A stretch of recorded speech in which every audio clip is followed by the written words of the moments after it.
There's this cool little delay there every single time. But hey, we're live now. Cool. Joy.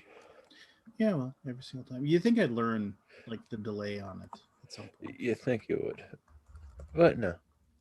No, not at all. Hey, it is the weekly Alaboom episode. Who knows what? Um, April 21st in the year of our Lord, 2021. I have with me the ever loquacious Barton Reynolds. It's Barry. It's not Bartholomew, Bartleby, Barton. There's a couple others. It's I Barry. think Barton would be a good name. Barton Reynolds the third. Yeah, that's too Ah, uppity for me. yeah, we There's don't a we couple don't juniors in the family, no we thirds. don't take that highbrow talk around here. I had a buddy I'm not Lace in Curtain, damn it. yeah, I had a buddy in high school, well in junior high too, but he was the second. Like it wasn't like he didn't it wasn't junior. He was the second, and like he was named after his dad. I always wondered why that After his is. dad? Yeah, but they didn't call him junior. They called him the second. Uppity motherfucker. That's what. Oh, I don't know. I mean, I don't know. Bourgeois. Maybe, maybe I don't know. Nah, I don't know. It's like I said. There's a couple. My grandfather and my oldest uncle, they were junior and senior. My uncle and his father were junior and senior. There's a few, but it never went past junior. The second. I actually meant to ask Joe about that. Like after Pop died, did he just keep junior, or did he go as Joe Kelly? Or I meant to ask him. I forgot. Yeah, I don't know. Oh, anyway, so since I got the captive audience right now, might as well get the advertisement out of the way. After the Empire Deluxe version reprint, live on GameFound right now. It's funded, it's done. I mean, this is not so much another like Kickstarter campaign or anything like that. This is a basically because the original game, we knew it was good. It got a good response, but then now after it's kind of getting critically acclaimed, I haven't seen a poor review of it yet, but obviously, like Tom said, it was one of his best games of the year. Richard said the same thing. Joel Eddy said the same thing. It seems to be everybody's like Alex, guy in the show, has said the same thing. Payouts are finally working out. Huh? Yeah, the payola is finally um, you know, you know, working or whatever. But no, so um, it's one of those things where it's like, so now there's a demand, right? For the deluxe stuff. So if you missed out, if you got a retail version and you want to like get the deluxe components, there's an upgrade pack you can purchase. If you missed out entirely, you can get the whole schmeal and get the entire thing. Um, yeah. So I mean, Is it really cool. worth doing just a regular version when you do look something? Um, yeah. But well, see, Gator Dave. The thing is that everybody who watches this on a regular basis, he said you should hold off on that shameless plug until more people are watching. It's like, well, Gator Dave, here's the deal: They all watch it. is that yeah, like the ones that watch the show on a regular basis, like already, like, first of all, like, I'm not going to say it again later. Secondly, Yeah, you will. secondly, it's like the people that watch this are going to um have already heard me extol the virtues of the extended special version or whatever of After the Empire already, and they've known this is in the works. But like, thirdly, it's more for the people that like watch this after the fact, which the 30 to 50 people that watch this live every evening. We're up to 30 to 50. Holy shit! Well, it like, we've topped out above 50 on times, but I mean that's just like, I think there's people that come in and watch right away at the beginning, and then there's people that like duck out, and then more people come in. So I Yeah, would say it's between 30 and 50 people. that's pretty good, I guess. Yeah. Yeah, I mean, We're a board whatever. game live show. Yeah. Yeah. So we do our thing. Like I said, I think they just like the forum where they can all talk to each other, and That's then fine. yeah, I It's don't part know. of community. Um, Yeah. So there you go. No, but seriously, is it worth it? Like to do when you do a deluxified version of a game Wait a minute, not Deluxefied. Deluxefied is a trademark that or is owned whatever, by owned by Tasty Dimensional Games. So a whatever you want to call it, a this is a deluxe deluxe version. game. Is it worth it to do a regular print run? I mean, it does. It are you doing more on the deluxe version than the regular Oh print yeah, run?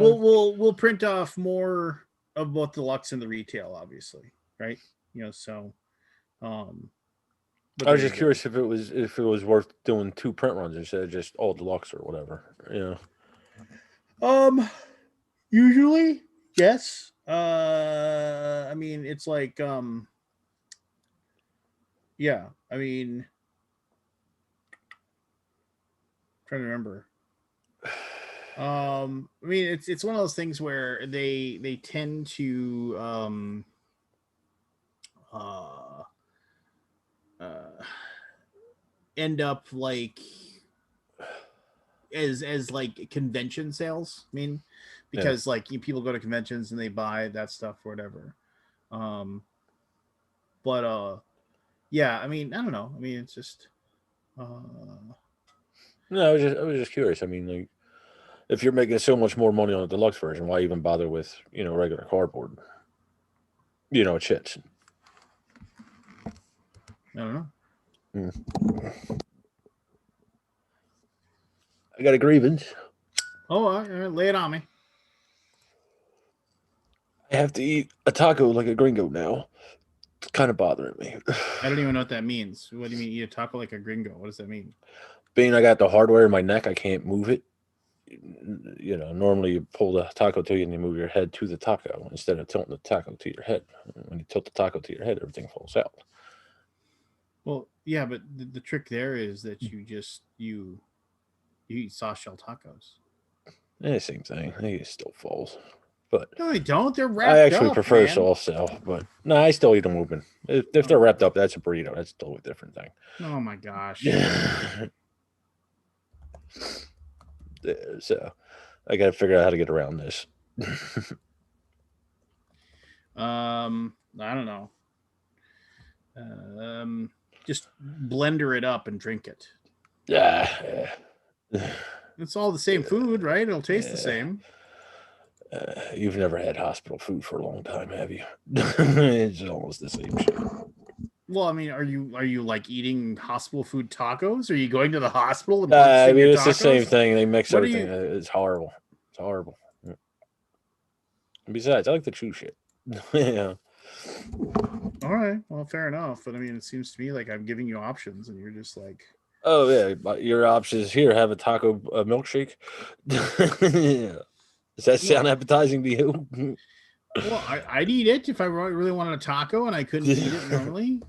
I'd eat a taco. I mean, I've told this story before. I'm almost positive, but I mean, one of my favorite things to eat for breakfast when I worked at like 4 o'clock in the morning was that before I went to bed, I would take a thermos and I would like fill it with milk and cereal, and I put it in the fridge, and then and I get up. I literally, I take a shower before I went to bed. I'd wake up a half hour before I had to get to work. It was like a 15-minute drive, so I'd jump out of bed, put my shoes on, put my pants on. I mean, I don't have to go till get dressed. I'd walk out I grab an energy drink and I grab that thermos and I jump in my car and I drink the thermos because like although the cereal was all mushy on the inside, Yeah. you could just drink the milk and you'd have like the chunks of like the raisin brands. Raisin bran was really good because you get the Yeah. raisins. I Oh do like when it soaks up. yeah, it was And good stuff. frosted mini When wheats. when raisin bran is all mushy and you find like you find the raisins like a squirrel finding an acorn, that's living.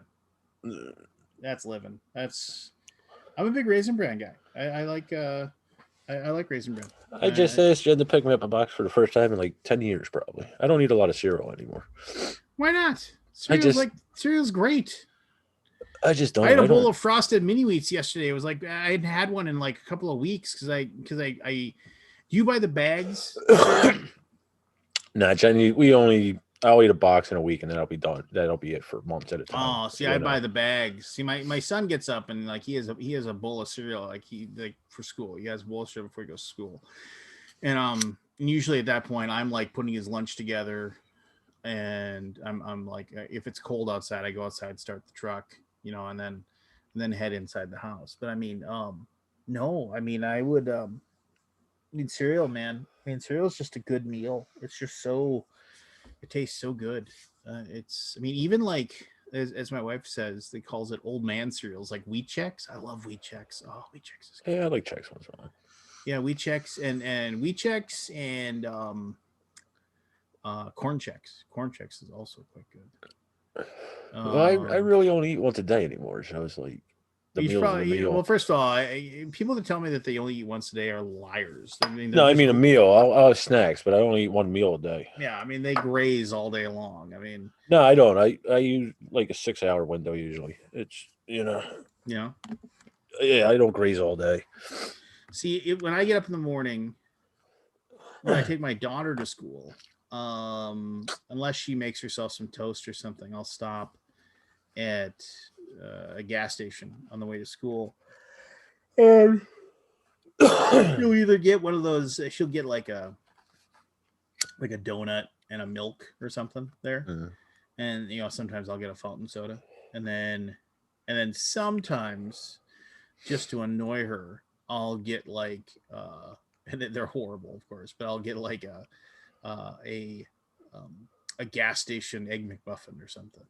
Like $2. Get a cheap ass egg McMuffin that tastes like garbage. But I usually have a dog in the car, so I take like 2 bites and I lie about it tasting good. Then I feed the rest of the dog. And then, but that's usually it. I don't eat. Then I don't eat. I get up at 7, and then I don't eat until lunchtime. Usually I'm working, like I'm just because like my inbox never goes away. I mean, let me just look here. I got through like over 100 emails today. I still have 95 in my inbox.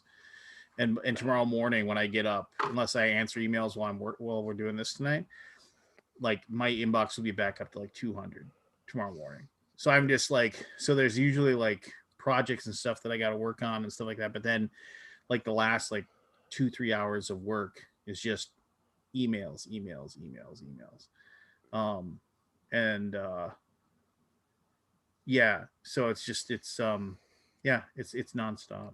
I mean, so like, but like, I get caught up with work, and then all of a sudden it's like noon, and I realize I'm starving, Uh, which my doctor says isn't good for me with my thyroid. He said you need to be having like 3 normal meals a day, not giant meals. He said you need to just eat something normal, so your body's doing stuff.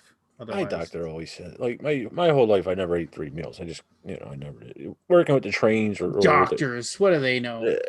but they always did that. It's it's like it's just not how I work. I can't function like that. Like I said, in the hospital, they were feeding me 3 meals a day, and I was turning this shit away. Like I can't do this. Basically Hmm. sitting there all day too. But like with the trains and the house building and all that, I eat a couple times a day just because I had it burning all them calories and all that, especially building houses. Yeah. But now it's like I eat one meal a day and then I have a snack here and there. Yeah. Piece of fruit usually, or sometimes I get the sweet tooth with a piece of cake or something. Really? I don't know. Yeah. I'm I just it's like one of those things too where I'm like, well, that sounds good to eat, but I don't want to like go out somewhere and get it because it's just a tedious process to like, and I don't want to. Yeah. Okay, so this is where the old man me comes into play, right? So, all right, so I really want to go and get a burrito. Okay, so I got to get up and then I got to leave and I got to go to the burrito place and maybe I called ahead, maybe I didn't, and then I get to the burrito place and I gotta like order the food, and then I gotta get it, and then I gotta get home, and by the time I get home, it's cold, Yeah. and I'm like, well, I just spent $20 on a couple of burritos for me and the missus, and I'm just like, okay, fine, yeah, that and I'm so like, oh, people say, well, why don't you like Grubhub it or something like that, so I can pay somebody $7 to drive this to my house? No, I get it, that's that convenience, right, of having Yeah. that. brought. So now I'm like, okay, so it's like, well, I'll make something. Okay, so what do I want to make? Okay, I'll make, even if it's like, oh, I'll make a grilled ham and cheese sandwich. Okay, so I gotta go, I gotta get cheese out, I gotta get the ham out. Okay, I gotta butter the bread. Yeah, I'm like, oh my god, it's just like, whatever. I just won't eat, because it's just a pain in the ass to like have to go through the whole process. First world country. There's people in Africa starving, Lance, and you're bitching I about a know, ham and I cheese know, I know, sandwich. I know, but and I agree, I agree. It is a first world problem, Grouchosaurus I thing, actually right? think it's a cultural problem, though. I mean, like, uh, other cultures revolve around food more than we do, and we're always so busy. It's a lot of other cultures are more laid back, like the Spanish, the Italians, the Greek, from what I understand. I think that's a cultural thing too. Yeah, Really? yeah. They take siestas in Spain, and I think in South America still stuff like that. More laid back. That's why they live longer, Lance. Yeah, I suppose. Until cartel comes out and guns you down, but there's risks. That's our cat. Your cat. She wants kittens. Yeah. My cat doesn't want a bath. He got most of that dust off him, though.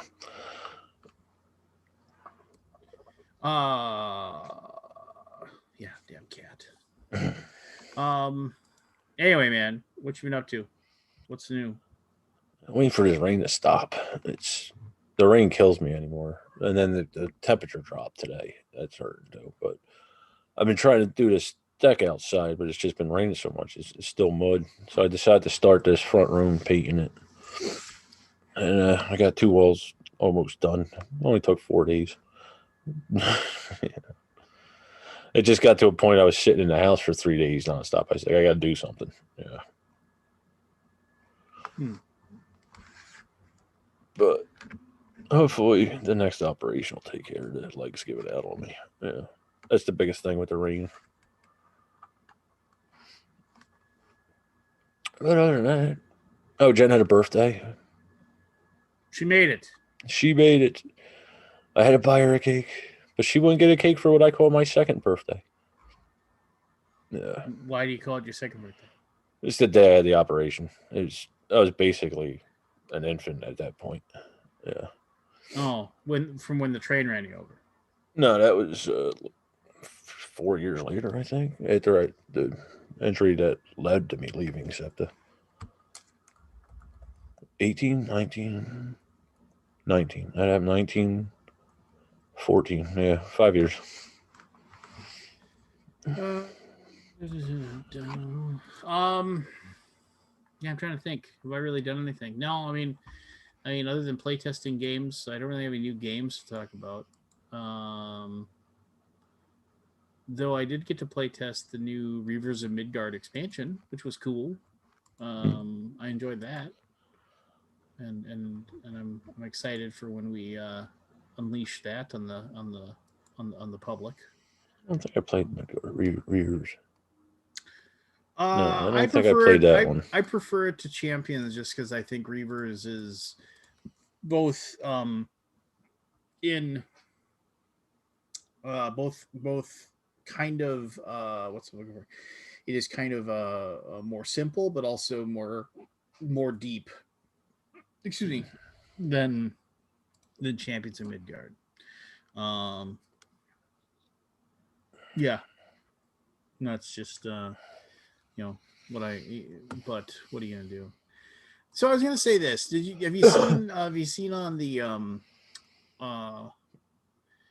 I would ask you, and I mean, and then the people in the chat can gab and talk or whatever. But Midara was a huge Kickstarter that went with big giant game, lots of miniatures, blah blah blah, right? Yeah. The ads for it now that like they have copies and you can buy it directly through their company or whatever, right? Mm-hmm. The ads for it say things like 22 pounds of game. So that doesn't tell you if the game is good, bad, or otherwise, right?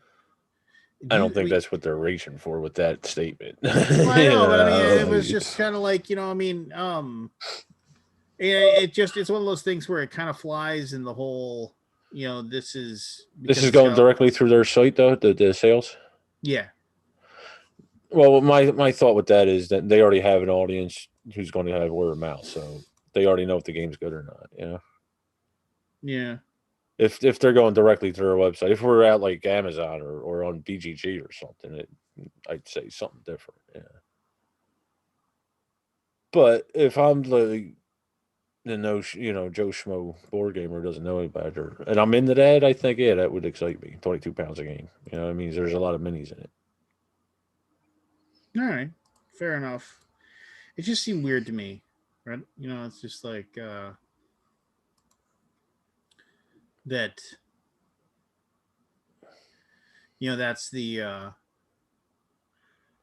That's the selling point, not oh hey, this game has over whatever, or this it has this, that, and the other thing, right? It's Yeah. just like it's Well, just like hey, I you're getting think there's been 22 a pounds of stuff. I think there's been a trend since what was that? Cthulhu, not Cthulhu, must have Cthulhu Wars and all that with the bigger minis and all that. I think there's been a steady uptick with that, and people are getting excited. With the bigger minis being in the games. Yeah, for whatever reason, I don't understand that. I guess they're more artistic. I don't know. What is the difference between like a Cthulhu Wars mini and a regular Fantasy Flight or something? Other than I Well, guess detail because they're bigger, of course. But I'm sure somebody has opinions, as far as that goes. I mean, you can definitely tell there's certain miniatures that are just they're made out of better quality, and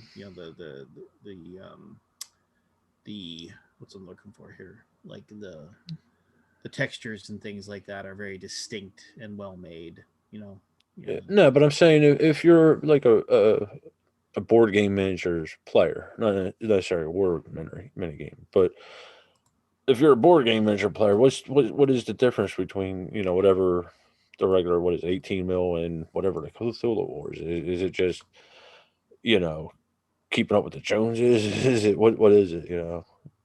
Pissing contest. I got the bigger. I don't understand that part of it. I have never played Cthulhu Wars, grant so I don't know what the gameplay's like. But what draws people to them giant miniatures? I mean, are you talking about like the scale of the miniature? Yeah, it just is it table presence. I mean, because they all seem like skirmish games or like Mansions of Madness or something where you're just pushing the minis around. So what is the appeal to that size of a miniature in general? That size of a game, I mean, I think I remember when the Cthulhu Wars, they and also for that matter, I mean, let me see it again. The Gods War series That's the from one. Yeah, I couldn't remember the other yeah, one. they talked about the size of the miniatures and they made a big deal about that. Um, Yes, I'm so far out of touch with that. I don't really know. It's um, to me, miniatures don't really enhance a game that much. I mean, they're cool to look at, but in the end, it's no different than a pawn or whatever. well, it's the immersion factor. Yeah. I mean, I'll say this: if like you're oh, here comes the ogre, and I'm moving a cube, to move in to attack, the adventurers. I mean, would you rather have a cube or would you rather have some big giant ogre with a club? I could have an ogre looking cube. You could have an ogre looking cube. What would have it like? I mean, A you know what I'm meeple. saying. An over. Yeah, I get what you're saying. Yeah, I guess the version. But still, like I said, I think that's.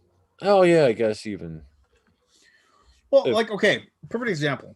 And this is again we're showing our age here. Um, But go back to Agricola, and we've talked about Agricola before. Agricola is still a quality design. I mean, like I said, I'd rather play Caverna. I think Caverna is just a tighter game. I've never played Agricola.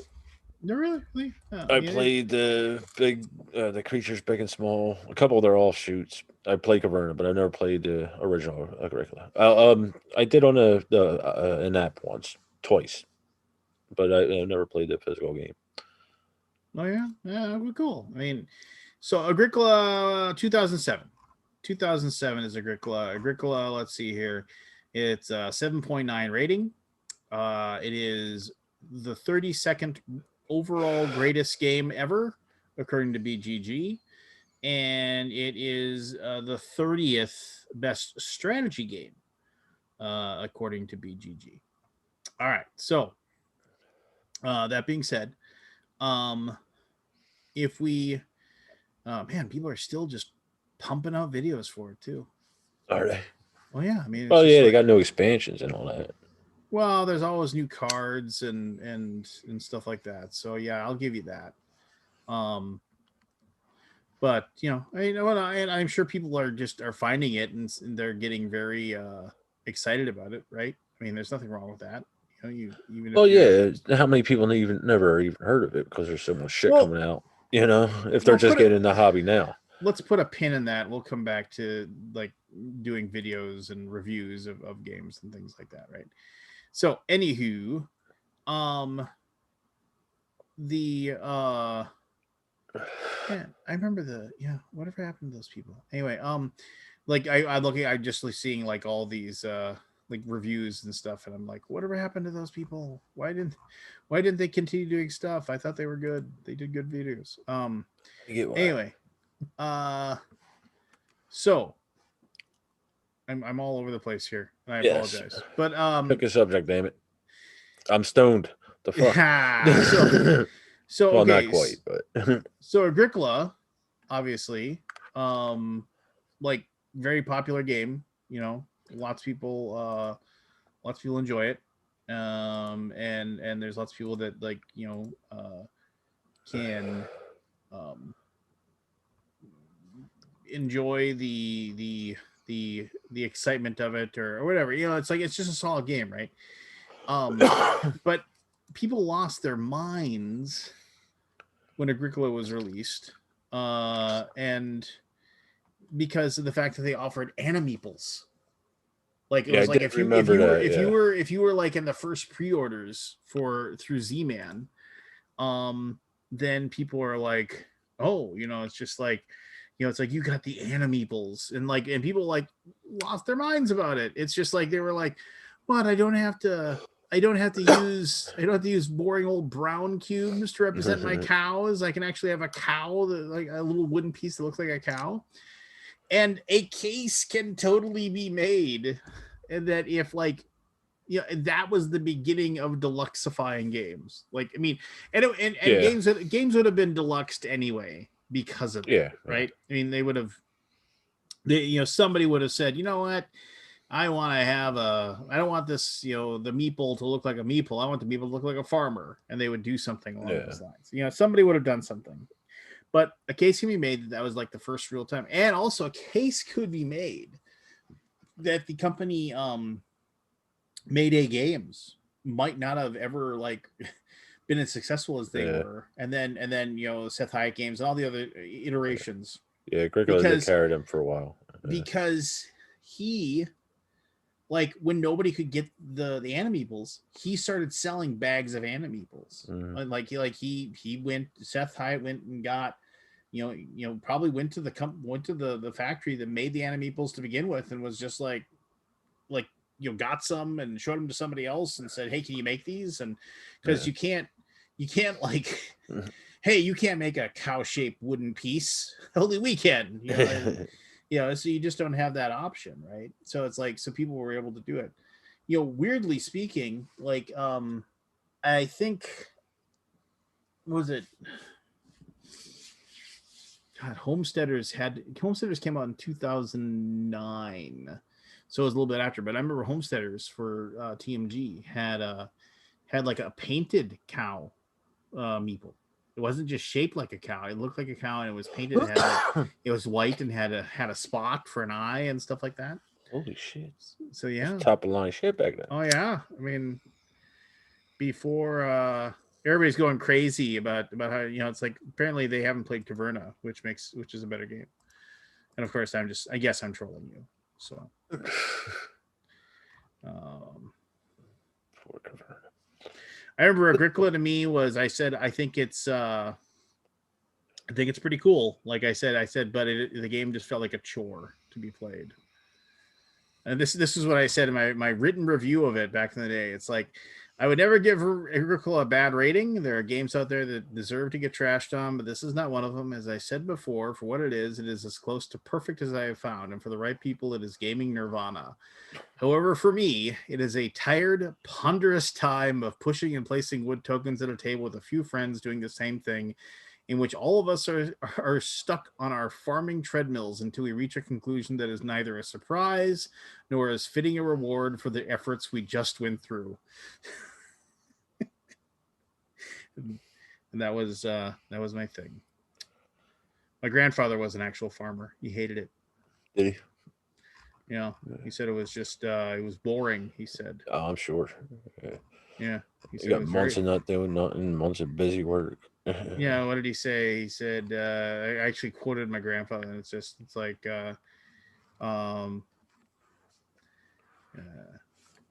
because he became the county sheriff afterwards, and I remember I asked him. He said, "Yeah." I said, why he had gotten rid of the farm. He mentioned lots of things like how it was getting tougher to make a living and how he thought the farm life was difficult on my grandma. But most of all, he said being a farmer was so damn boring. And then he laughed his infectious grandpa laugh and ordered another beer at the bar. Beer. The weed of their time.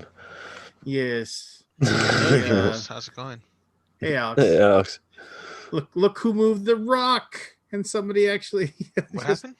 You've been incognito. You've been persona non grata or whatever. Just last week. Last week is the first week I missed. I'm allowed to miss. I actually think I'm missing this week too. I popped in to say hi while I set up a game to play. You are on a probationary period as it is. You keep skipping. You're gonna have to rescind your. We're gonna have to start giving you marriage. Oh, I like being here. My problem is I made a mistake of when I first showed up. I told my wife I was like, oh, I'll show up every few weeks because I don't want to abandon her, but I got too addicted, and so that was a problem. Well, I don't know. You got addicted what's to this? Addicting you? Yeah, I was like, It's fun. It's just fun. It's nothing amazing. It is fun. You get to Like, talk with friends and people you're getting to Yeah. know to be friends, and It's people in the peanut industry. It's a gallery. whole different thing. It's like there's nothing else quite like it past like being at a con or something along those lines. yeah. especially these days. I did actually think of something. I did think of a new thing once we get more people Sure. in here that I think we could do, like going like looking at the hotness on Board Game Geek. Ooh, that's a good idea.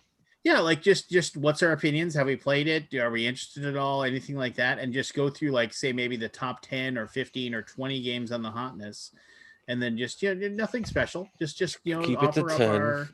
offer up our what have yous and things like No, that. I like that idea. It's solid. Hey Alex, I know you said you wanted the cool bits and pieces. So Oh hell yes. I'll just what'll end up doing that for your. I know you're posting your review on Thursday. Give me the link once it goes live. Cool beans. And then we'll get you set up in the like the pledge manager or whatever, and you can just that's probably the easiest way to handle it. Cool beans. We'll talk. And then I can just like refund the money or whatever, and then it'll just get sent to you once the normal fulfillment happens. Yeah, we'll figure it out. It's a fun review. Long story short, Jesse stole my format of. I have a format called Play This Not That, where I compare games. Jesse decided to steal it, and so I decided to steal his format and did a right for you, wrong for you on After the Empire, which is his format. Oh, yeah. So yeah, but we go through it, we rate it, we like it, we're excited for more stuff. Cool. Chill. John Edwards. Oh, I'm a shill, absolutely. Hey, Donna. Hi guys. I How's need it you to going? remind me how to say your name. Jonna. Jonna. Yeah. Okay. It's the The girl's way- version of John. The way I remember is I want to just say Jonah say for it. some reason. So that's the thing. So I think of what I want to say, and I don't say that. That's how I remember to do it. I'm sorry, it's so hard. It's okay. I grew up here. My name is Steve. My name's, let me go ahead and rename myself over here. But I grew up. I still I go by Sender all the time. I just go by Alex more because my full name is Alexander Sender. So personally, I go by Sender. But I was like, whenever I do stuff, so in order to not have to explain my name, I just go by Alex. It's faster. But that wasn't Yeah. fast at all. That explanation you just gave. No, the Oh, ain't explanation. that calling the kettle But black? you only get the explanations once we're talking about name complications, or when someone says, "Hey, why is your Zoom name Sender?" Well, grow up So with is a. Go ahead. No, so Sender is your given name. My full name is Alexander Sender. It's my full name. Okay, that's so, So I go- cool. I I like go that by a both. lot. It's Okay. definitely unique. And also it's not the hardest thing. You just say, "Oh yeah, return to sender," just like that, return to sender. But yeah, just practically speaking, instead of it becoming a conversation, it's just, well, exception now. Now I can't say this without Lance pointing it out. Generally, it's faster to just go by Alex and not engage in questions. Yeah, I get it. That's why when people mispronounce it, I'm usually like, Yeah, it's all enough. good. Close Don't enough. worry. Mhm. It's just a name. What would you It's say my is the name. percentage of people that get it correct the first time when they meet? Oh, I you? can't imagine it's high. I assume it's instinctively Jonah. Well, can you maybe you could have her, let her answer the question that I That's asked fair. her. No, that's fair. That's fair. I thought we're on the game show though. I thought we always guessed everything. Alex, how does she feel about cheesecake? I think she likes it because Okay. most people like Well- cheesecake. it's, I will eat any cake, but cheesecake isn't my favorite, honestly. It's too rich and filling. It's like, Too rich. it can be a Yeah, little like too I much. also don't like money. It's just too easy. Like once you have money, like you don't have to work for things. Lance, where are you? What do you mean? Where am I? You're not on your usual seat. Where are Yeah, you? you are in a studio. I've been sitting in the same place forever in like basically where I do all my filming and everything when I do stuff, and I basically moved my desk around, just basically flipped it 180. So like back in that corner is where I normally would have my computer. So I'm basically like facing, like if I basically turned around and I moved my here, I'll just so I moved my table. Honestly, there, this is becoming like my name. It didn't need to be this big of an explanation. and I moved that there, and then like there's the view normally everybody Thanks, would Alex. see. Oh, there we go. Oh, Okay. yeah. Now I feel much more comfortable. No, keep it like that. Keep it like that. I like it. But sorry. Ah! No. So Okay.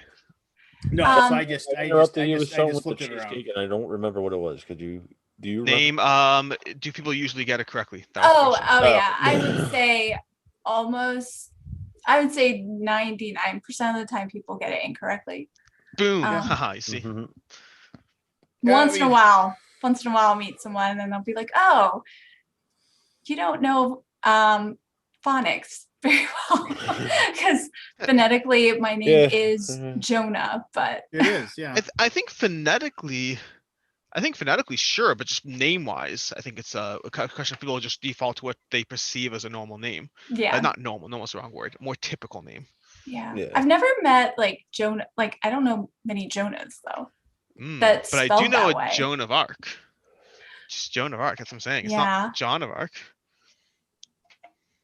That's spelled differently though. ain't Right. It is spelled It different. is It's, spelled and it's differently. Joan. It's not. yeah, Jonah. that's actually Joan. Yeah. Joan. Oh, so. it's Actually, spelled Joan differently. has I'm the cool. same Yeah. letters in my name. They're just in a different order. Mhm.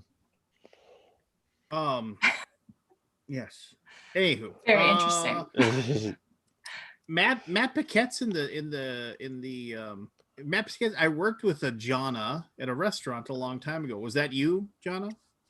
What restaurant was it? Probably not. Mhm. I like it. First question is what restaurant is. Yeah. Only after that do you go to like probably not. I guess you know. Probably. I was like, I don't think I've worked at a restaurant. Really? Not missing Like much. almost. I I mean, I think I always thought that pretty much everybody at some point. I mean, I shouldn't say everybody. I would Lance, say why don't you let her decide where she worked?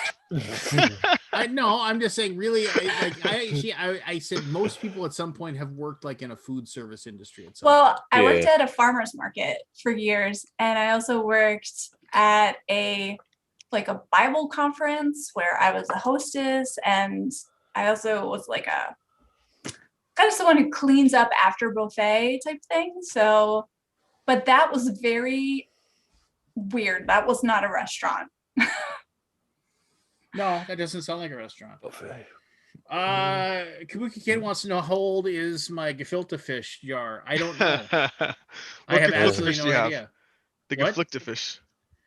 And I've told that story before, so I won't bother anybody with it now. But I mean, it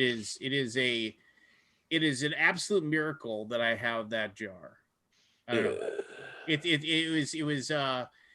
was a white elephant gift that a buddy of mine gave me many years ago, and then it became the white elephant gift that was actually shipped to people when I was part of a role-playing group online, and we did a Secret Santa, and whoever, if you had the gefilte fish jar, you had to send it to the next person along with their other stuff that you're sending them. And so it kind of went back and forth, and then that was for years. And then so it traveled all over the country. And then as things happen, groups disperse, and the groups just dispersed. And like 3 years later, when I started doing the video stuff, some guy said, "Hey, I think I have something of yours. Can I have your address?" No I gave him my way. address. And then he sent me back the gefilte fish jar. So I've had it ever since. So, but it's weird. It doesn't have a Heartwarming story. yeah, no, it's weird, but it doesn't have an expiration date on it. It just looks absolutely disgusting though. I mean, I imagine it probably isn't good. I'd suggest against, trying it. But Why? hey, you Oh do no, you. I never will, but I can't get rid of it either. There Can are you people show who me open what A this rations. is? I don't know what. I gotta go get it. Gefilte Hold fish? on. Oh no, I feel like It's this a is the kind of jar. question you I regret. don't know. I'm sorry. Come on, Alex. Where's your spirit of adventure? There's people who open A Oh. rations from World War II and need them. I am I wouldn't all good advise with it, the but they do. process of acquiring or whatever, but I just think there are decisions people regret in life, and this might be one of them. This definitely would be one of them. That's so. I'm just organizing my Marvel Champions collection while I sit What here. is gefilte fish, Alex? Is it Gefilte fish is a various fish bits, like ground up fish, effectively combined with like flour and some other stuff to make like almost like this like a half dumpling? doughy, like a fish Yeah, dumpling. That's a good okay. way of putting it. Yeah. I thought it was. I couldn't remember. I get some of the cuisines confused. No, it's pretty good, all Uh, things considered. But I mean, it's interesting when it comes to cultural foods. There are some cultural foods that are actually good. There are some that are gross. There are some that are good if you grew up with them. Like I was Yeah. watching something recently on Americana food.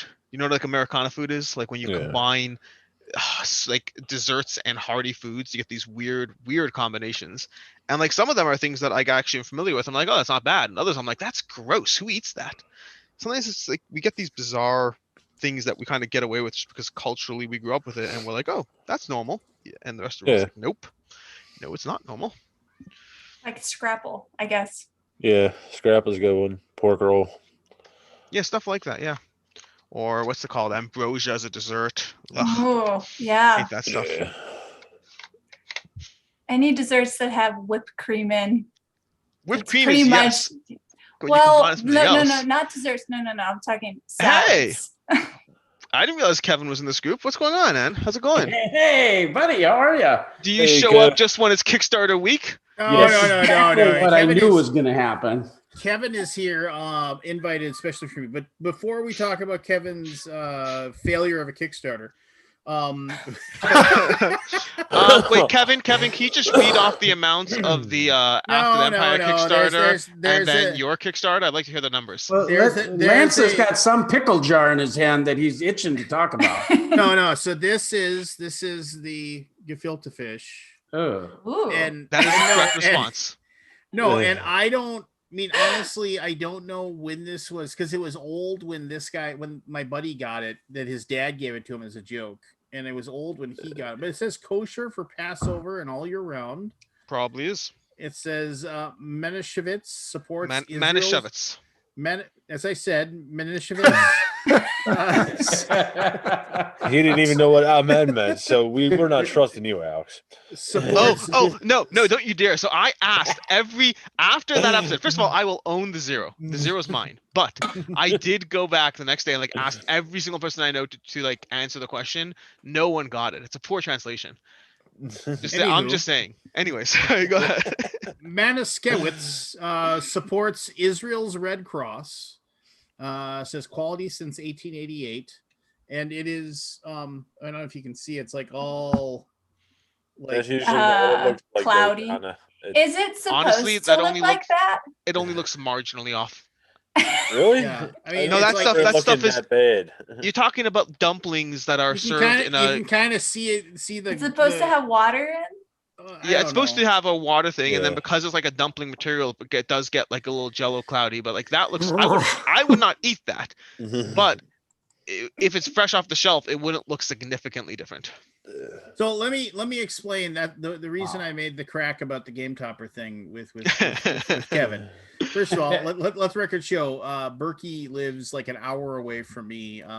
He's been a guest in my home. I've been a guest in his. It's been far too long since we've hung out. I mean, and the reason why we haven't hung out is because of COVID. I mean, that's just, Yeah.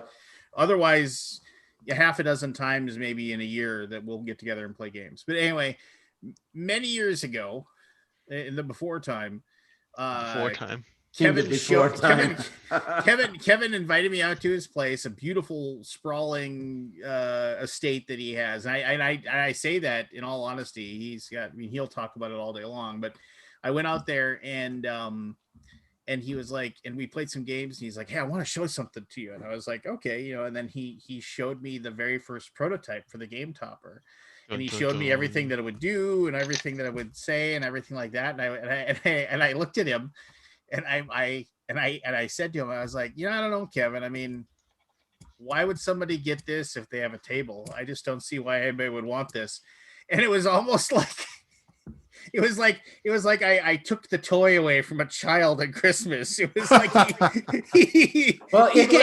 it's worse than that. It's way worse than that. Because it was actually at when you saw it, you've been to my home several times because you filmed Blood Rage and Spoils of War. We played poker together, played games. But we were over at Jim's house, and I had brought it there, and they were digging it. They were like, "Oh, this is kind of cool," and it was just my crappy prototype made out of wood. But then Lance just laid it out there, and it was like, my life is over. Yeah.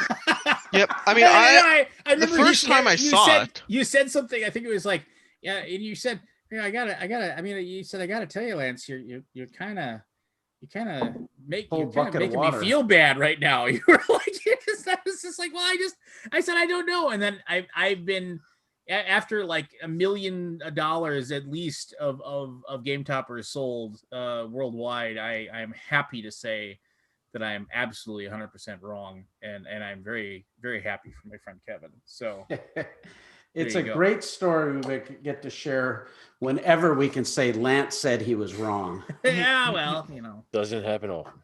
No, it doesn't. At least so not you should directly. treasure it. You should treasure. No, it's not that you're not wrong. It's not that you're wrong. It's just you don't admit it. There's a difference. How you doing, Barry? Good to see you. All right, how you going? I'm doing great. Yeah, I miss very much interacting with everyone. And, I used to come on the Alaboom regularly, and this whole last year has been a challenge. And honestly, the days are long, and we're doing big things for a small company with 4 employees, my son, my wife, and another temp worker. And 9 o'clock rolls around and there's not a lot left in this old brain. Yeah, I've been to your warehouse, which is super cool looking. When we went there, my daughter and I went there like back in February, right before everything went bad. Yep. Stop by. It was super cool. And you still have that place, or I'm assuming. Yeah, we've expanded some things actually, and it's just really gone. As difficult of a year as this been for all of us, right? There's just been some good things that have happened too, and we've been able to continue to persevere and get product out to people. And people have been so encouraged when they get their Game Topper. It's like, Berkey, this is way better than I thought. And it looks I mean, it looks way better than we thought. And I never thought I could have a game table. Now I've got it. And this is just and it's really brought a little bit of joy into people's hearts. And, and sometimes it's the little things that make a difference, So, I mean, not to turn this into a, hey, everything Berkey does is awesome type of thing, but I'm okay with show, that. Nothing wrong with that. Welcome to the other show. I can help. No, so You deserve it, Berkey. No, what I'm gonna do is I'm gonna share my screen as we go through this, and you can kind of just talk about it and the whole 9 yards and what have you.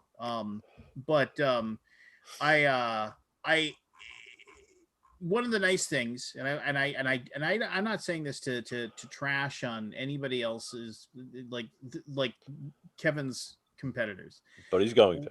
Well, no, because one of the nice things is yes, there are like some people out there that are making high-end game tables or whatever, but look at those play but for every say Carolina game table situation that you have a ultimate gaming table situation where they have thousands of unhappy customers and things where they didn't get things processed. I mean, there's been a ton of people that went into trying to create a table or a game table experience and try to sell people on a hill of beans, and then when it came to show the proof in the pudding, they were lacking and they couldn't. But Kevin has just continued just churning this stuff out and improving it every single year. And I don't mean that to kiss Kevin's ass. I'm just saying shut up. I mean, it's no, the thing is that, it makes me happy that there's the people that how many people got screwed over by these these other fly by night operations that, they probably went into with the best of intentions, but they were completely over their head. The thing about Kevin is that, and I've said this about him to anybody that, it's he's been an entrepreneur all his life. He knows how to do risk management. He knows how to treat customers. I mean, he's like a master chef. He's a musician. He's a videographer. He's a stonemason. I mean, you could literally tell a story about his life that would, people would this is all one guy. Yeah. I love you, man. No. And the thing is that it's just there's so many other people, and it's just and then there even one person. There was one company that everybody they didn't get their stuff, and the people just kind of vanished. And there's multiple. But no, there was a situation. I remember Kevin was trying to work out ways for people that had backed that campaign to figure out a way for them to possibly get one of his game toppers and figure out a coupon deal or things like that. Now that's just sweet. Those people. That's really nice. Go ahead. Well, no, I mean, it's just, I'm saying this so he doesn't have to, and none of this is, Kevin and I didn't say, okay, so remember you say this, I got that. Yeah, Kevin, in about 1.5 minutes, you're supposed to go on and on about how good After the Empire is. That was the deal, man. Yeah, no. So, no, that has nothing to do with anything.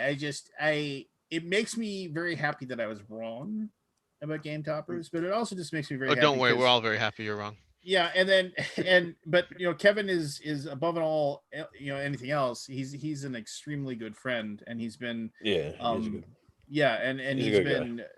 he's been there during dark periods of my life to give me to be a pillar that I can lean against, for support and guidance and love and appreciation. And I'm so happy that this has been super successful. And for that matter, his entire family is awesome. Anyway, and like you said, your son's now working for you full time, and you guys are building this business together. It's just, I don't know. It makes me happy. It makes me happy that Kevin's, got a real thing going here. Kevin, I do have a question for you. Yeah. How much has material risen since a year, let's say?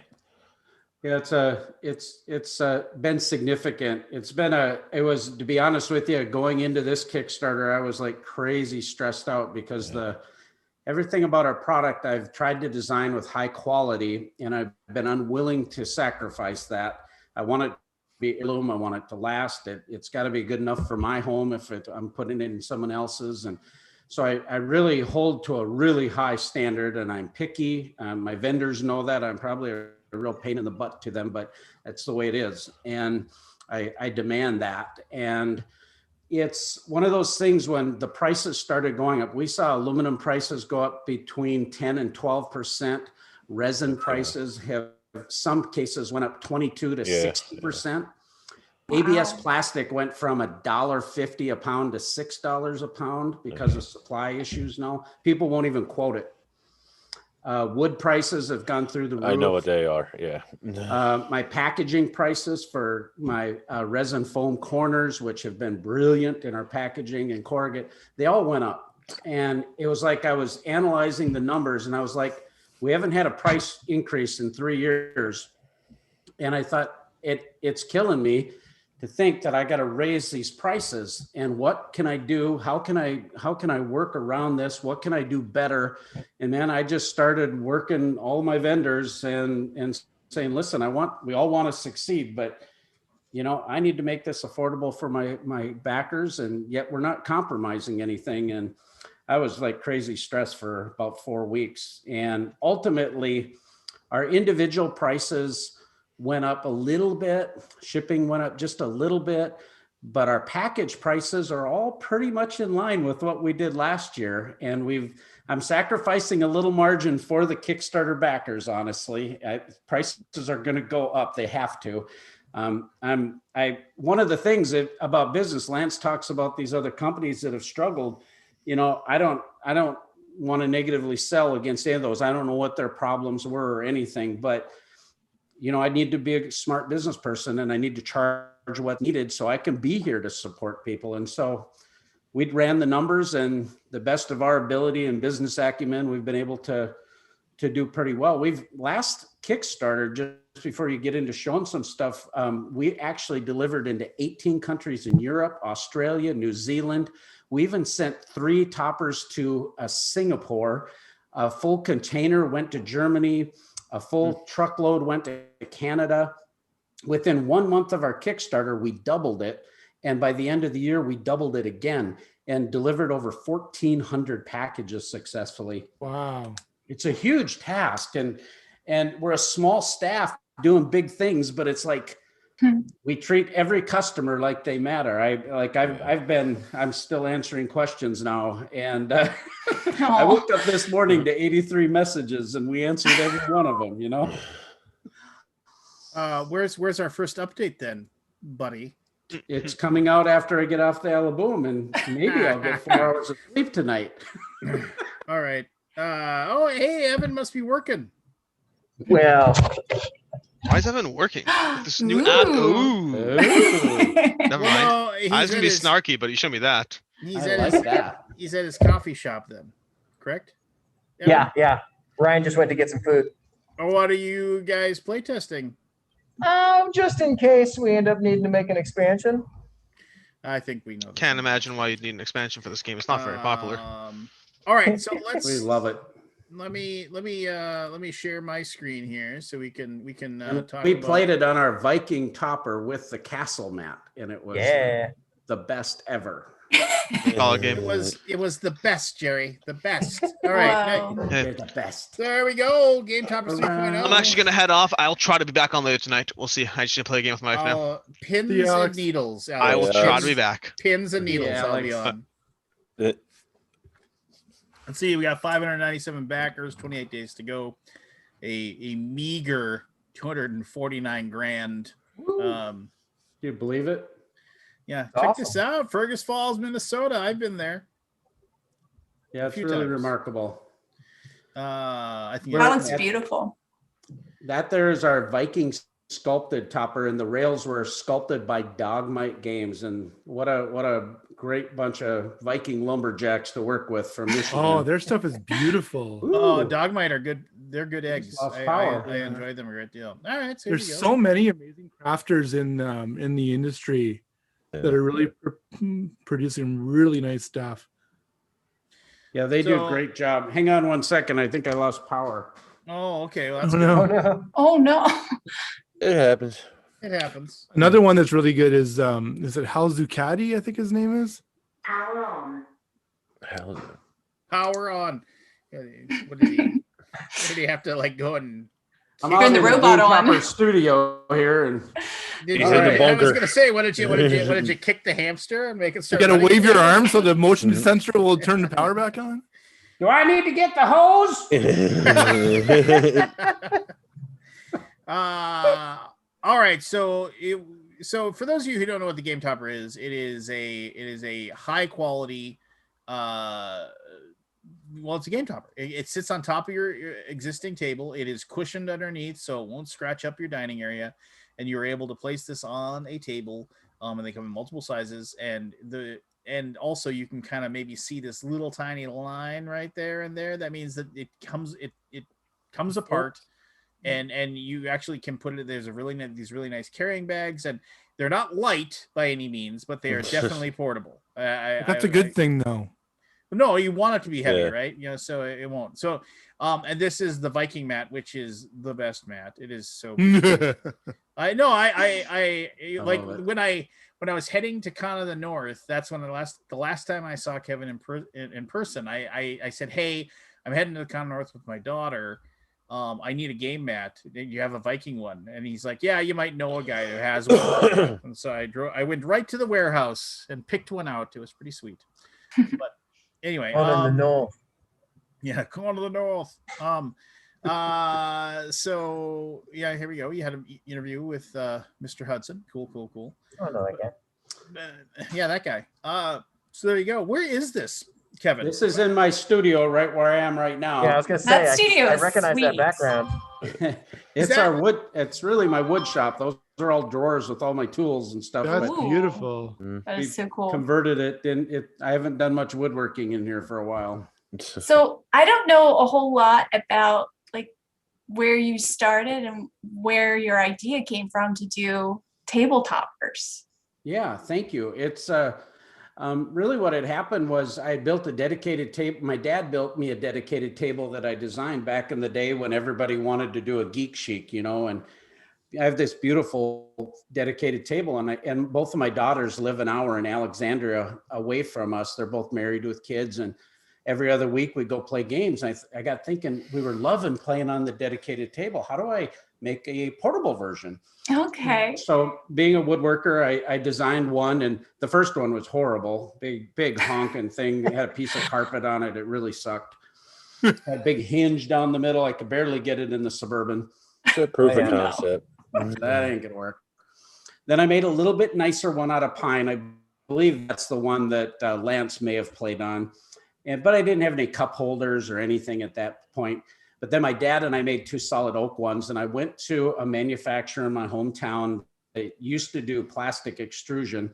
And when I owned a successful computer company in Fergus called Integrity Computer Systems, and I used to do their networks, and I knew the owner. I went and talked to him, and I brought my prototype. He goes, "Berkey, we never get prototypes like this. We get napkin drawings generally." Oh wow. We worked together for about 8 months to develop he goes, "I think what you need is an aluminum extrusion rail," because we knew that the manufacturing cost of a game table is not in the legs, it's in the top. Yeah. The legs are just something that get added onto it structurally, but the craftsmanship and all the cost is there. So how do we make it manufacturable? How do we make it affordable? And I'm thinking big, and I invested $30,000 of my own money before we went to Kickstarter to just get the proof of concept, made the aluminum molds, and I built 60 toppers. And this is at a horrible price. You don't make this stuff in low volume. Right. And Right. I sold it to a bunch of my media friends at half of what I paid, and a whole bunch man. of publishers. Stefan Bruscho from Yellow Games, I met him at MeepleCon, and I showed him my idea on my little iPad with my crappy little 2-minute video.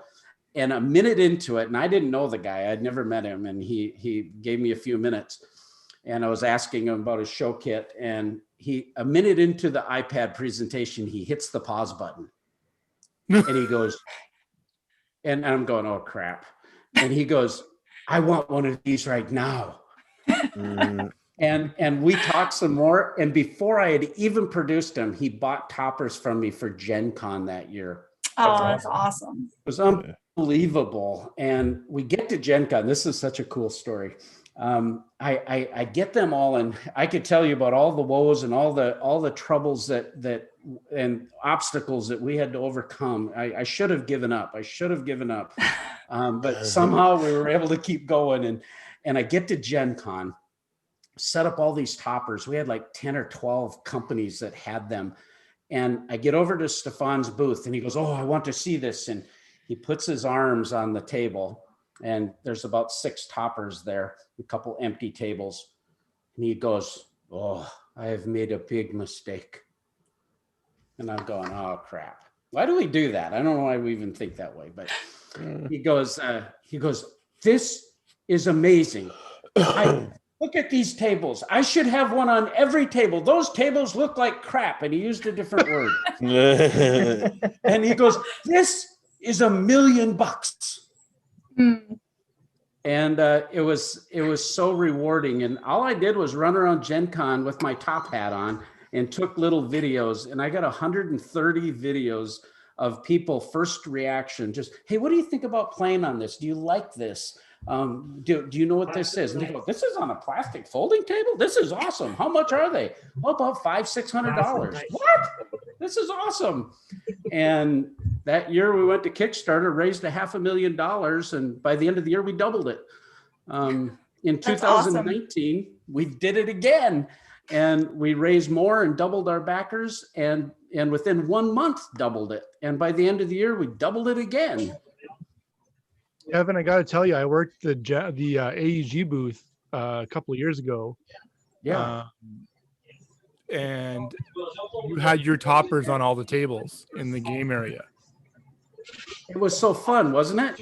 I'll be damned if almost every single person that played on the table with me commented on the topper. Well, it's Matt. It's like I've worked hard. I've tried to do the right things. We've tried to implement wisdom and all that stuff. But I say it all the time. It wouldn't have happened without all of the people that have helped me. I mean, it's such a great product. It is. It really is, and it's. And I don't know. I mean, I say the jury's still out, I think. Kevin, what's the overall height it adds to a table, to the top of a table? Good question. They're 3-inch rails, and most standard home tables are 29 to 32 inches. Right. Like I have my arms resting on this topper now, and my arms are here. I'm a 5'9" person. And what is so great about this, it's designed this way ergonomically. I'm sitting upright instead of being hunched over a table like you're normally to eat off of. The floor is raised slightly. It must be Evan. It's got to be Evan's like comment.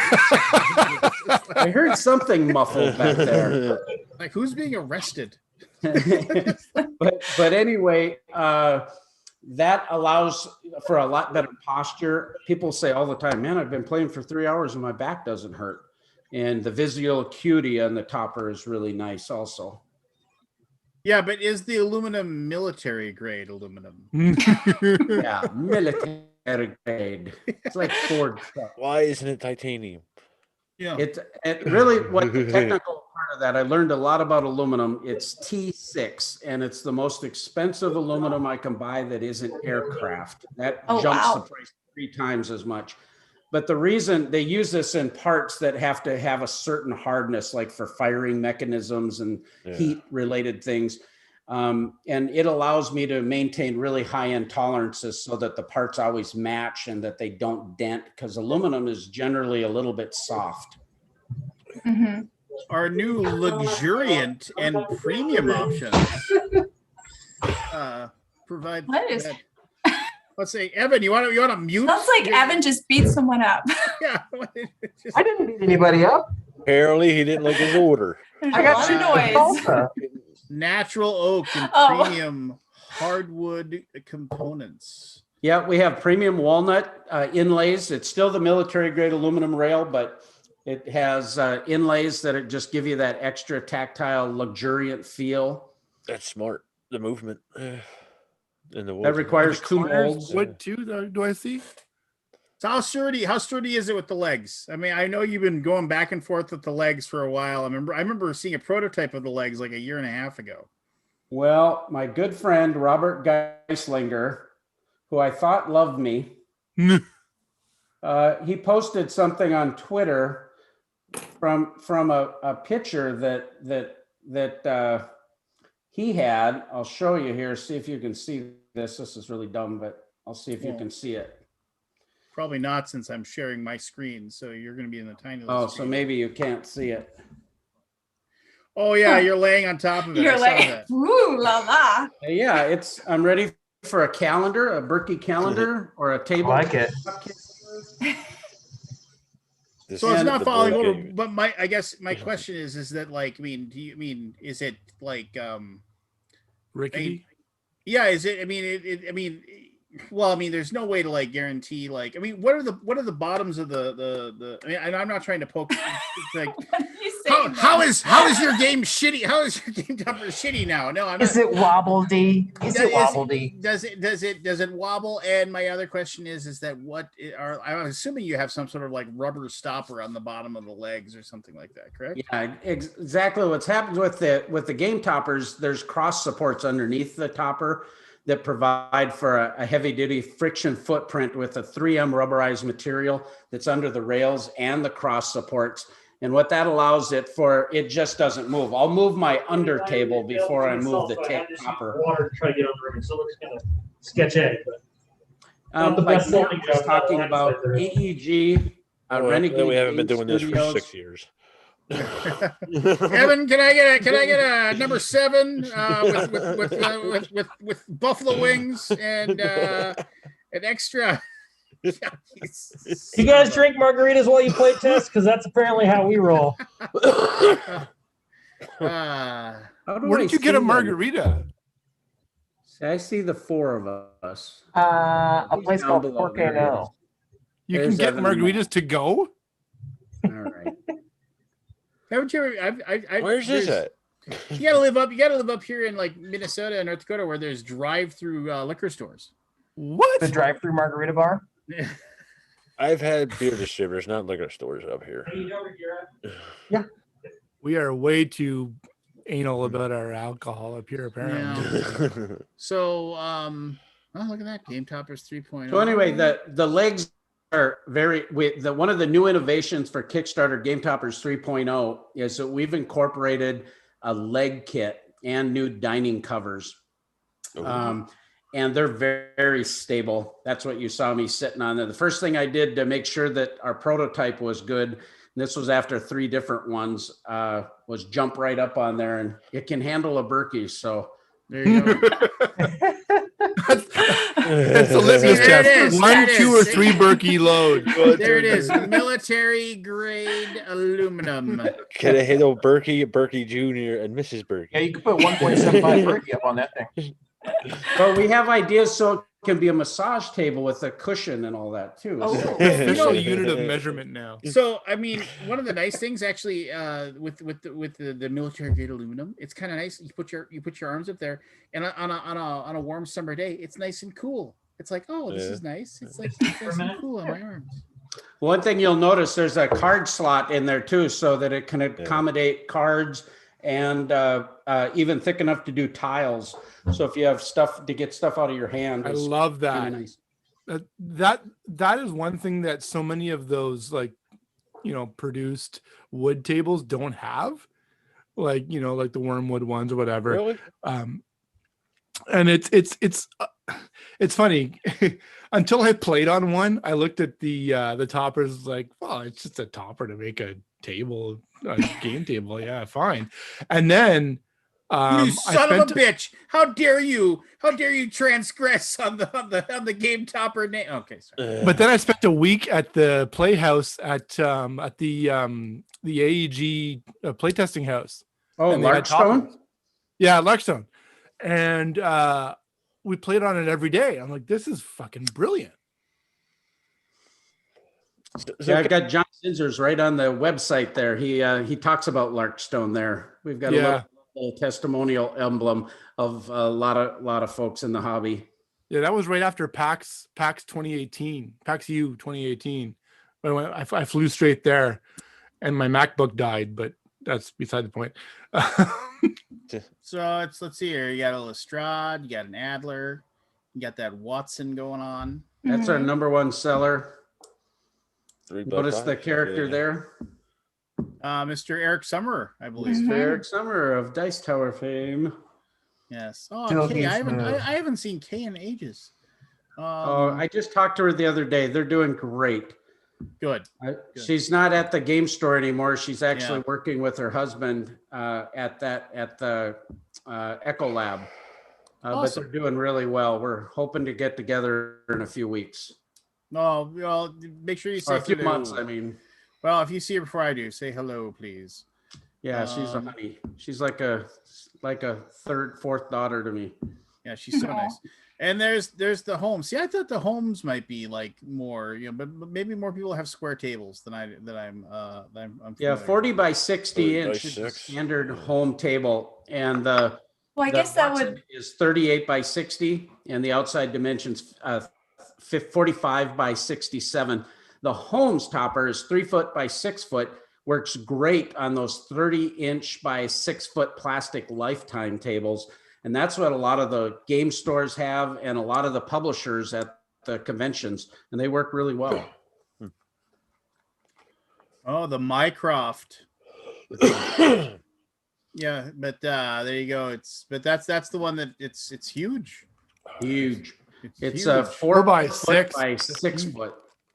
Getting But what's pushy, buddy. even better is last year we invented the 24-inch leaf system.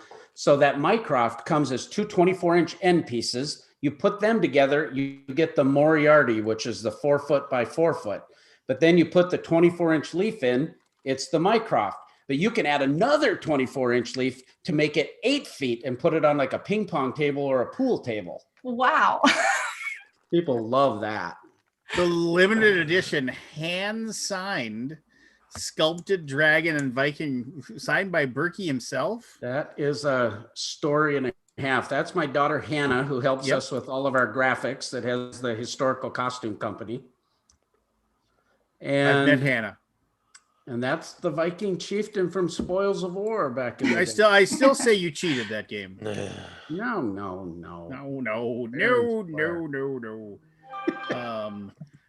that carved on the side? Say that again. There's like Norse carving on the side of the table. Exactly. Those wow. are carved by Dogmite Games. One is the dragon sculpt and one is the Viking. We only have, I think there's like 15 total left. But we got into wood, but I hadn't had them all put together. And so last fulfillment, I actually laid out all of the wood because every wood has a little bit of different coloration, so I could match up the grain. And then when they come together, likewise, so that the grain patterns would match as good as you can with a split there. And I personally installed all of them, and then I hand signed the bottom of each one of those toppers. So they're very limited edition, and they've got Berkey musk on them. Very every household needs. You know, a lot of people pay extra for that. Well, it's I think I might have even misspelled word on one of them. What's new? The Game Toppers leg kit. And this is so cool. Matt was talking about AEG. They have 12 of these toppers, and it's the Adler model, which is the 3 foot by 4 foot. And we prototyped them. Renegade Game Studios has 6 of them. Gray Fox has a couple of them, and Breaking Games and Arcane Wonders. And we tested them for over a year. We had to redo our aluminum rail extrusion to incorporate a screw channel on the bottom end so that we could mechanically insert a steel bracket that could mechanically lock with these hammer screws. It took quite a bit of time and testing to make sure that worked well. We tried 3 different versions with our first generation rail, and we just couldn't get it to where it was stable as I was wanting it and would be cost effective. And this here came up with a beautiful solution, and it's affordable, and yet they're really stable. Do you find that adding this leg kit opens up a whole new level of competition for you with other people? Yeah, you know, I don't worry about the other folks too much, honestly. It's you know, it's we haven't offered a full leg solution, but we still want to help people that don't have room for a dedicated table, and that's where a topper is so perfect, because no, it's brilliant. Table, take it off, Mm-hmm. take it camping, take it to game night, whatever. But now we've got this option where you've got a, you know, they're nice looking, they're durable. There's nothing super fantastic. You know, I have great respect for Wormwood and Carolina, these table companies that are doing it right and making really high quality. But this isn't quite that. But when it comes to the topper itself and the way our cup holders all lock into the rail and everything, ours are super functional. And I play on a topper instead of my dedicated table because I like it better. I think one of the benefits, so I'm kind of going through this right now, is I built my own table and I use these cheap IKEA legs for the legs. And you're still on screen share. You're still in, oh shoot, I'm sorry. I was going to say something, but I was like, he knows. No, he doesn't. No, my wife's like, you must be going somewhere with this, Lance. No. But, I wanted to show this picture to people. That's somebody who has a giant tree in their driveway. Well, those because they bought beans. Oh. Where's the giant going? Is that the swap and shop? That's a big tree. You dropped one acorn in front of the garage. Try my beans. Here. No, that's in Fargo, North Dakota. Like 150 years ago. No, like that. We drove by it. We drove by it today. No, but how old is that tree, you think? I would say a week old. Gotta be like 150, 200 at least. It doesn't look very alive to me. No, it doesn't. Look at the top. It's photoshopped. It's, Bigfoot's hiding right behind it. Just so you guys know. I do want to later talk to you about the greatest, the greatest. Okay, let's do it. Yeah, perhaps the greatest documentary ever. But anyway.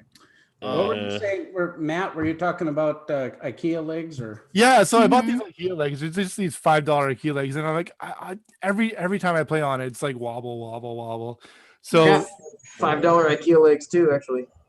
I had to recently. My game table in the back here has basically been the cat bed for the last year and a half. And I lowered it because one of our cats is quite senior and can't get up. So now there's no legs on it. It's just kind of resting on chairs. I'm looking at getting new legs.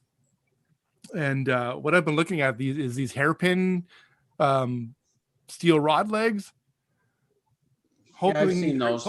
I'm hoping they're going to be more sturdy. Yeah, it's usually you need cross supports. One of the reasons ours work the way they do, Hi guys. because of the corner bracket structure that provides more stability without bracing. Yeah. It depends how you mount it to the bottom of the table there. You want multiple mounting points. Yeah. Another thing I was looking at is they make these pipe frameworks for underneath your, like the iron pipes or whatever, the steel pipes. Oh yeah. And they're because my table is you can't see it right now, but it's all reclaimed barn board, so those pipes rustic wise would go really well with it. Oh, cool. Yeah, you can put flanges on it. I'm just trying to find something that actually works, because I was really annoyed with how much of a give there was and stuff. Yeah, well, you saw the same legs. We have a different screw now that's a little bit stronger, but the leg was the same ones that you used it with the AEG tables, and you noticed how stable they were. Completely. Yeah. But Matt, for your I think that flange thing with the pipe would work. Yeah. The thing with the pipe though is you want to coat them with something. Like I use them for wood clamps, bar clamps. I can actually. The coating on them wears off on everything, so you want to like really clean them and coat them with something. They have them on Amazon. You can buy the frameworks for under your table. Oh, okay. So I'm just gonna order one of those. Mm-hmm. Yeah, all right. Well, I have a question for Kevin. Sure. Have you always been a top hat person, or was it like you wanted Good attention? question. I want to know this too. He was a king at one point. Damn it. Oh my goodness. There's been a lot of characters I've been, I guess, but no, it's my daughters love Sherlock Holmes. They have and I got thinking about the name of the company that, we play games, and we're going to put this on top of our table, and it's a game topper. And I got thinking about the Mad Hatter, and they go, well, how about Sherlock Holmes? And I went, yeah, duh. And so we developed this whole Sherlock Holmes feel to our campaigns and all of that. Yeah, I love that. I really love the whole family feel. It's so cool. I love businesses that work together as a family. Yeah. Oh, thank you. So Berkey, are these legs adjustable? A little bit. They screw in about it's got a heavy duty ABS plastic threaded bottom that can go a little over an inch. If you go more, it goes about 1.5 inches, but we recommend that you only extend them 1 inch, because then you can get a little bit of play there. But it's mostly meant just to be a floor leveler. Yeah, leveling. What was the base height with the topper? 28 inches on the legs, and that puts the top rail at 31. The reason I ask, haven't been in a wheelchair for 1.5 years, and probably going to have to go back again soon, is this would be perfect for people in wheelchairs, because it is, you could break it apart and put it away, Oh, yeah. But I was worried about the height, because being in a wheelchair, you're usually up like this with everything, like cooking and all that. On a normal surface, you're up like this, and it bothers your neck and shoulders after a while. What's the clearance on a wheelchair, Barry, do you think? I don't know. I don't have a tape with me. I could measure mine, but the seat is probably somewhere around 19 inches, but the arms probably are less than the 27, I would think. Yeah. You should be able to go underneath it, I think. Yeah. I had that problem even at my dining room table. After a while, my arms would get fatigued. Yeah. Because you don't have adjustable arms on the side, do you? On mine, they flip up and down. Because at one point I had to transfer on the board from that to a chair or whatever. But that's all they do. Yeah, they don't. The height doesn't adjust on them. They just flip out of the way. Sure. But like I'm saying, like even playing at my dining room table, it was after being like this for so long. Yeah. Hey, you didn't have dining room covers before, or did you? Nope, that's all new. All new. It's the same material that we made our mat racks, the Lord Berkton and the JJ Berkton mat rack, so that it's 3/4 inch powder coated MDF. So it's reasonably affordable, but very durable, matches the rail really nice. I'm waiting for you to say Corinthian leather. Very stable. How many Nagas were killed to make this Naga hide top? Yes. Very rich Corinthian leather. Corinthian leather. Collapsible cup holders. This is huge, guys. You know what I mentioned a little while ago? I said sometimes it's the little things in life that matter. I keep telling my wife that. One of those days. She doesn't believe you. I have them too. And I had about enough of it. And I got this package in the mail. And our cup holders, I'll explain what this package means. But these are our cup holders. And these just hook right into the rail. They just lock right in really simply. But they're collapsible. So you can expand them or collapse them so they store really easily. That's nice. And this is made out of a material called Sarlic that they actually use in really heavy duty gaskets and pumping mechanisms. So did they come from the Sarlacc pit?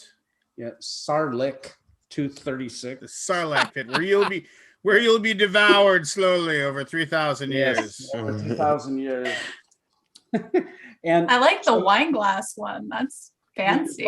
You can put a can in here, but you can put bigger water bottles, all that kind of stuff. But sometimes you've got this hole here for the cup. Sometimes if you have a weird shaped jar or, those square bottles, Philo water bottles, whatever, they kind of tip into the hole a little bit. And so we got to fix that. And so I came up with an idea. These are a rubber logoed piece that just fit right in here like that. Oh, nice. Perfect. And so now you can use it to, to roll dice or have chips in here or whatever. And it works so good. I got these and I was like, this was such a big win. And it's just this little thing, but I just love them. The little details. Yeah. So you got to ask. So, I mean, what's shipping shipping a package of these? What does it cost to ship to, like, say, any place in the United States? What are you charging for shipping? That's like, usually that's if you balk at, right? The shipping charge. Yeah, you got to think about this as being furniture, and if you're shipping furniture, of course we're not Wayfair or Amazon, so but it costs $149 to ship it, and that ships it to anywhere to the door with tracking and all of that. But we've developed some really high-end packaging that has resin foam corners, and last year we had less than 1% failure rate in our shipping. We dropped it 3 points just by incorporating new engineering in our packaging. And every one of those boxes cost me $30 plus $14 to assemble. That's how good they are. Well, there you go. So you're getting your money's worth for shipping. I can say without a doubt that it's a pretty good product. It was so fun. Just recently, Randy and Ellen Kirby from We Game Together, they got a topper in Wisconsin. I saw that. Did you? Okay. We're friends on Facebook, so I got to watch the whole thing. Oh, cool. Well, they were opening it, but they opened it from the wrong end. So he's crawling inside the box. That's how big this box is. It's like they're kids making cardboard forts, Yeah, it made me laugh. You're seeing all the packages there. By far the best value and is the packages. You get 2 of the game mats, 4 of the cup holders, 2 of the big double cup holders that can. But here's what else you get. The Hello Shield. Welcome to the Hello Shield. Go ahead, go. Oh, look at all these cool mats. They're so cool. There's a Ryan Lockett one. There it is. Very cool. This is the one to own right here. Source. The Viking mat is the one to own. And we played on the Texas Hold'em when you came to my house. Yes, I will say that the Texas Hold'em one's pretty cool too, but the Viking one. Honestly, it's just like, okay, for 2 reasons. One, like if you like, because of the big blue sea in the middle, it's like it's got a nice chunk of solid color with that well, it isn't all solid. There's something to it, but so it like if something falls off of the game board or something, it doesn't get lost in the art, I guess is what I'm. It's not too busy. Yeah, and if you are a videographer, a lot of times, like, you can't, like, you want kind of a color, just like a blank color, right? So like people aren't trying to discern, am I looking at the board? Am I looking at your mat or whatever? So if you're doing videos and stuff, the Viking mat works really well for that. It's really good. It's super awesome. I like the Cthulhu one though. I saw you have a new Cthulhu. That's pretty cool, dude. I had a fun story about that one. I actually Did you talk to Cthulhu Richard to have Lonnie, and him and I worked together on that. Now scroll back up to the mat. Well, no, we'll go down for a second. You're fine. Don't you have a big picture of the Cthulhu mat somewhere down here? These are also, hold it, slow down, go back. Ooh, the Great Wall. That's pretty cool. That one is pretty cool. That mat is done by the Honorable Vincent Dutrait. Nice. Oh, wow. And what a joy working with that guy. He was just a thrill to work with. He lives in Korea, and he actually hand brush paints, and then it gets digitally rendered. And we had so much fun doing this one here. We're calling it the Great Wall, and the detail. We played Dragon Castle on it the other day too, and it was so perfect. Oh, busting out an old school game, huh? Old school. We did play Yedo on it. Yedo. Dragon Castle is over a year old. It's old school at this point. Yeah. I gotcha. Yeah. Oh, look at that. Oh, that. There's the volcano. That's from Joshua. I'm gonna head out, guys. Have a good night. Jonna, Nice good to meet see you. Jonna, tell us a game you've played in the last week that you really liked. We played Spirit Island over the weekend, but I always play Spirit Island, so that's why I frown. Okay, tell me something. Tell me a new game you've played. A new game. New to you? New to me. We've just been playing the same games over and over. There's nothing wrong with that. We've just been playing. Oh, we played Snail Sprint today. I played that with my 3-year-old. Oh, that's a good one. The magnets on the. Yeah, it's so cute. It's a great one. So there you go. Sprint. All right. Snail Sprint. Come on, Lance. Snail Sprint. Sand scale? What? Sand sprint? Snail Sprint. It's a snail racing game. Nail Sprint. Sounds. Isn't that an You would love it. oxymoron? It's really good for young kids. It is. Yeah, it's a little kid game. Yeah, Oh, teaching colors and shapes and rolling dice. And there's little snails that have magnets, and they go around the tin box that the game comes in. And it's great. Which I was gonna tell you, Jonna, where you're at looks like you're in a school. Which Yeah. I know you homeschool, so maybe that's by design. But it looks like you're like. I'm surrounded by books grading right tests. now. Looks like you were grading tests, and you're like, "Oh, I'll take a moment to log on to this." Yeah, this this is the silly schoolroom. chat. So, and I was like, "Oh, there's a giant pile of books. I should probably move that." So sorry about that. No, that's okay. Not me. Yeah, you haven't All seen right. Forrest get up yet. Thank you, Well, Jonna. Have a great night, everybody. You You too, too. Donna. All right, so that's the molten volcano. Oh, there's the Rome one. That's really cool. No, that's from Yaroslav Radecki, who did Reavers of Midgard. Look at him just drop all these names. It's just like name drop. Where's your Matt Paquette, Matt? Well, we've got a Lance Meister inspired Matt coming. I'm a designer. I'm not an artist. What is it? Does it involve your nation? Is it a jar of pickled eggs? Okay, let me just keep going here. Just keep going. I still have to make your potato. Oh, look there. at that. Look at that bag. What bag? We've got a deal with Game Hall where we're making this designer beautiful game bag. It actually stores all of our components and it fits, but it also fits standard Ticket to Ride size boxes. And we're working with Top Shelf Fun on that particular product. And it's what about your old game bags? Those the ones that basically, I mean, those things were awesome. Yeah, we still have those. Those are the game totes. Yeah, they're pretty nice too. No, I mean, and I'll say this. I'm going to say this about the game totes, and this is not a knock. This is not a knock at all on they look like and work very well. They look like somebody that orders Chinese takeout, and because it looks like you understand what I'm saying? Like the inside, like I use those when I go pick up food for the family, and I use it to put my food in. Well, it has an insulated that space fabric on the inside. Yeah. Like the Uber Eats guys. Yeah. So no, literally, like I use mine to when I go pick up food for the family, so the food stays. It's warm. right here.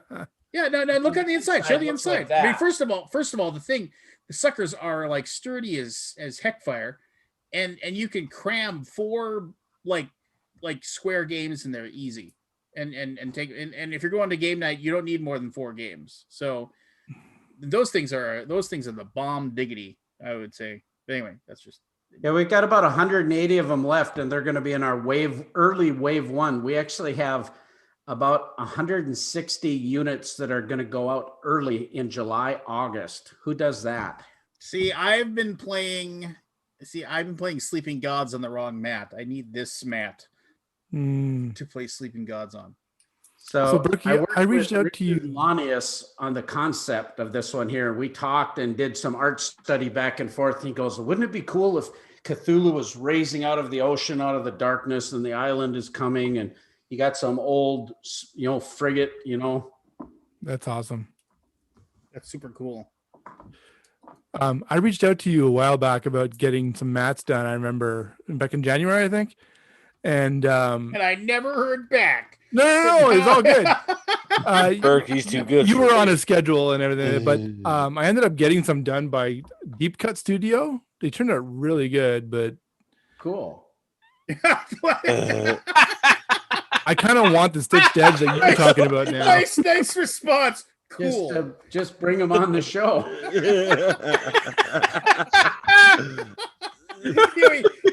Yeah, hold on. Somebody get a hold of Deep Cut Studio. Let's get Berkey out of here. No. What I mean to say is, you suck, Berkey. You didn't make my mat. Hey, Lance, can I invite another content creator? He's a good guy on here. His name is Matt. He's celebrating his 6,000 subscribers. He does board game content. Is he Matt from Deep Cut Studios? Maybe this mat should go then. No. We only have room for one mat on here. I gotta go. Yeah, I don't care. Sure, fine, whatever. He's good people. If you say so. Anyway, keep going. So, okay, this is a cool mat. I like it a lot. It's awesome. Well, all of our mats are 3mm premium stitched edge, so they're really beautiful graphics. Can you get them all done at the different sizes of your tables too? Yeah, we actually have. We will have 20. Not you, Matt Paquette. You need to go to Deep Cut Studios. Fuck off. We'll make you a Deep Cut. You're Studios Canadian. You mat. can't be rude. What the heck? Listen. Listen here, mister. No, we have 20 styles, and we have them in 11 sizes. Are you kidding? Oh Nope. my goodness, that's So amazing. we have a lot of. Lance has seen our shop, and he can attest to their walls and walls of mats sitting Oh, there. it's never ending. So, do you get the artists to do different sizes, like different? Yeah, that's a loaded question, but we go at 300 DPI at 48 by 72, and then Okay. we scale each one down to the appropriate size. So the graphics are actual native graphics, so they're not stretched and all of that. But you have different aspect ratios though for the different table Yeah, sizes. it totally gets the artwork for the squares get changed. That's awesome. Good thinking, man. Yeah, it's a little extra work. You pay people more to do it, but it's the way to do it. Absolutely. Oh, this is nice. I like this one a lot. This is Yaroslav again. The pirate theme. I had this idea. I was talking to Jamie Keggy one day, and we got talking. I thought, yeah, what if we put a knife in the corner holding the mat down, and then we'll have a bottle of rum in the corner. He hi ho fum. The hat's nice. I like the hat. What are you laughing at? Anyway, These are are cool. We're doing 4 mats and a rack. So and you get 4 storage bags. So it's a huge discount going this way compared to doing just an a la carte. You in this bundle, you get one free. If you scroll down, it's the 6 mat with the Lord Burton, the big meeple rack that has the steel rods that you can put your smaller mats on, and you essentially get that whole mat rack free by buying. I need mats. one of these That's how racks. good of a I absolutely positively need one of these. I gotta figure. I gotta see if I know. I gotta Yeah, see if I know a they're guy awesome. on this one. I know a guy. When did I ever refuse an accommodation? You know, I can't remember the last time I was invited to your house for dinner. you haven't sent me any flowers. You haven't ever asked me a favor before. And there's where's Jeremy? He should be here. There's a good. He did a great job on our Mycroft video. That was super fun. And There's Ellen and Randy. There's that damn Joel Eddy. Goddamn Joel Eddy. I love that guy. Team Fuge, baby. Team Fuge. Well, there Aldi you on your go. page somewhere too. What? Aldi's also on the page somewhere, isn't he? Yeah, Aldi's yeah, on there. We yeah. homesified him. They'll let anybody say anything. Yeah, that guy will say anything. Yeah.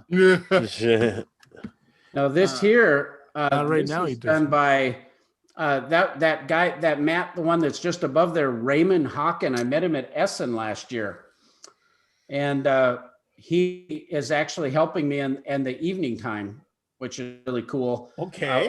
He lives in the Netherlands, but Oh. he bought a big package with the extension leaf, and he's just loves it, and he's so thorough, and his video was amazing, and he was able to jump right in and answer questions and help backers while I'm sleeping. Well, that's nice. That's what you need. Those collaborators. That makes a big difference. Yeah, it sure does. If only someone looked up had like the a $5 for 83 being messages. a collaborator on Kickstarters. Ha! Some genius will do that one day. Mark Maya from Board Game Coffee, they did a super funny video, and he's like he's Rod Sterling from the Twilight Zone, you know. I love that guy. He's awesome. When they made this video, there was a couple times I almost spit my coffee out. It was so funny. All right. Just looks like everybody loves your stuff. That was a joke I made earlier today. I said, what's it like being the Beats of the board game world? Yeah, I saw that. I had my headphones on, I think, with the we couldn't see who everybody was though. No, you had signed in. I clarified after. My first comment, I wasn't signed in yet. Yeah. Yeah, good old Chris, Dan King, Cat, man. I mean, yeah, obviously, I've been proven wrong, Kevin. You've made something that has allowed people to upgrade their gaming experience for a fraction of the cost that a giant board game table would normally cost them. So, kudos, sir. I think the real success of it is not just about the cost of that. That was my initial reason why I couldn't think it would take off, because I thought it was cost based, but a lot of it's just practicality based. People just don't necessarily have the space or the convenience or whatever it is. This is like a much more portable, easier way to do it. You can put this over a folding table. That's like insane. Yeah. Well, I think what it is that, and to kind of build off of what you just said, is that most people don't have the ability to have a dedicated area within their home that is just for gaming, right? They have a kitchen table which they need to eat their dinner on, and so it's so if they have something that they can place on there, then they can remove. Obviously they're going to be better off. Yep. Sir Scott Alden is in the boom. Hey, Berkey. Oh, How you doing, buddy? Good. You made me look good on that little quote. Pull Doesn't quote. it look awesome? I want that picture of my profile. I got to get it to you. Keith? That my daughter worked on all of those to put the Victorian costumes, so they'd fit in the watch. And I thought you looked so regal there. It was. I had like my high collar. Probably because I remember what the picture was. I think I had headphones on my neck, so maybe that was like a nice. Oh yeah, disguise. that's right. She had disguised it out. Getting rid of those. Yeah, it looks really good, man. Congrats. you were just putting on Thank you for airs. doing that, man. Yeah, no worry. I can't wait to use them again. Right? If only. It's What happened to coming. Matt? He dropped off. He had to go. Oh, You made fun of him, Lance. Yeah. well, I wasn't done making fun of him. Matt You shamed him. pissed off a Canadian, Lance. I don't know. Well, maybe, I don't know. How do you do that? So Keith he took that little picture and turned it into a wombo of Frank Sinatra. And it works really well. Really? Somebody needs to take that app away from him. It's like one of the most amazing apps ever made. All right. Well, It's Forrest is here. amazing. Forrest is here. Kevin, do you have time to play a game? Yeah. Your beard looks great. I was Thank just going you. to say, you look Quite very majestic. I haven't had anywhere to go. There you go. I mean, would you say you would cut your beard if you had somewhere to go? I'm thinking. I'd probably about- cut my hair if I had somewhere to go. No. Getting pretty long here, Lance. Look at that. There, they let it grow. Let it grow. Let it grow. I don't need a mask. I just go like this and a rubber band. Gross. I can do both. All right, so Kevin, we play a couple of games now that they're kind of based around Forest. The first game is called Forest Facts, and it's where I give Forest a question, and the answer is number based, and he takes a moment to think about the question, right, Forrest? If you want me to, I don't think it's for the best. You give him a moment to think about it. Does he have a mic over by him? Where he's standing? I don't know where he is. He's screaming from across the room. He then gives us an answer to the question, and then the rest of you say higher or lower, basically, and then you figure out, or higher, lower, or did he get it dead on? It hasn't happened yet, but I have faith that at some point he will get one dead on. Higher, the lower. Yes. So Forrest, are It's you all ready? about Forrest, though. We don't get. Oh, I am born ready. We don't So really. you ready to do a little Forest Facts? Absolutely. What's on your shirt, dude? Oh, this is a weird looking zombie. I was hoping to rip it today, but whoa, I've been trying to get rid of my shirts, so I rip shirts a lot in my videos nowadays because I'm trying to get rid of some of my shirts. You could donate it. Yeah, there's some donation places probably not. Yeah. But this is more fun. Good conversation. What else? Cool story, man. bro. Cool story, Thanks bro. for pissing on my Cheerios, Lance. Cool. Here we go. It's time for Forest Facts, everyone. Forest Facts. All right. Can I get our contestant to sit down and pay? I can't. Like I'm here. There are literally games everywhere surrounding me, so I cannot.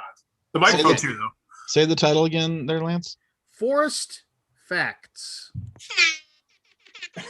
Nice. All right, here we go. Oh, that was really loud. Forrest, question number 1. You're excused. What percentage of the Earth's freshwater is in its glaciers and ice sheets? Ooh, freshwater.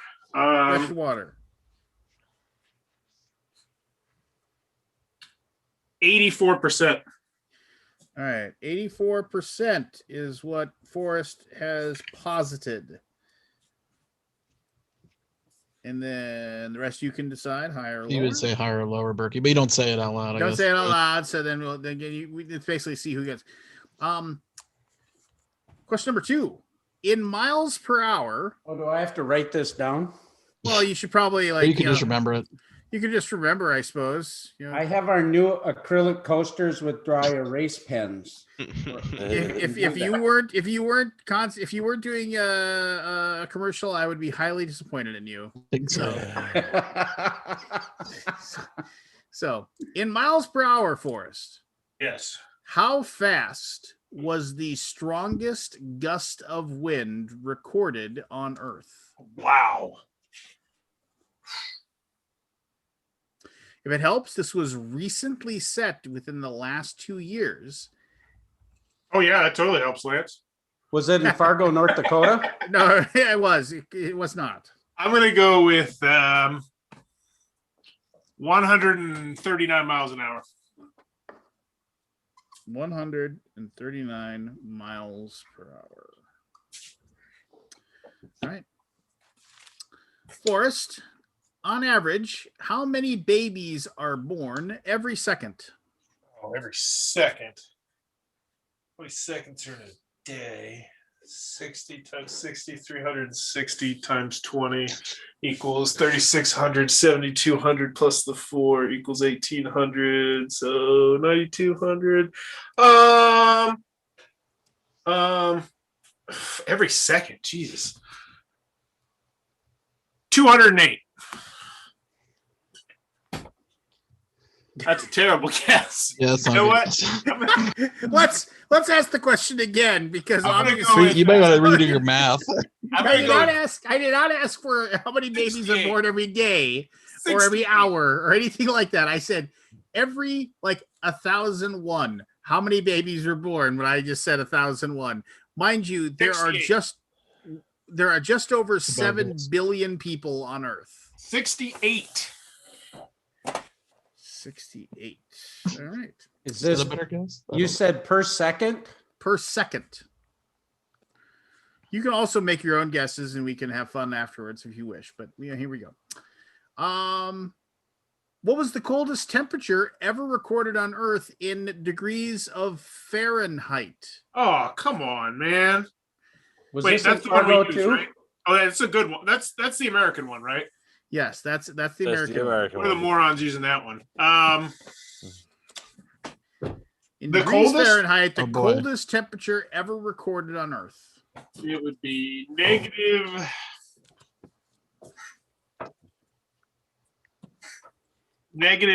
56. Negative. So we would have to say lower if we thought it was colder. Yes. Okay.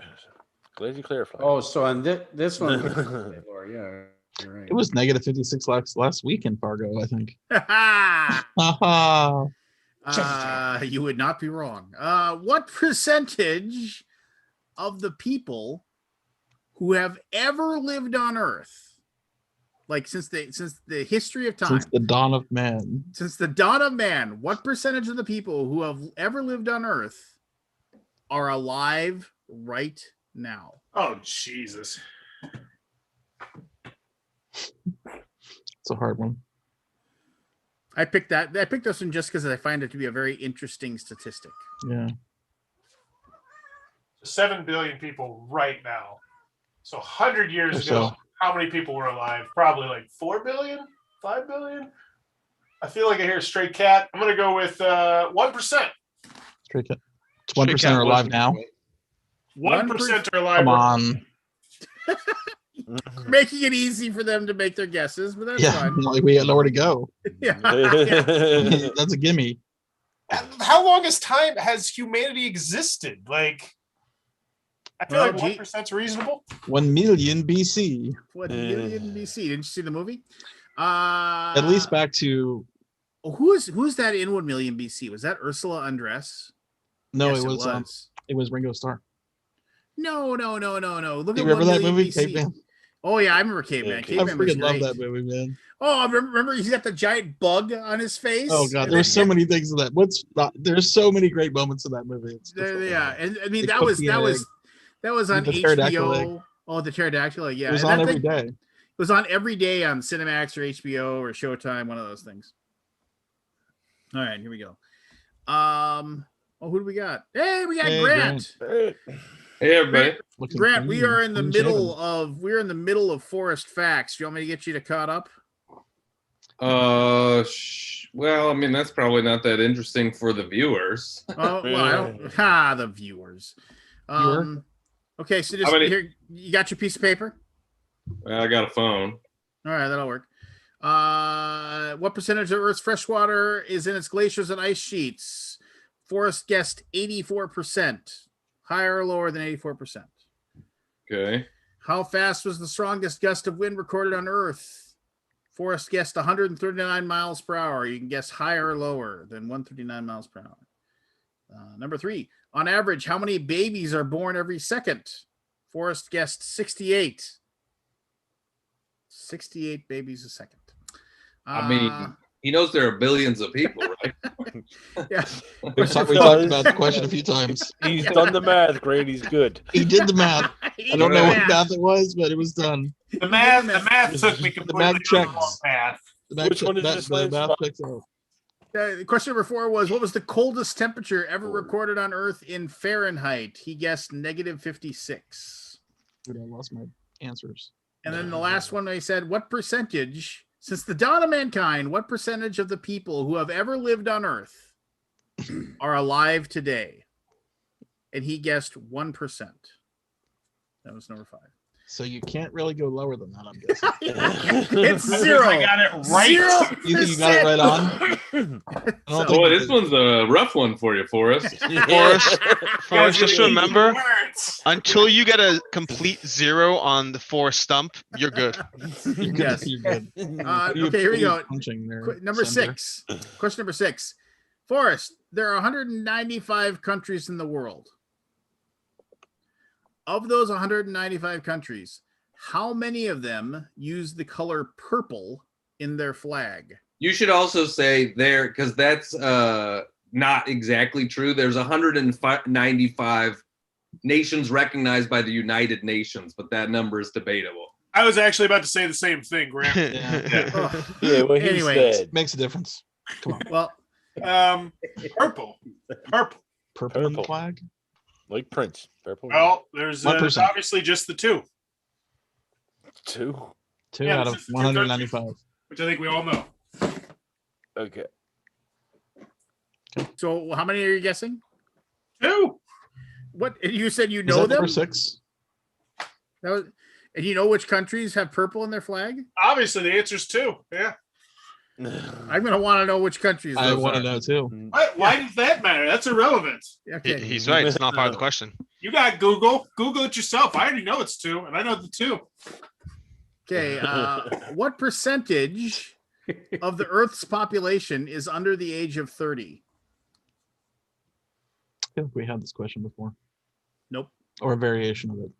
Nope. Over the age of 30. Under the age of 30. Under the age of 30. Oh, man. People. What are you punching there, Radcliffe? I am sorting and organizing my Marvel United collection. What are into- you using for that? I'm using these broken His token brain. inserts. 62. Not broken token. That's actually not. It's from Etsy. 62%. Oh, never mind. Oh, cool. Oh, that's a nice one. Does it come with a Yeah. box too? It comes with here. Good lord! I'm trying to run a game here. We're like waiting an hour. Oh, those are great. Yeah, I'm What? gonna get that. What? I'll send you a link. Yeah, send me a link. Sorry. I think he said 38. Had to get some work done. You're guessing 38%? Yes, sir. Is alive today. Under 30. Under 30. Yes. That's a good guess, I think. Yeah, I think that's too. Forrest, do you know sign language? No. Well, it's unfortunate because if you did, you would speak a language that is recognized in blank number of countries in the world today. It is recognized as 205. it's recognized as an official language of that country. How many countries are recognized sign language as an official language of that country? 173. You don't leave us much room. I mean, just by No, he odds. doesn't. Wow. Well, He's horrible Scott, at when I this. have the right answer, I can't. I know when you're right on, you're right on. I mean, come on. All Yeah. right, What are you all gonna right, do? Forrest. What is the global adult literacy rate? Ooh, global. Jesus, global. Literacy, meaning people who know how to read and write. Yes, Okay. exactly. I know in America, I think it's like 18% don't. So it's higher in second and third world countries. So it'd be 82% are literate in the United States of America, so it's going to be lower. I'm going to go with 70. I'm going to go 69. Yeah, dude. Yeah, you're going with 69. I was with you till you lowered it. All right. Yeah, but he went 69, so he went. Final question. On average, in the United States, how many people are killed from tipping over vending machines every year? Oh, Thought I was going to say tipping over cows. I used to know this one. I just know that it's greater than the amount of people who are killed by sharks. What's the population of the United States? 330 million? 330 million? Something like How that. many people a year? And this is just in America? I think it was close to 400. Yeah. That's like the question. You guys know what the most deadly animal is? Man. Hippo. Dog. It's actually by far mosquitoes. Oh, yeah. I thought it would be Yeah. man. But it's people people always think about like bears or sharks or something. They Well, kill I was gonna say, so that I relatively- remember hearing the vending machine one in comparison to sharks. There's like 3 shark deaths a year and more vending Oh, machines. and like if you ask people, it's like, what is the most populous bird in the world? 212 people died from vending machines. Pigeon. Chicken. 212? Yeah, chickens are the Yeah. most populous bird because we We eat them. we We Yeah, do? we eat 'em. Yeah. You're guessing 212? Yep. So I think That the could answer be- to that one is 17. That's just my head for some reason. So, Go ahead. Forrest, 42. you are all over the place all over the place here. I can't wait to hear this. Well, Just like his life. let's start us off here. What percentage of the Earth's freshwater is in its glaciers and ice sheets? I wish he guessed 84%. And I wish Forrest was feeling dirty earlier because it is 69. It is 69%. That's gonna be painful. Question number 2. How fast was the strongest gust of wind recorded on Earth? You guessed 139 miles per hour. You're a little off. 253 miles per hour recorded in a cyclone in New Zealand. And that was like a year and a half ago, and it was sustained for 11 seconds. Anyway, number 3. On average, how many babies are born every second? Well, look out, world! We're going to explode because 68 babies are born every second. That is incorrect. It is 4. 4 babies. And in comparison, just so you know, around 2 people die every second. What one was the first one, Lance? Which the Earth's freshwater? Yeah. It was 69%. 69, dude. And what did he say? 84. 84. Yeah, okay. 84. All right. You look like a befuddled grandpa right now. No, grandpa. Hey, this is bedtime, Amy. I'm doing scoring. Scoring here. It's scoring for you. With transparent scorecards.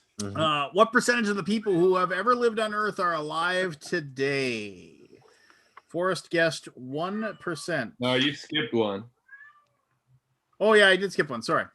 What is the coldest temperature ever recorded on Earth? He guessed. The reason why I knew that you skipped it, I was like, well, if we say lower, does that mean we're saying colder, or does that mean we're saying, yeah, correct.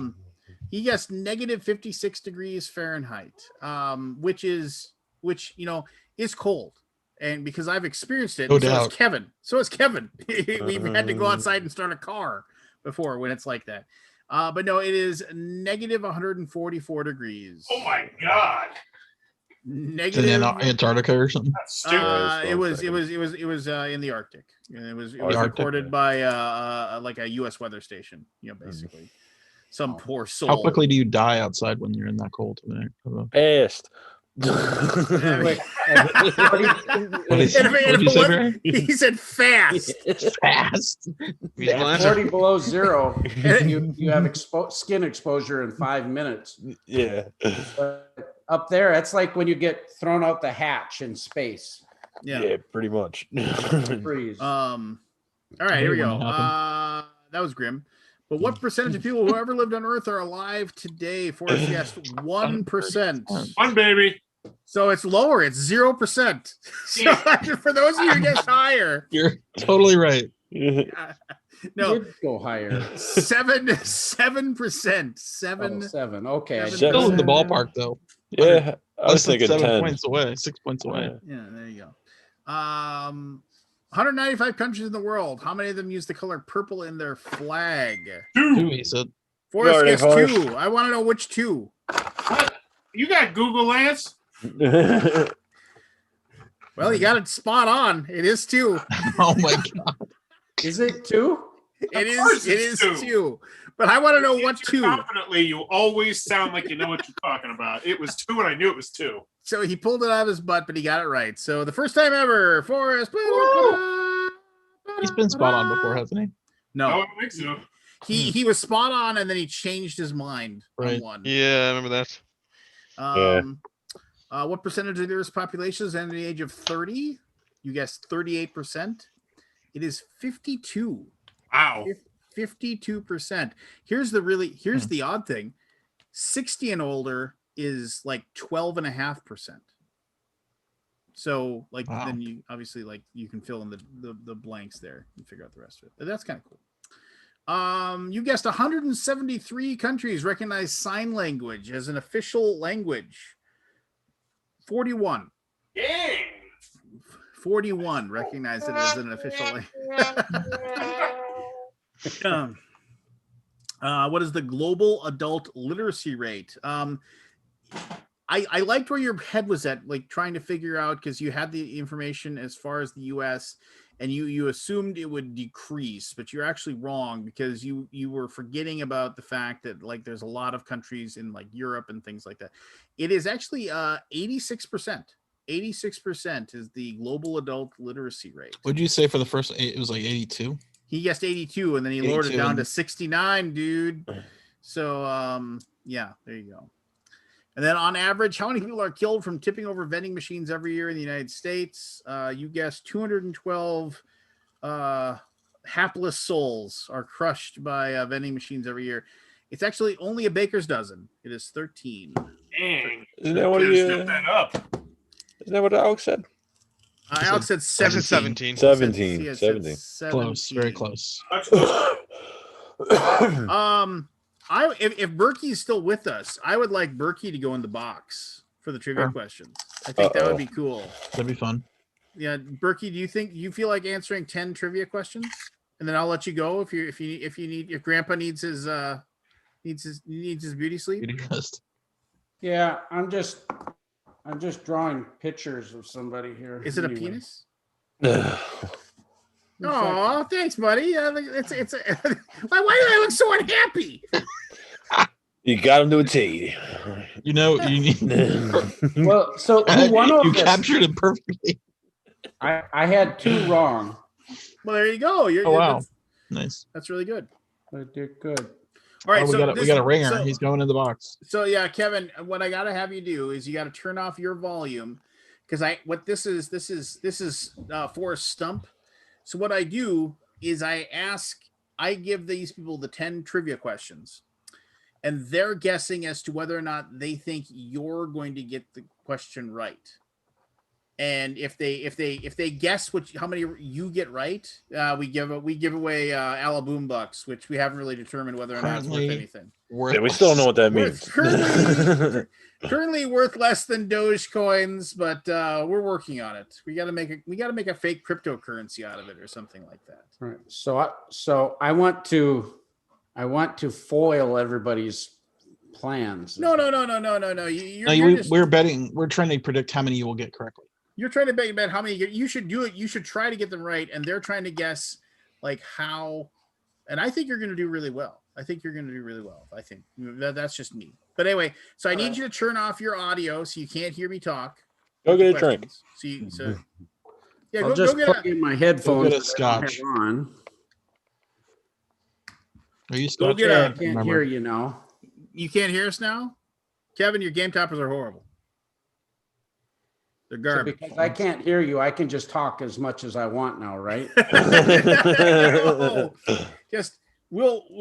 Kevin, I'll give you like a thumbs up when you can come back or something like that. Anyway, here we go. These are the questions. Can't hear you. How How's could he he going to hear know that? that? I don't know. We'll have to We'll get him wave back or in a something. minute. We We'll can- get him. I can send him. I can call him. I have his phone number. Okay. All right, You have here the we go. technology. So this is weird. Since I didn't know if Kevin was going to show up or not, I thought this might be Forrest. So I kind of, it doesn't matter. These are the questions. That's a fact. You're just going to have to decide. Maybe you think he's going to get 10 out of 10. I don't know.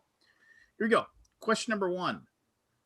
What was the date of the attack on Pearl Harbor? Forrest, are you playing this or not? Yeah, I can multitask. Are you going to write down whether or not you think Kevin's going to get these right? Yeah, I got it right here. So I want to know, Forrest, what would you have guessed? okay, Do you know what the date of the attack of the Pearl Harbor is? I believe it was in December. I'm going to go December 13th. No. Yeah, you would have been wrong. It was in April, right? 7th, the day that will live in infamy. Yes. Yes. All right, here's question. So question Not my number. mind. So question number 2. He'll get that one. Question number 2.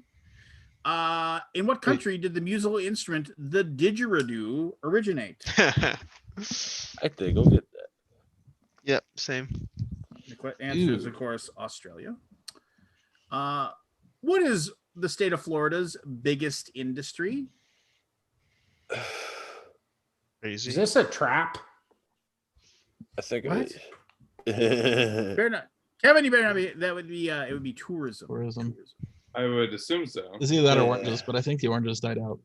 Can't I was hear what thinking, they're sure. doing, but I bet Question it's a number 4 trap. was: if you order a magnum of champagne, how many bottles do you get? If you order a what? A magnum of champagne. How many bottles do you get? And the answer is 2. Is it just 2? I thought it was more than that. Just 2. I guess it's 24. I don't think you'll get that. I don't even know if he Kevin drinks. Who wrote The War of the Worlds? We'll get that. Of course. P. Wells? Yeah. You know that his dad was a champion professional cricket player? Oh, really? Yeah, I was just reading some stuff. In America? I don't know where. Yeah. Do they even play cricket in America? When it was in service, what made the Concorde airliner unique? Oh, he'll know that. Speed, yeah. Too fast to the sound. What is the pure spirit distilled from wine? It's, of course, brandy. I'm not sure about that. Is it? What is the largest living feline in the world?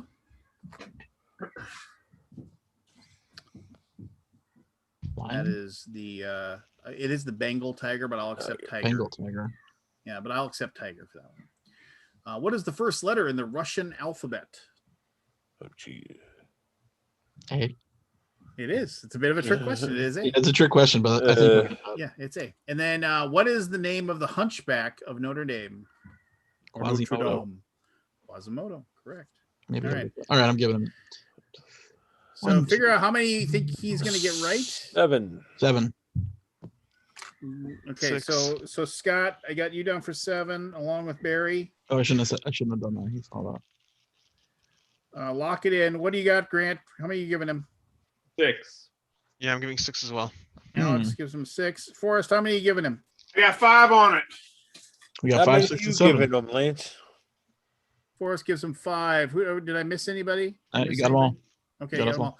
Kevin, he can't hear me. What am I yelling for? Yes, we hope to Say it unlock louder. that as a stretch goal. What did he say? He said something about a stretch. He's goal. talking to the If phone.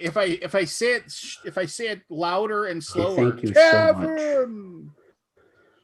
That's what we're doing this for. It's funny that he doesn't think we can hear him. I think that will be a lot of fun, period.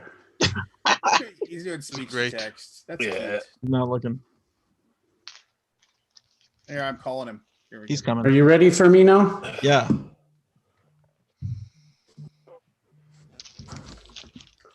Hey, how you doing? Jesus, this is what we're Hey, I made a picture of you, Oh, really? Will you frame it for me and send it to me? doing. but I it's like that. erasable. Come on back, guy. We're ready for you. You have a horn of beer. Yeah. A horn of ale. A What are horn those of called? ale or What do those have mead names? or whatever. Okay, that was fun. All right, so here we go. So they here's the 10 questions. You're gonna get 10 trivia questions. These are all over the place. So what you drinking? Whiskey. Dr. Pepper Coke Zero. Oh, there you go. Where'd you get Play it off that there, stuff? Scott. Where do you find your Dr. Pepper Coke Zero? Wally World. Really? Yeah, I gotta find that. That's good stuff. Anyway. All right, so are you ready? Here you go. 10 questions. And then if it's your final answer, you say final answer, or else I'll have to ask you. All right. So All right. what was the date of the attack on Pearl Harbor?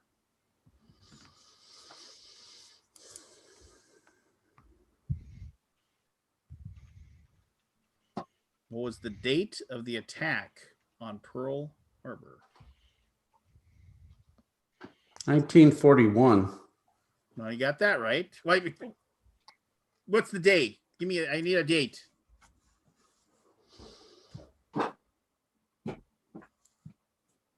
I know this too. Pressure. It was a Sunday. Hey, that's cheating. I'm drawing a blank. I was thinking it was August. That's not right. It was in one of the 12 months that we enjoy in our calendar. You are correct, sir.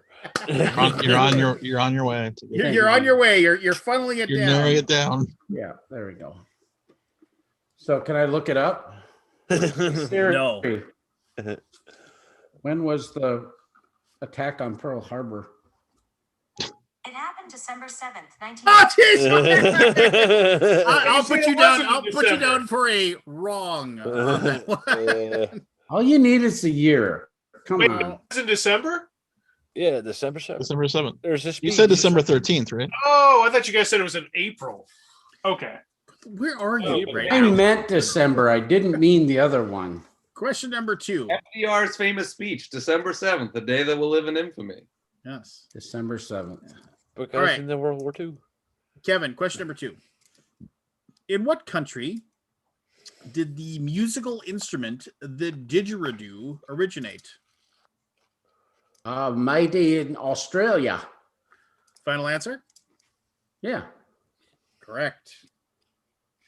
Put a few shrimps on the Barbie. Where's my fanfare, Scott? You got to give me a fanfare. Oh, I need a fanfare. Hold on. Yeah, we the womp womp womp is good, but we need a fanfare. Oh, it doesn't have it. Hold on. And a cheer upbeat. It doesn't have it. Doesn't have a fanfare. All right, well, here we go. Yeah, It only has the sad trombone and the horn. okay. Well, then the horn is the happy. Then Hold on, I'll find it. I'll find it. I knew that about December too. It's all right, Kevin. Oh wow, I get an ad for. It's the pressure being Is on it the for spot. Dogecoin? Yeah, I've already lost $100 in Dogecoin. By the way, don't buy it. Oh, that's not the right one. Hold on. Good Lord, Little loud, Scott. Little loud. Is it loud? I turned it That down. was No, not you're quiet. I turned it way down too. It's that was weird. You're allowed. What is up with you? I'm loud. You. Hold on. I didn't do anything. Oh my God! Shut your mouth. It must have a cable or something. Whoa. Good Lord, stop talking. Well, we powered off. What the world is happening here? What are you eating? The microphone? Is it still? Is it It's still too weird. loud? It's Yeah. weird. Is it still too loud? Oh yes, it's Yeah. something weird. Yeah, I mean, You're talk like maxing out on decibel. I'm talking normally. Is it now back to it's normal? okay. Okay. It's better now. Yes. Yeah, but you're not listening normal. I muted it. December 7th, 1941. Free crypto. It just came to me. Okay.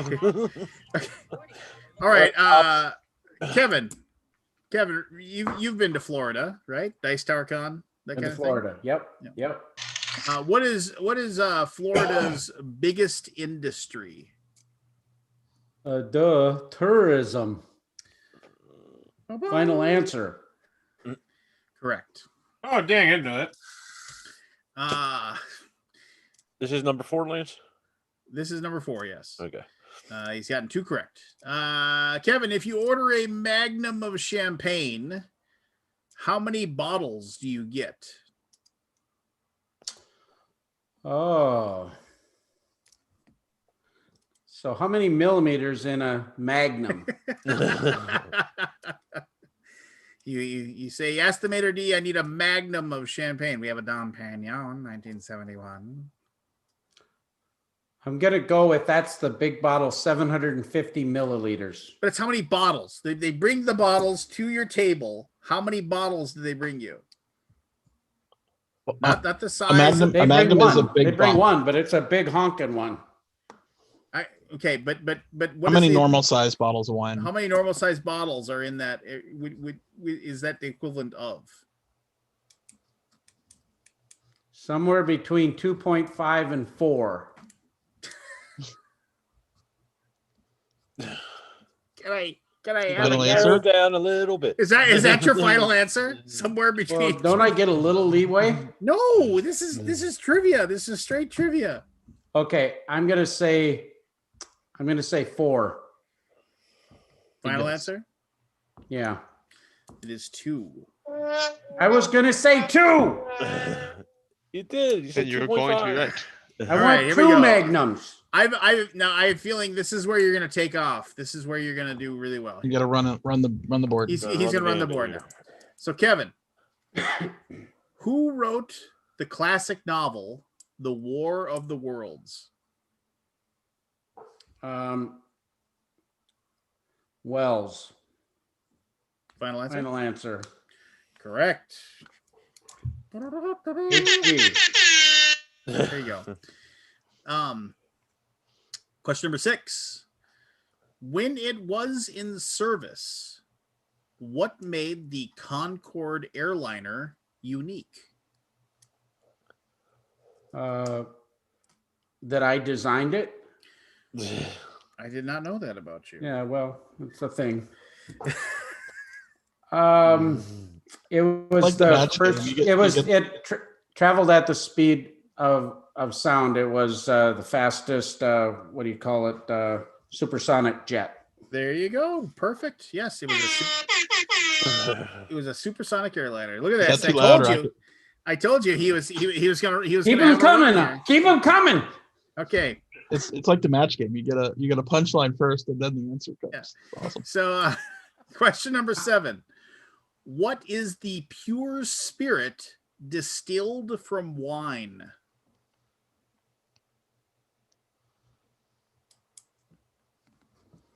The pure spirit that you distill from wine. Well, it's either champagne or port. It's champagne. That's the process of Dom Perignon. Final answer? Yeah. The answer is brandy. Brandy is man. distilled from wine. What kind of alcoholic are you? Not very good. Question number 8. What is the largest living feline in the world?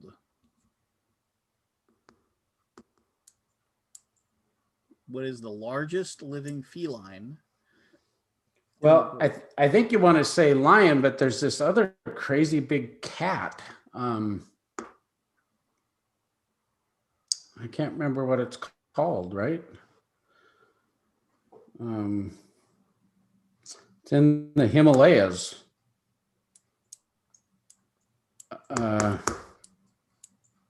Lance, that actually does bring up a point. What's the question? Say the question exactly. What is the largest living feline in the world? Because I think your answer is actually wrong. But Well, Google it. You got time. I'm trying to remember the name of that thing. It's got the big ears and. But I'll just for commonality, I'll say lion. Final answer? Yeah. The answer is tiger. so Tiger. actually, Lance, Tiger. that answer is wrong. I was thinking this earlier, so I just looked it up and I'm right. Oh, Calls wrong into twice question in one night, every man. single. But it's Well- called like a Zitro or So It's called the Trent question, Ginger. the answer. That's why I wanted you to ask the question again. You said living. A liger is actually the Yeah. largest living, but it cannot reproduce. So it's not a species, but it can be alive.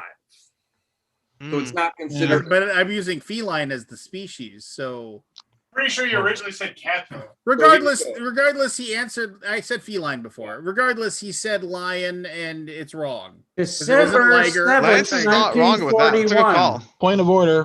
The It's only liger half wrong. is the largest of all known. It doesn't matter. Lance is right. He didn't say liger. Well, he didn't Okay. say tiger either. Yeah, he didn't say liger or tiger. He said lion. I which was is wrong. going to, but then I had to backtrack because I of this understand. crazy question. All I'm saying is it's not called Lance Stump. It's called Forest Stump. So Well, I'm with Grant. We need a We were fact checker you for this know, I game. would have said it right if That's the Grant thing we do. would've First the got it away. amen thing, now this. Go. Yeah. Yes, yeah. You could email goblowitoutyourass.com. At Gray Fox. All right, here we go. Kevin, what is the first letter in the Russian alphabet? V for vodka. I don't know what it is. I'm gonna say A. Final answer? Yeah. Trick question. You're right. It was A. Okay, it's a sweat. It's always a sweat when we get to the end, right? It's always a sweat when we. How many does he have What's so he at far? right now? He is sitting on 1, 2, 3, 4, 5 of 9. Yeah, 5 out of 9. He's on I 5 got out 4 of 9. wrong, but So you I've can't- been cheated.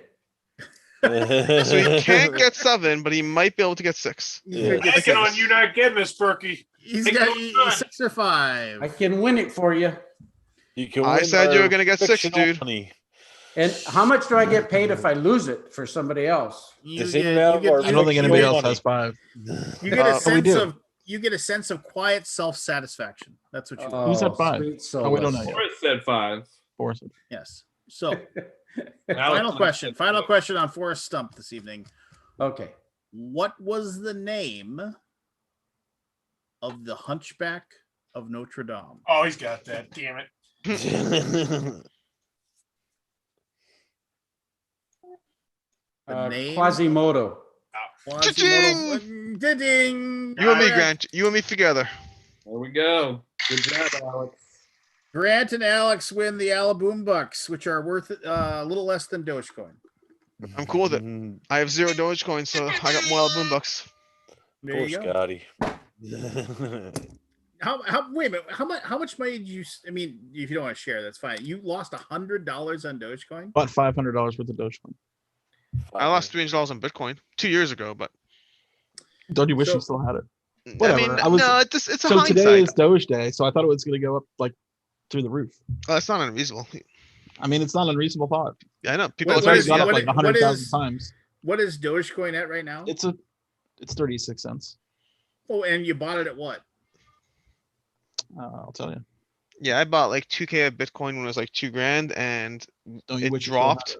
Yeah, no, but it's hindsight. Hindsight's like such a waste Oh, of it's time. dropping for- like a rock. It's at 28 Yeah. cents now. No, I think I I- bought it at 30. I know a few people that bought Something it when it was cents. at like 7 cents as a joke, and they're Yeah, and it's, they're it's like, a joke coin, but it could also. They're taking it for Teslas now, and Mark Cuban said he would take it. Like people are trying to make it like a real currency. Yeah. Yeah, well, who knows? Let's see here. I don't know what I bought it at. How do you find that out? I don't know. Check I'm your using Robinhood. accountant. After they betrayed the people like that, you're still I'm using down Robinhood? $150. Hmm. I'm not giving up. Yeah. Them. You're gambling on BG's I got future. I got with diamond Dogecoin. hands, baby. Yeah, where's the Diamond BGG hands. coin? Where's the BGG coin? I want So to buy I've into thought that. about so here's the thing. I need to talk to Larry Lemke. We need to get him back on here. And if you don't want to do that, you could always do what's it called? What's that new crazy thing people are doing? Ethereum. The digital files, whatever it is. Oh, NFT. Yeah, do some BGG NFTs. Yeah. I don't understand that imaginary NFT prints. stuff at all. I think I'm fairly technical and that I know things pretty well, and I got no clue what's going on with NFTs. I do not can understand the tell you logic. a little bit. So NFTs it's a digital stamp on something. Essentially, you are saying that this is a one of a kind thing. It is not reproduced. It is not. It's like your autograph, but on a digital. But wasn't it inherently worthless until someone said it's worth Yes. something now? I mean, that's what a lot of stuff is. So it is. But like for instance, It's bizarre. It yeah, is, isn't it? it is definitely bizarre. But like a guy used it recently. A big college basketball player used it to announce that he was entering the draft, and he wrote a digital. He wrote a little paragraph and then sold that Took a as picture of it. this is. Yeah, I mean, essentially, this is my announcement, and he basically said like, "This is the ultimate rookie card, right? This is a one of a kind. This is whoever wants to buy it." Another guy from Iowa did the same thing, sold it for $40,000. Nothing's stopping him from putting another one up though. People. Well, I mean, True. no, that would be Yeah. a different thing. It's inherently it's a digital stamp of a uniqueness. So It's you a have to different do- digital stamp, but it's the same picture. People can reproduce it, but it won't ever be the original one. You have basically like a code that says I have the original one. You know what the difference is? The difference is when you have the Mona Lisa, it is the original. It has an inherent form of value because it's the original. But it's like someone said, let's create a new system where I'm going to create 15 Mona Lisas and I'm going to arbitrarily designate this one as being worth more than the others. And everyone else said, sounds legit. Yeah. It's bizarre. Basically the basis of money. If you think about money You for too know. long, it becomes bizarre. Well, I mean, that's No, the thing. money's at least backed by gold to a degree, Not and in it it- hasn't. not No, no, no, no, Not no. anymore. It has enough of a That's rural. been out. That's been gone for I mean, that was in the decades. 1890s. We got off the gold standard in the 1890s. I mean, money is all just us saying we agree that this has value. Yeah, and Yeah, even the but gold we standard back was it up by devaluing currencies against each other when things happen or not. Meaning Mhm. it's a system that's if you build up enough lies that the world's relying on, then it works. The problem with NFTs is someone just kind of said, "This sounds like a good lie. Let's go for it," and it took off. I mean, cryptocurrencies aren't that much different, by the way. Bitcoin was built as like the original for long enough that that's why the value of Bitcoin compared to any Yeah. other cryptocurrency is so drastically removed. But that also is built on just the public's willingness to call it worth something. But NFTs are just they came from nowhere, and then they went like, yeah, we're just gonna go from nothing to like $8 million of traded NFTs a day, or it's like $8 billion. But I don't even know what it is. It's huge, Yeah, it's dumb. absolutely insane. But if enough people are on board, then it has value, right? Nothing attracts a crowd like a crowd. Yeah. Oh, we can I do was this. hoping Doge Day BGG. was going to be like through the moon, to the No, moon. BGG, you got to follow me. We can make this happen. We can have them buy in. So I have thought about this. I mean, there should be a Bitcoin for board games. Yeah. I mean, it could just use Ethereum or Bitcoin. But is Listen, it worth it's either creating you or another your or what's it called? Board Game Atlas is gonna get there before you if you're not careful. coin? I don't know what you're talking about. You can call them BGG coins. Or call it Geek Gold, because I have No, a ton of that. what's the guy's name again? What's the character's name? Scrooge McDuck. No, you're the logo. What's his name? Bernie? We've gotten rid of that logo. I know. What was his name? He had a name, didn't he? Yeah. Why am I blanking on his It name? was Ernie. Oh, was Ernie? Yeah. Okay. We call them Ernie coins, and you can earn them. Oh, that's solid. No, it needs to be like or just board game geek coin. We can make it happen. Although there's so many pitfalls with that stuff. I mean, it's easy, unless it's properly set up, it can be hacked, it can be, Yeah. stolen, manipulated, all kinds of things. Can't you say that about almost But it's anything? probably just better to do Bitcoin. Like in the BGG marketplace, would you pay Bitcoin for games? Let's do it. Yeah. I mean, I think this whole thing's crazy. It's an entire market that's relying on the next person who's willing to pay more for it. It's not viable as a currency yet. People are always just using it. There's infinitely more trading of these cryptocurrencies for their potential future value than there is as an actual means of currency. We used it as a currency on BGG for a while. I wish I just kept the coins instead of cashing it out for money. Yeah, People could use Bitcoin to pay for their support payments. Why did you stop? The system I was using like shut my account down for some reason. Hmm. I mean, it wasn't like there was no abuse or anything. I mean, I basically got, I want to say like about $500 worth of Bitcoin through it.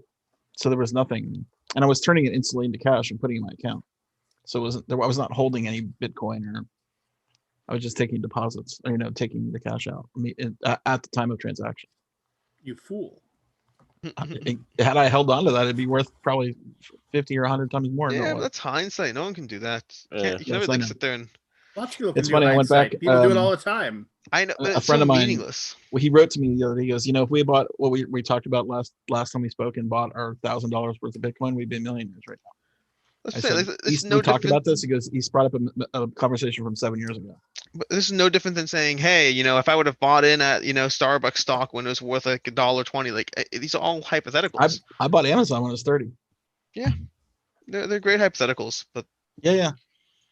I mean, you Look just at got to Mr. do it. Moneybags over here bragging about his Amazon stock. I sold it.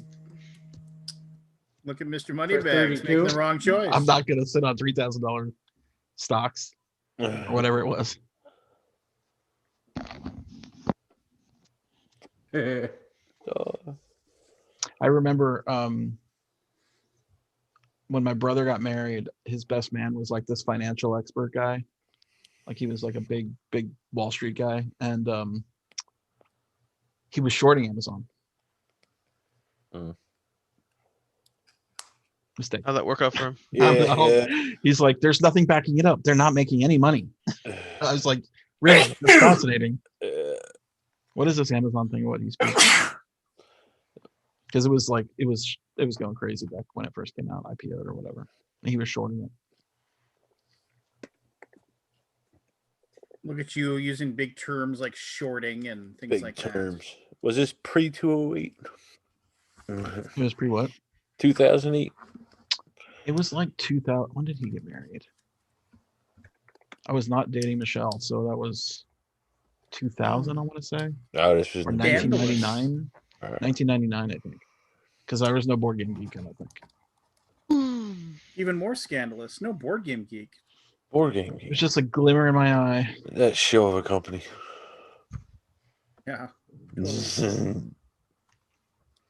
What the? Okay, no. No. Anybody play any games? Oh, absolutely. What did I play this week? I feel Yeah, like I there should played be a bunch. answers. Let's see. I played 2 games of Canvas. I played Chai Tea for 2. Why do I feel like there's more games? I played Distilled online.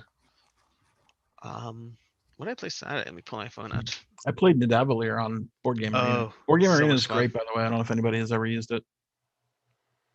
I have in the It's past. fantastic. It does all the rules. Yeah. All you do is push a button to make your turn. I played Arctic It's the Express, best online system Kingdom, I've played. Honey Buzz, Four Gardens, Merchants of Magic. Cut, Yeah. cut to what's the Aldi. best thing You know, you've done? owns 1,000 shares of Board Game Arena stock. Oh, I played EOS, Island of Angels. Is that a new game? Old game? That's from, what's it called? Raccoon something or other? King Raccoon Games in collaboration with It's Grey out? Fox Games. It's a Kickstarter upcoming. Yeah. When did you play that? Care Alex? not about A week ago, maybe, something like that. I want games I can buy. There's always games you can buy. You just have to look hard enough. Has anybody played Lions of Lydia? I have not. I really want to though. It looks cool. I did hear that Joe played it. What? I did hear that Joe played it. Oh yeah. Mm-hmm. Oh, Grant, you're here. I want to ask you something. Games I can buy. So, I finally got around to watching Ted Lasso. Yeah. Which if anybody cares about my opinions at all, We don't. I'll tell you right now that like if you're down in the dumps, watching Ted Lasso will cheer you up. Oh my God, it's so good. And this season 2 got greenlit. Yeah. I think they even greenlit season 3 actually. Yeah. So I'm not going to tell you Oh, anything. it's a fantastic show. Yeah. Yeah. I won't tell anybody anything about it. Just you got to go into it blind. I watched it all in like 2 days. You can sign up for Apple TV and for like free week, and you can watch it. And it is like you can't possibly not like smile while watching it. Yeah. It's just like it is. So, but you said that you worked with them to do like basically like do riffing scripts and stuff like that. Basically, Yeah. Do you know like for which episodes it was for or anything like that? And No. did anything that you suggested, do you know if it got used or anything like that? So I do know that stuff I used that I suggested got used, but it was after the show was already filmed. It was for multiple promo videos they did to promote the show. So you can go online and look up Ted Lasso, Jose Mourinho, and there are multiple like 3 or 4 minute videos they do with this famous soccer coach, Jose Mourinho. And Grants Jose. What's that? It's a Grants What'd you say? Jose. Yeah. Yeah. At the end of the day, there's a winner and there's a loser. Yeah. Or a tie. Ties. Oh, there's ties. Yeah. So Scott, you got Apple TV, right? There are multiple of those, Lance, and I basically played the Jose part because he wasn't there, and so I riffed with Ted and did some improv and basically did all of Jose's lines, including like riffing with Jason Sudeikis off camera for all those. So I mean, how Do you does guys something remember like, the commercials for the Premier League back like 5 or 6 years ago? Yeah, I this whole think it was like Like even Ted Lasso was the I think it character. was like 7 years ago, like 7? Jeez, 2013 time flies. maybe. That sounds So right. how did that opportunity come about? I mean, it was just one of those things like it just like dominoes fall into place for you perfectly or something or what? Well, I mean, you know, I know a decent amount of people in the industry and I work a bunch. So as with anything, you get recommended by people, right? And so I have a buddy of mine that works in production some, and he had another guy, basically the guy that produced these spots, called my buddy and was like, hey, I need somebody who knows soccer and is a comedian and is funny. And my buddy was like, oh, well, I have the perfect person for you. I don't know if you know that I played college soccer. I played in the national championship game, and a lot of my You had mentioned it. What year did you play soccer? 2003 to 2007.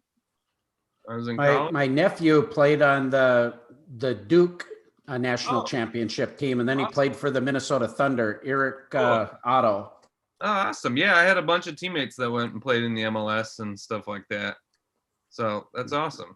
But it just, you know, it happened to be like, hey, soccer and comedy, right? That was a pretty good combination for me. So they, you know, he called me and he was like, hey, man, this producer, my friend of mine, is looking for somebody to do like lines off camera. I don't know what it is. It sounds weird. I don't know if you want to do it. Like, do you want me to give him your information? Like, I can't tell you much.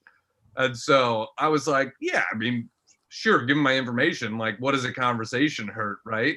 And then he calls up and he's like, hey, so we want you to do this stuff with Jason Sudeikis. And I was like, oh yeah, I can do that. Right? Everybody, you know, it's funny how some people like to like downplay stuff. I run this like popular, or, you know, before the pandemic, I ran a popular comedy show in Los Angeles.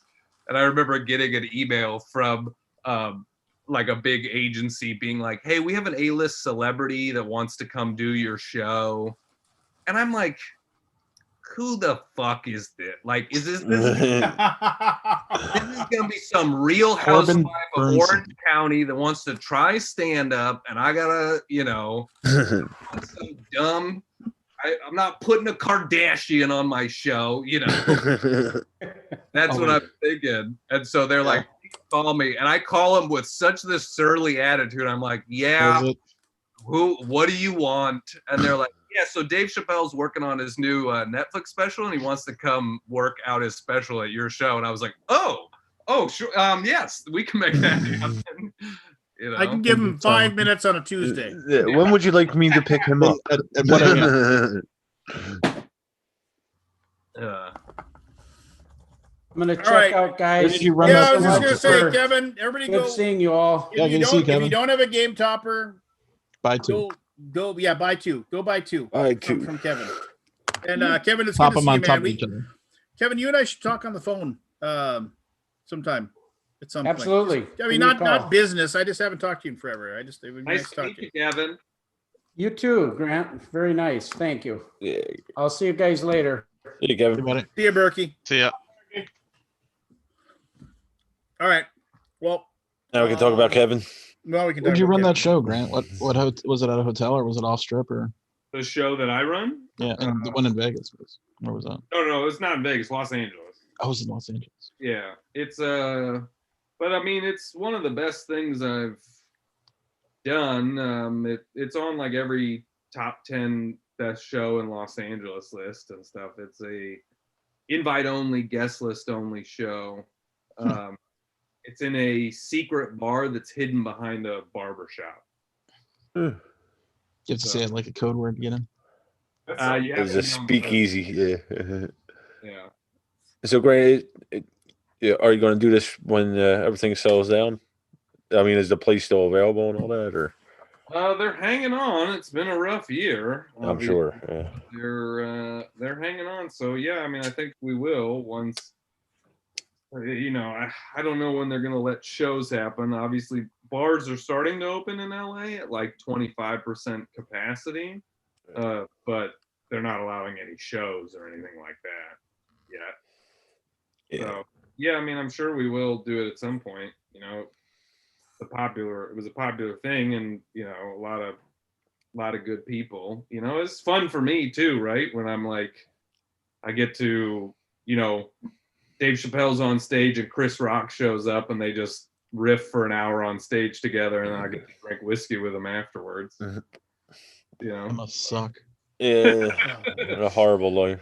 Guy just sounds like a total bore. Yeah. So I really, though, you know, if Chappelle's involved, fun fact, you will be drinking tequila, though. That's all that guy drinks. I knew I liked him. Like straight? Yeah. Oh God. All right, do we want to do? Alex, send me that link. Yeah.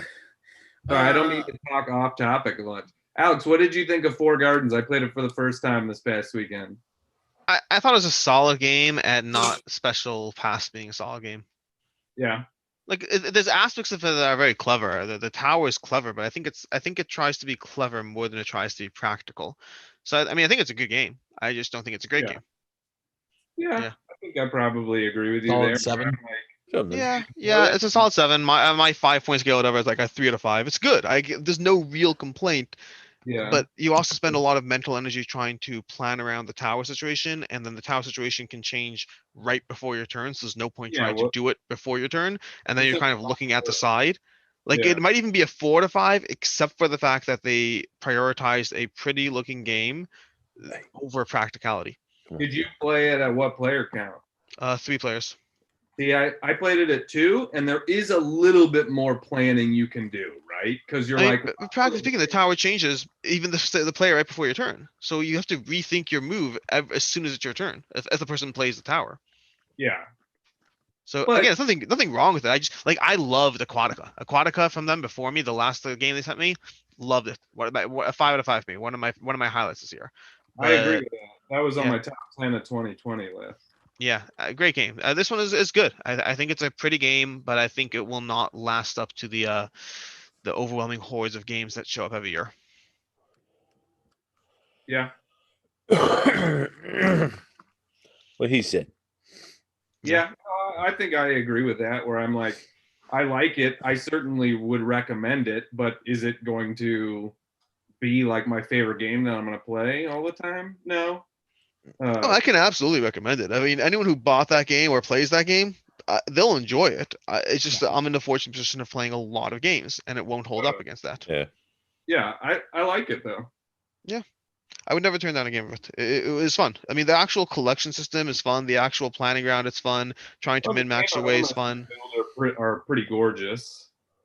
Honestly, if they just get rid of the tower and replace something else, I'd rank it higher. They just have this one fiddly element that makes it a good game as opposed to a great game. The problem is you need the tower to stand out amongst all the other games, right? But that's the thing. So this one manages to stand out in terms of, oh, that's pretty, let me get it. But then the thing that's the selling point is actually a downside, which is almost more irritating. It's not like they gave me a useless mini. They gave me a mini that is actually functionally unhelpful. Yeah. Yeah. That's my review is gonna be along those lines. Like, it's kind of irritating that the selling point of the game is just annoying. They did not prioritize functionality here. Yeah. It's beautiful. It's absolutely beautiful. I'm curious what Tom's gonna say, because Tom, I think, is gonna probably take the same line. He hates it when stuff like that happens. Well, Tom already reviewed it. What did he say? Before, I mean, he reviewed it before he reviewed the Korean version of it, and he raved about it. He gave it a seal of excellence. Really? He gave it a seal of excellence. And it had the tower? Yeah. I mean, it looked basically, from the video, it probably was, came out like his video came out 8 months ago or something like that. So interesting. I find that I don't agree with his taste on everything, but I do like his taste, but I find that he tends to get irritated by things like that when a game prioritizes prettiness over. He called it a gimmick in his video, but he said it's a gimmick that works. That's my thing. I think it's a gimmick that doesn't work. I think it's a gimmick that gets in the way.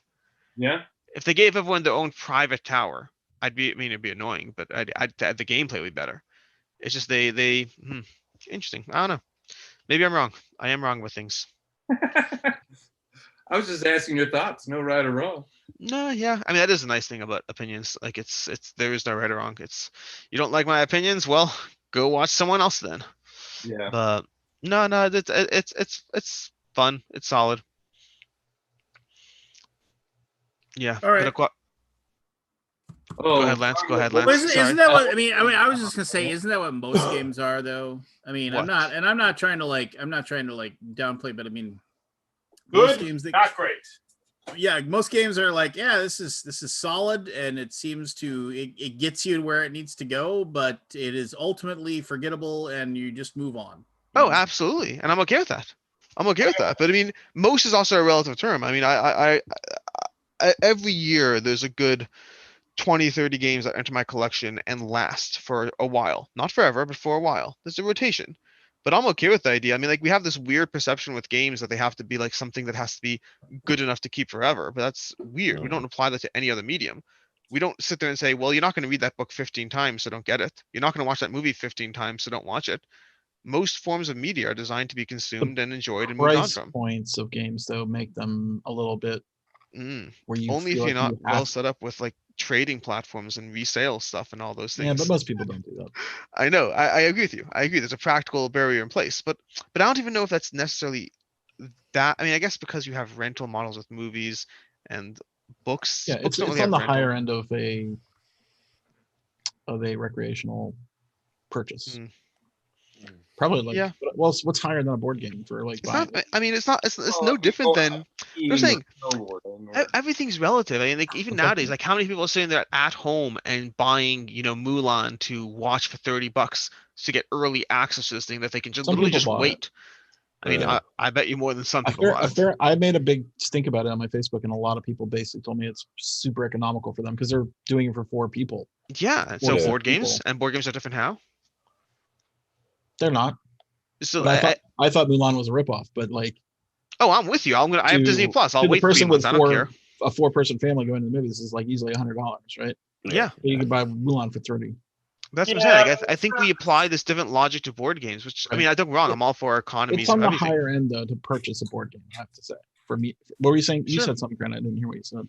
Well, you were saying what's like a recreational activity that's more expensive, and I said, well, like going skiing or snowboarding, or golfing, or No, there's a million things that are more expensive, that's but compared to movies compared to movies, I do agree that in general, it's going to be like if you can buy like I don't know, as you can rent a movie on Amazon, whatever, for $4. If you're only gonna play it, if you're only gonna buy like, and I'm being generous to say 4 games a year, like I don't think most people buy 4. They'll buy 1. To have the game be good and replayable and the best ever, like they want that. People want that. Now, if in you the only hobby, buy one a if you're year, buying, what's yeah. that? Yeah, if you're only buying one a year, year, absolutely search out the best of the best. Sure. But then there's But other people who want to enjoy different things. I don't think people who buy games like on the more casual level want a one-play game. No one wants a one-play game. The same way when I watch a movie, I don't want it to be a forgettable movie. But we have this much higher tolerance level of those things happening elsewhere. Yeah. With games, it's like, I mean, I have no problem with the idea that I'll play a game and I'll be like, that was good, and now it's time to try the next one. And I paid $50 for the pleasure. I paid $50, but then that's why I believe in the whole secondary market. I pay $50 and I turn around to sell it for $35, and then I lose $15 amongst 4 people to get a good play in. That's one way of looking at it. Yeah, that's the whole way I've approached the hobby since. I mean, I've done this since way back when, even before I was into board games. I used to do this with video games. I'd buy a video game for like $40 and then play it, and then turn around and sell on eBay for $30, and I enjoyed myself. Yeah. But it's just it's the question is, what do you prioritize more, the lack of effort that goes into whatever, or the ability to try multiple things? I've always wanted to try multiple things, and I've always wanted to do so without going broke. So the secondary market, they exist left, right, and center in every hobby. Yeah. So obviously you have a secondhand market yourself. Yep. But what are other ones you recommend? I mean, board game geek trading to begin with. not just me, anyone. The Board Game Geek secondhand, the Board Game Geek Marketplace, multiple Facebook groups or Reddit groups. There are a million ways where you can, not a million. There's a eBay is going to be another one. Craigslist is tough, but I mean, even just going on like one of these like Board Game Revolution buy and sell on Facebook, you'll That find you people can who are do willing that to snatch for. things up. Yeah. Again, it takes time. Don't get me wrong; it absolutely takes time. But the time, the way what I generally find happens is the people who are trying to eke out the top dollar for their games, they have to work for it. The people who are willing to Yeah. like lose $10, their Yeah, things will sell those in go quick. seconds. So like people, I actually bought 2 games on the BGG Marketplace yesterday. yeah, it's if you're willing to take that hit. If you're not willing to take that hit, then your time is not worth more than your money. So what are you doing to begin with? But if you're willing to take that hit, just sell your game for $10 less in the market. People will snatch it up in 2 seconds. You move on. Yeah, if you underlist, you'll sell stuff very quickly. Like I go to the BG when BGG Con is on, like the people who have their games listed cheaply are done in a half an hour. The people who don't, they're sitting there for the whole hour, sitting with their whole table full of stuff, like not selling the thing. Yep. And that's fine if that's what you value. Unless you got a Grail there, like what did you get, StarCraft or something, Lance, that one year? Which one? StarCraft. Oh no, you got what's the stuff you got something special last year? I can't remember what it was. Not 2019. I mean, At the BGG Con Marketplace. Oh at the well, convention. I got the classic old school Glory to Rome. Oh man, the crummy art one. Oh yeah, and then what was the business other card one? Yeah, the one with the crummy art, because I just wanted it. I gave and I got the first edition of why can't I think of that Martin Wallace game? Brass. No, the first edition Study Emerald. Study in Emerald. Oh which yeah, is, which is so much better. I mean, I gave away 12 of those. I never played the second version. Not realizing their value. Yeah. I mean, whatever. I still would give it. I would have given away. No. I remember that was like I told this to people 1,000 times, but just basically the long story short is when you offer somebody something for something, have the cash in your hand when you offer them, because they look at that cash and they realize that they could have that money in their hand, like and all they have to do is get rid of the game. And like I got it for I think it was $80, and I probably would have gone higher, but she saw the 420s in my hand and she was like, yeah, sure, let's do it. So but and what sucks because first edition Study in Emerald is so much better than second edition. Yeah, I don't understand what they did there. Why they did that. Yeah. Hey, do we want to do initials? Sure, let's do it. Can we wait like 2 minutes? You got 120 seconds for us. Bingo. What are you looking for? In that time, there's going to be what's 68 times 120? That's how many kids are going to be born. 680, then 1/5 of 680. Just go do what you're doing, Forrest. Yeah, 714. Recently, you guys played this one? No, Yeah, it's sitting on my shelf, though. I did a video of that 1,000 years ago, like the very first edition. It is a really good game. Is it good? I bought it a while back. I remember hearing people comparing it to Mage Knight, and I was like, I have Mage Knight. I don't want to play that then. God, I want to play Mage Knight. I want to love it. I never played Mage Knight, so you know what? I'd rather play Champions of Horror because I'm a champion, not a mage. Whatever happened to that Star Trek game, like Mage Knight? Did that just die Still on? out. You No, can it's buy still it. around. What was it? Ascension? No. It's Star Trek, not Frontier. Fleet Captains, Frontier. Yeah. Yeah. Where'd you get the Hera game? Greenbrier sent it to me. Oh, cool. I didn't know it was still in stock. Well, I guess it is. So Are they reprinting it? Maybe I thought. think Well, maybe they are. there's just enough stock to sell it still. Yeah. It seems like maybe they have an expansion coming out or something. There was an expansion for it, I think. Okay. But regardless, it's fun. I like it. how is it multiplayer? I'll push it up my priority list. I've played it. I've only played the verses so far, and on Friday night I'll be playing the cooperative. Oh, hey, That's the only reason I bought it. Can I bring up something? I want to bring up a story. I want to bring up a story that's like it's non-political. As long as it's not about carpool. It's not a grievance. It's not anything like that. It's not dropping off my kids at school. Well, I definitely have had some a-holes dropping off my kids at school, but I'm not gonna. I'm shocked. Shut up. So I had this order for like ever. Remember when I did the thing about Miniature Market? I got this thing and sitting there, and I need to buy something so I can get the stuff or whatever. And so I ended up like not buying any of that stuff. And then eventually I was stupid and I bought a bunch of miniatures that I'm never gonna paint. But I was like, fine, whatever. So I bought a bunch of like stuff like that and some paints, for this hobby that I'm never gonna do, and because I'm dumb.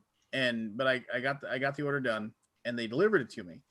And I got the Miniature Market order, and they're really cool. You just shoot them an email and say combine all my stuff, send it. They take care of it. They get it out. So I get it, and and I would say of all the orders, I mean, I've done tons of orders through Miniature Market, and I've received great customer service from them repeatedly all the time, and like from all kinds of crazy things. But here's like. This one was like, I don't know. I don't know how to react to this. So I was like, I got it. And the book, like it looked like somebody had like taken like, it was a big, giant, thick role-playing game book. And it looked like somebody had basically like dropped it on its corner and like not only dropped it, but like smushed each of the corners down.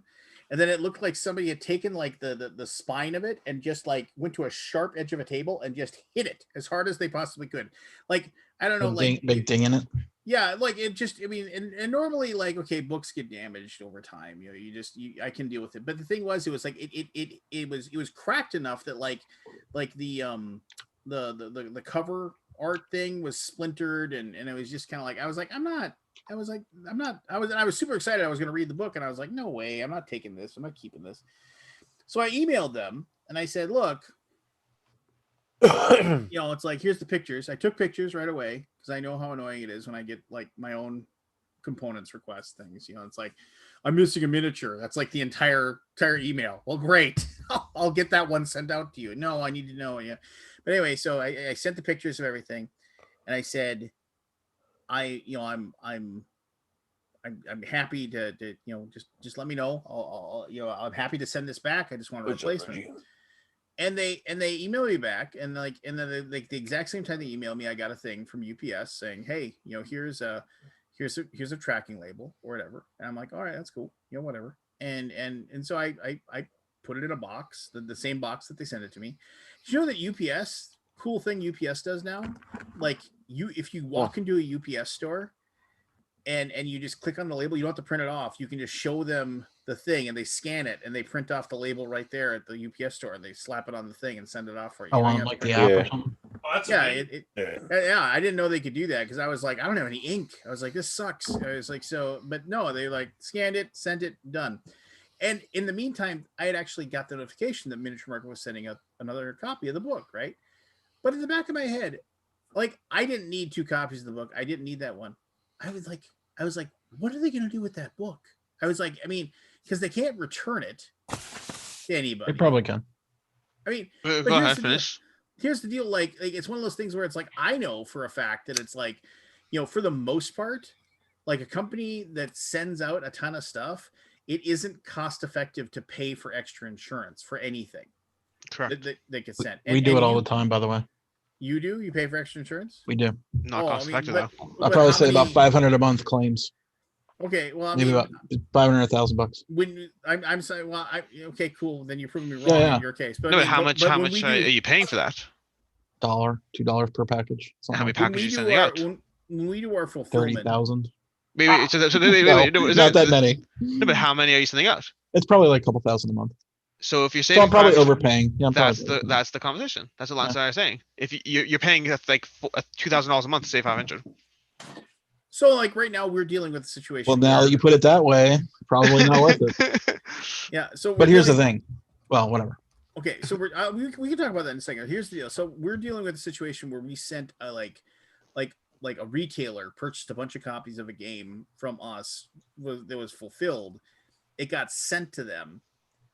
they couldn't pick it up from the place. This is the EU. They couldn't pick it up because they didn't have the right like forms or whatever.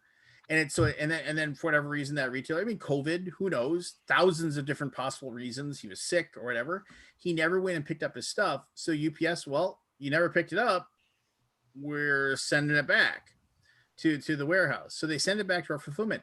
Here's the deal, it got lost on the way back to our fulfillment thing. And so now the guy's like, well, this is just, and this has been an ongoing problem for like a month. And we're like, and UPS is like, yeah, we're not giving you anything. It's like, what do you mean? It's like, it was never, it's like, we gave it to you. You tried to get it to somebody. They never came and picked it up. And in the process of it never left your hands. We handed it to you and it never left your hands over the next like 60 days. And now you can't find it. I was like, how is that anybody's fault but you? I mean, it's just like, what do you mean? Like, you didn't insure it. Well, no, it's like we insured it for the base amount, like for next. Yeah, whatever the free part of, they get some. But they're not even willing to give us that. It works out to be like I think it's like they're willing to they offered us like just like a tenth of the value, and we're just like, how is this? How is that even? They're like, well, it's like. It's like, well, yeah, they point to legalese section 37.A.7 that you agree to whenever you send anything via UPS. And I was just, and so I'm sitting there and like in the back of my head, I was like, they're I'm going to ship this book back. And it's just like, and I know part of me says Miniature Market like has a policy, just, ship it back to us. Because if it's somebody who's trying, like, not that they think people are going to try to scam them on a regular basis, but if somebody's trying to scam them out of an extra book or an extra game or something like that, saying, send it back to us, and then we'll take care of that for you or whatever. But here's the deal, that like it, but I'm like, but in the back of my head, I'm like, I guess technically they could bill me because they already are sending out the other item, right? So because I got tracking for it, and and I just was like, well, I'm going to be next to a UPS store. I can just package this up and send it out today. So and I'm probably overthinking this, and what does it matter? But I'm like, the process of it is just kind of like, they have my money. They sent me the thing. Thing shows up damaged. They say send the damaged one back. Happy to do it. That's on their dime to have the thing shipped back to them. They have to pay the UPS to make the label, to have it sent back to them. They can't resell it. They could. Less likely to. Well, but even if they toss it, go ahead. Yeah. What's the question? Let's say. No. What's the point? Shut up and get into the point. My point is. This is his show, damn it. 10 minutes. God damn it. My point is that it just seems like the whole situation is like a huge loss to Miniature Market, right? And I feel kind of like a dirtbag for doing it, but I was like, why would I? Like I said, if it was just the smushed corners, I would say fine, whatever. The book would eventually look like that, or it would just go in the piles of them that I have, and I wouldn't even think about it again. But I'm just kind of like, so I gave them the money for one book. They're getting back a book they can't resell.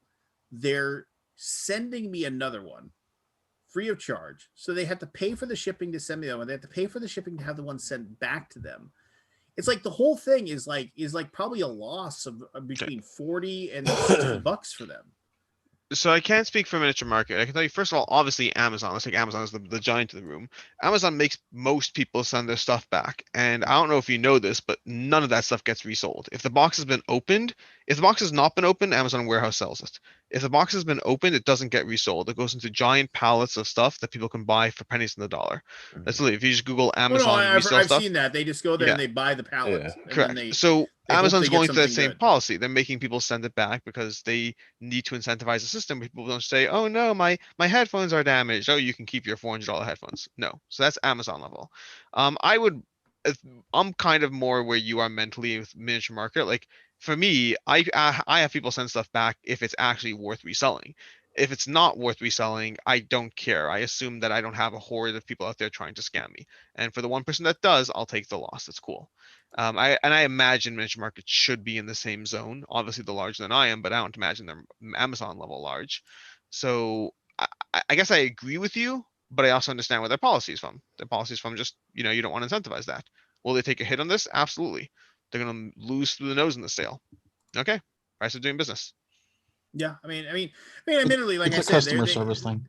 Well, yeah, and admittedly, they were nothing but cool about it, and they were just like, "Yep, no problem, send it back." They There can was probably no, do something with that product. Either they have an agreement with the publisher for damaged item, or they will sell it and dig it down.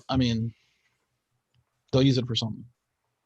Yeah, I guess. I mean, I don't know. It was just. They're It not was going to just. throw it away. I mean, I these are don't the think. things I think about while I'm sitting outside my son's school, waiting for him to come out. I'm just like, my mind is like, why would they? I'm trying Maybe you're to not like, actually upset at the other people in the parking lot. Maybe you just let yourself get in these weird mental states in the parking lot. We never ask for people to return stuff Have you unless thought it's like about something meditation, Lance?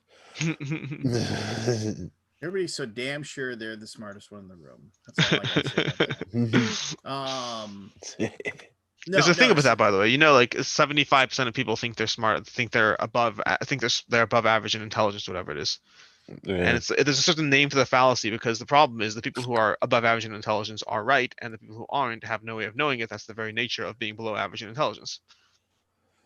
Well, All I know is I still have the record for most trivia questions right on that game. So I have the record for most trivia questions wrong in this show. So and nobody can ever beat you. They can tie. They can tie. Yes. And if they tie, that's when I'm pulling out the whole amen card where you're wrong. Okay, so here's the other thing I wanted to talk about, and actually there's another thing beyond the Dunning-Kruger. initial... That's what it's called. What? Yes, the Dunning-Kruger. Thank you. Reminded me. The term that Alex is talking about is called the Dunning-Kruger effect. Yeah. Oh, okay. 9,150 backers, John Company. 9,150 backers, which awesome. That's huge. No, that's huge. Well done, Cole Worley and his team. Couldn't. I mean, I don't know if you've ever had the chance to sit down and talk to Cole in any way, shape, I or wish form. I did. He's a super nice and humble and cool dude. And if you're lucky enough to hang out with him, I think me not working at conventions anymore might open my social schedule more. Maybe. But so Actually, yeah, cool. So kudos to Dude, Really Good Games, and they got my money. Like I said, I knew I was going to back it. But as I said before, the myth of the heavy gamer: 9,150 people think they're getting root. That's so many people, and they are not getting root. They are. I'm curious how many people will actually play it. Well, no, I would say over the course of them owning that game, I'm going to guess roughly between 30 to 40%. That's just so astronomical. How did they get to 10,000 people? It was. I don't get it. It was just one of those things that caught fire. And like I said, and the thing is, did Shut Up and Sit Down cover it? No. So the thing is, and again, I am not. They deserve every single penny. Good for them. PAX Premier is a fantastic game, but a lot of people aren't going to play that game, right? Yeah. PAX. That one's really accessible though. That is. We learned and played it in 45 minutes, and it was like. And here's the deal. Let's play again. Maybe they're going to take John Company and they are going to make it accessible like that. I don't see how.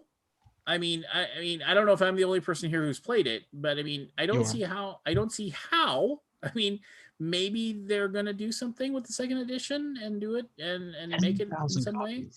Maybe they'll have some sort of like entry level scenario that like really walks you through the game. I mean, it's an exceedingly good game. It's just it is dense and it is layered and whatever. So anyway, I mean, like I said, I played it with myself, Jeff DeBoer. Who are the other two people we played it with? Like I said, and like people that I consider to be really, really, really smart people when it comes to games and figuring those things out. And man, oh man, we struggled. We struggled with it. I'll be curious to see what they do. Yes. I would be curious as well. I mean, because And- PAX Premiere, from what I understand, was almost impenetrable. oh yeah, it was. Second edition, we had no problems playing. Like, we All I'm zipped through excited it. about, all I'm excited about is that he is going to do the second edition for Hidden Traffic, which is the one that I played at a convention once, and I just thought about the opium trade, or an infamous traffic. Sorry, an infamous traffic, and which I had dreams about that game. I had so Really? much fun playing it. Wow. Yeah. I mean, and last night I must have been in a good mood because I had my dream last night that I only have like 2 or 3 times a year. It's a dream where I'm a professional wrestler. And I was like, yeah, I mean, and no, it's like my favorite dream. Like I'm like, like clotheslining people and giving people suplexes and stuff. And we're like, I'm talking to the wrestlers about how we're going over the match later that night and how we're going to do it and stuff like So that. you were living the wrestler movie? In your head? And not really, because I'm not sad. I'm not sad Oh, and broken. but don't they have a scene in there where they're talking about what they're gonna do? Oh yeah, but that's what they Like the always do. plan. in those things. Yeah. Okay. All right, here we go. What is your Initials. show name, Lance, in your dream? What? What is your show name in your dream? Like my show name? Well, I've always said that. Purple Cannibal. I always said if I was a wrestler, my name would be Richard Fitzwell, but my friends call me Dick. So. I like it. Friends already call you. Is that a porno name or something? What? Is your porno name? Social and No, mental. no. I mean, we had this idea. My friend and I had the idea Okay. where Let's like play initials. let's play you're a dick, Scott. You never were this cruel or mean before the pandemic. You've become just a surly, grumpy, long-haired asshole. It's the Initials game. You can go to theinitialsgame.com and buy your own copy of this. My friend Corey Cove designed this game. He's on KFan.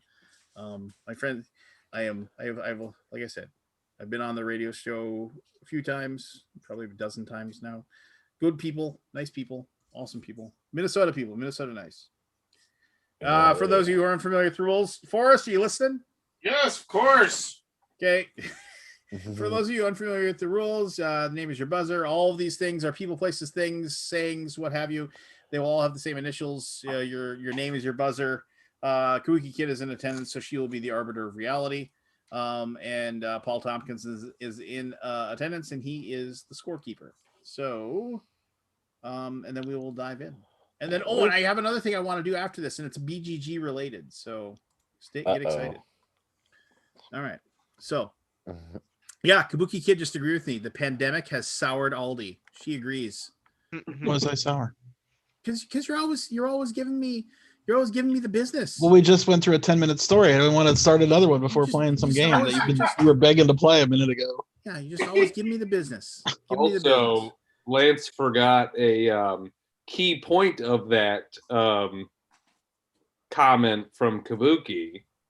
It wasn't the pandemic has soured Aldi. It was with a question mark at the end that the pandemic. Yeah, it was a question mark. It was a question. You have your reality. I have mine. And this is why we got fake facts. All right, here we go. So the initials today. The initials today are C. C squared. C. Yes. All right, here we go. Clue number 1. Briefly appeared in the Size Gentleman music video. Clue number 2. Appeared in the Emoji Movie.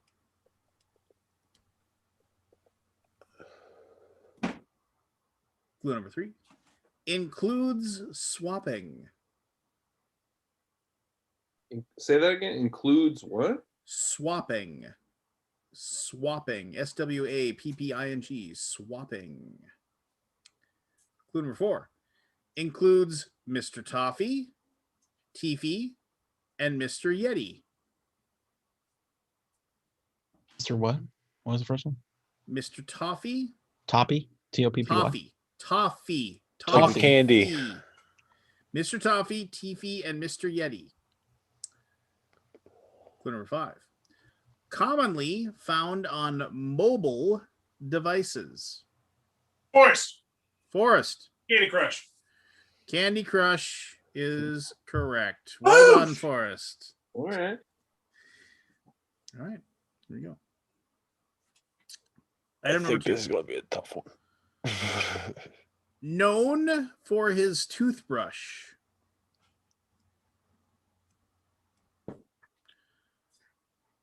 Number 2.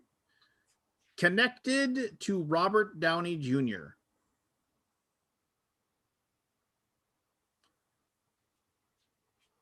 Clue number 3.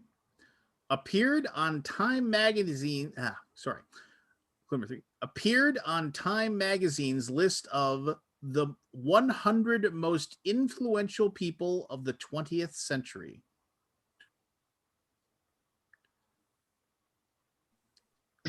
Clue number 4.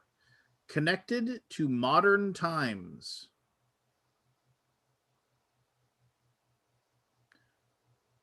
Clue number 5. Aldi. Chevy Chase. That's wrong. Clue number 5. Was the Tramp. No. Barry. Barry. Charlie Chaplin. No. Charlie Chaplin. You are correct, sir. Dang. Known for his toothbrush. Who were you thinking, Greg? Toothbrush mustache. Well, I was thinking of, but I was thinking of Christopher McCandless, but I forgot that it was a McCandless at first. Oh, okay. Because he said the Tramp, and his the name he changed his name to was Alexander Supertramp. Oh, okay. All right, here we go. Item number 3. Clue number 1. Appeared in Beavis and Butthead Do America.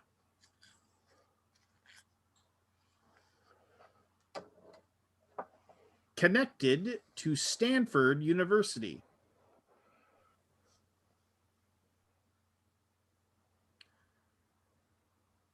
Is an only child.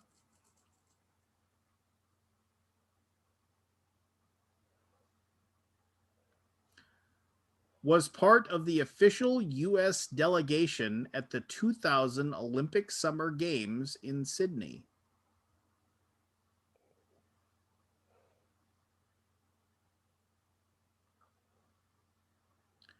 Was frequently seen at 1600 Pennsylvania Avenue.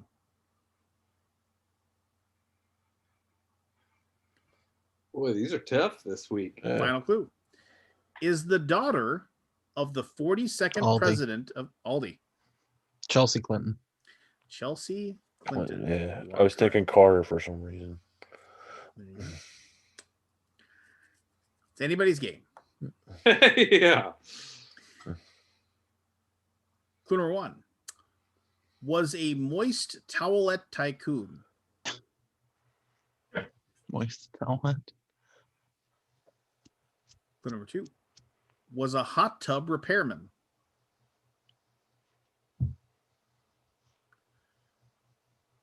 Clue number 3. Once participated in athletics while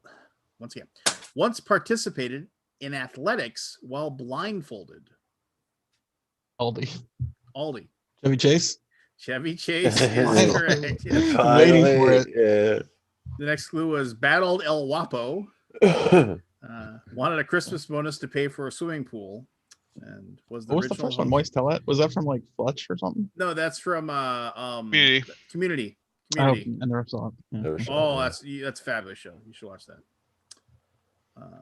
Here we go. Clue number 1. Connected to a pet named Murphy since 1945.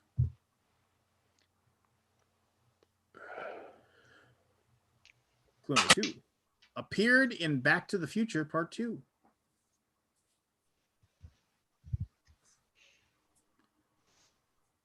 Number 3. Was featured in the documentary Catching Hell. Catching Hell. Number 4. Connected to Henry Rowan Gardner. Oh, Henry Rowan. Oh, I know that movie. Sorry. Clue number 5. Appeared in Ferris Bueller's Day Off. Oh man. That's Rookie of the Year. Henry Rowan Gardner is Rookie. Final clue. Wear red, white. Oh, Grant. Grant. I was thinking of a person, but it's Chicago Cubs. Chicago Cubs. Yeah. Correct. There you go. Oh, there you go. So to think differently.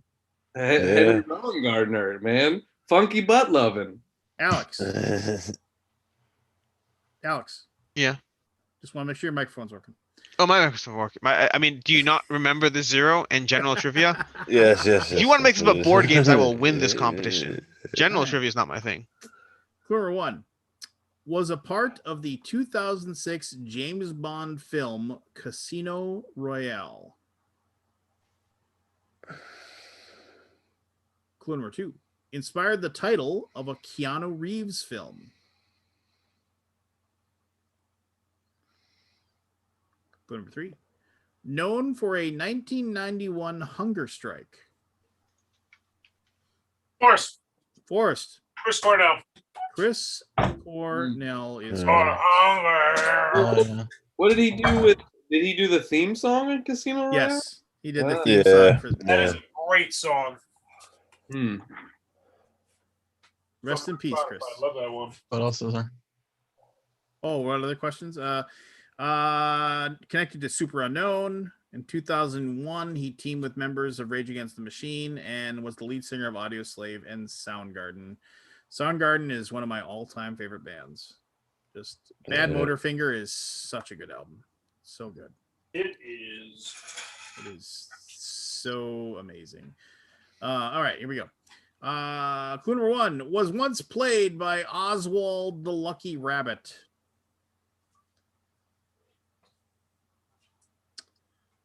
Clue number 2. Connected to demonstrations in an episode of The Sopranos. Clue number 3. Connected to the spreading of smallpox. Grant. Grant. Christopher Columbus. Christopher Columbus is correct. That one has been on my mind. I was like, there's got to be a of course. Connected to October, connected to the old world, spent time on the Santa Maria. Here we go. Clue number 1. Appeared briefly in the 1987 film The Secret of My Success.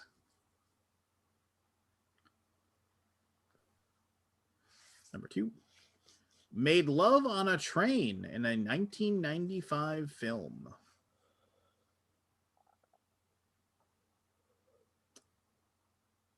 Number 3. Seen near a vending machine. Grant. I'm not confident, but Cindy Crawford. Wow, Grant, Nice. 2 in a row. Yeah. Look at this. Good one. Out of nowhere. Don't call it a was comeback. another one that when you said CC, I was like, okay, Cindy Crawford. That's a pretty famous one. So I don't know that I really knew. The only reason I did that after that one was I'm because trying to remember the like, movie in I didn't even see the 1995. I first know I saw it. I know I saw that movie about the and it was like it was a horrible movie. It was a garbage Train? movie. Was that with like a Baldwin? Yeah, it was with a Baldwin. It was just Yeah. a garbage movie. Yeah, it was a garbage movie. Yeah, it was a remember the garbage name of movie, it. but everyone went to go see it because She was Cindy in Crawford was in it. Secret of My Success. I feel like I watched that movie a ton. I don't remember Yeah, that at all. I mean, I don't know. And then it's like, was Maybe seen in the she played music herself. video for George Michael's Freedom. Has posed nude for Playboy magazine, and Well, the only has a- reason I do guessed this it last was week? vending machine, I was like, that's an advertisement thing. She Yeah. was has a trademark mole. Anyway, here we go. Clue number 1 was seen in 1980's The Gods Must Be Crazy. I love that movie. Aldi. Coca-Cola. Coca-Cola is correct. Coke bottle. Yep. Yeah. That's such a good movie. Jimmy That was a good Dugan movie. had one of these on the bus. So I love that scene when she gives him the Coke and he drinks it. He's like, he's like, because he's so used to being a drunk. That is such a good movie. I love that movie Yes. so much. Superman threw General Zod into this image. One of these startled E.T. in 1982. Connected to the series finale of Mad Men. Iconic logo, red and... Oh, shit. What was that? What is going on there? All What are right, you here we doing? go. Depicted as mostly blue and gray. Clue number 2. Connected to a school tax, income tax, and life insurance. Clue number 3. This can advance you. Forced. Credit card. What did he say? Credit card. Credit card. I mean, That's a good guess. Clue number 4. Damn good one, too. Yeah. Connected to a beauty contest prize. Aldi. Community chest.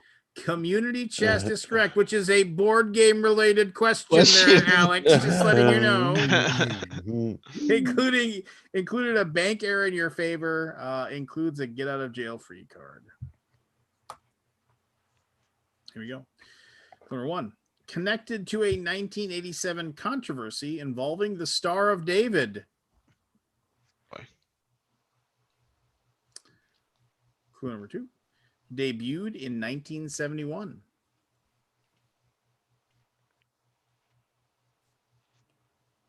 Clue number 3. His first name is Alfred.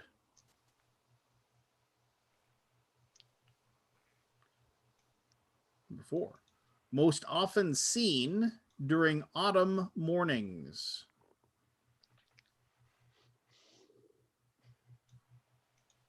Clue number 5.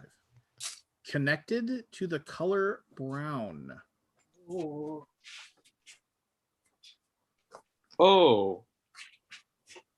Final clue.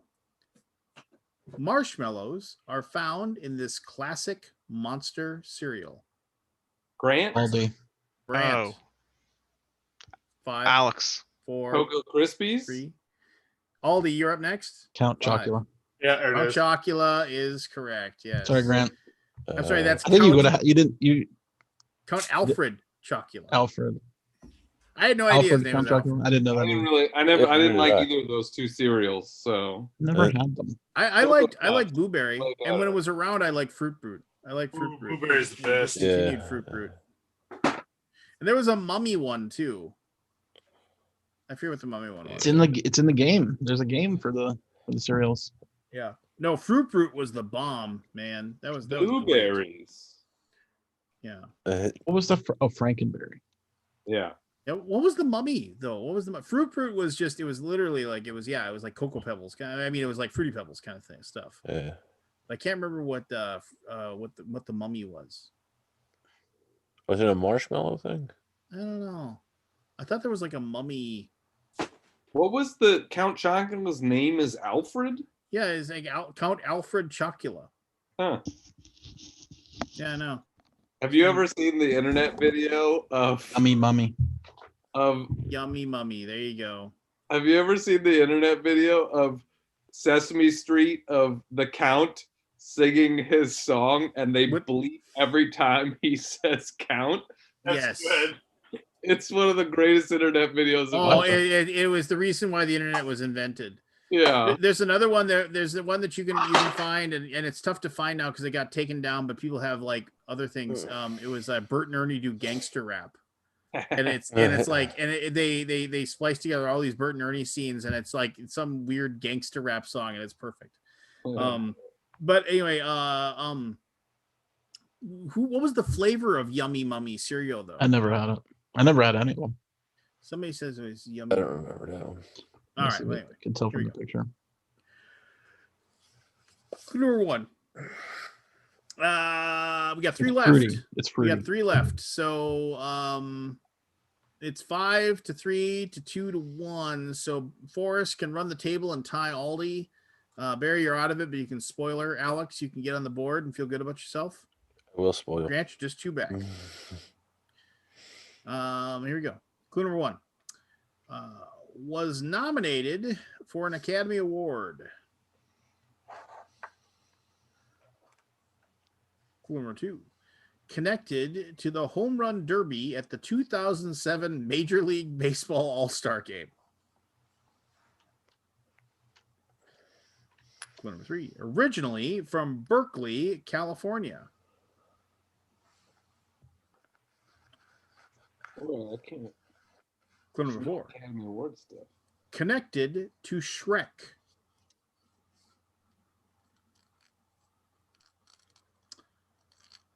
Clue number 5. Released August and Everything After. Aldi. Aldi. Oh, Counting Crows. Counting Crows, yeah. and Aldi puts it away. He puts away the win. With nobody can catch him with only 2 left, but we can still do them for funsies. Still doing. Here we go. Did you know that, Grant? Yeah, but In yellow not. I wouldn't have taxi, gotten took it. my girl away. Best Counting Crow song. Don't it always seem to go? what do I think is the best Counting Crow song? I Yeah. mean, it's hard to pick, but Mr. Long- Jones. Big Yellow Taxi. go with Long Big Yellow December. Taxi. Long December, you're my man. That's what I here. was thinking, Grant. Give Yeah. me a fist here. Yeah, Long December is such a great song. I do like It is- Mr. that Jones is though, a- Scott. Round Mr. here, Jones, man. I love Round Here as well. Yeah. But Long December, is Long December is so good. I saw them live. They were really good. Who was in that video? She was on Friend. Courtney Cox was in that music. Yeah. Oh no, we still have a Courtney Cox potentially showing up I've here. been thinking about. Because I was thinking, could that one be Courtney Cox? And It could have been. It could have Yeah. been. All right. Clue number 1. Connected to He-Man. Clue number 2. Was a chef.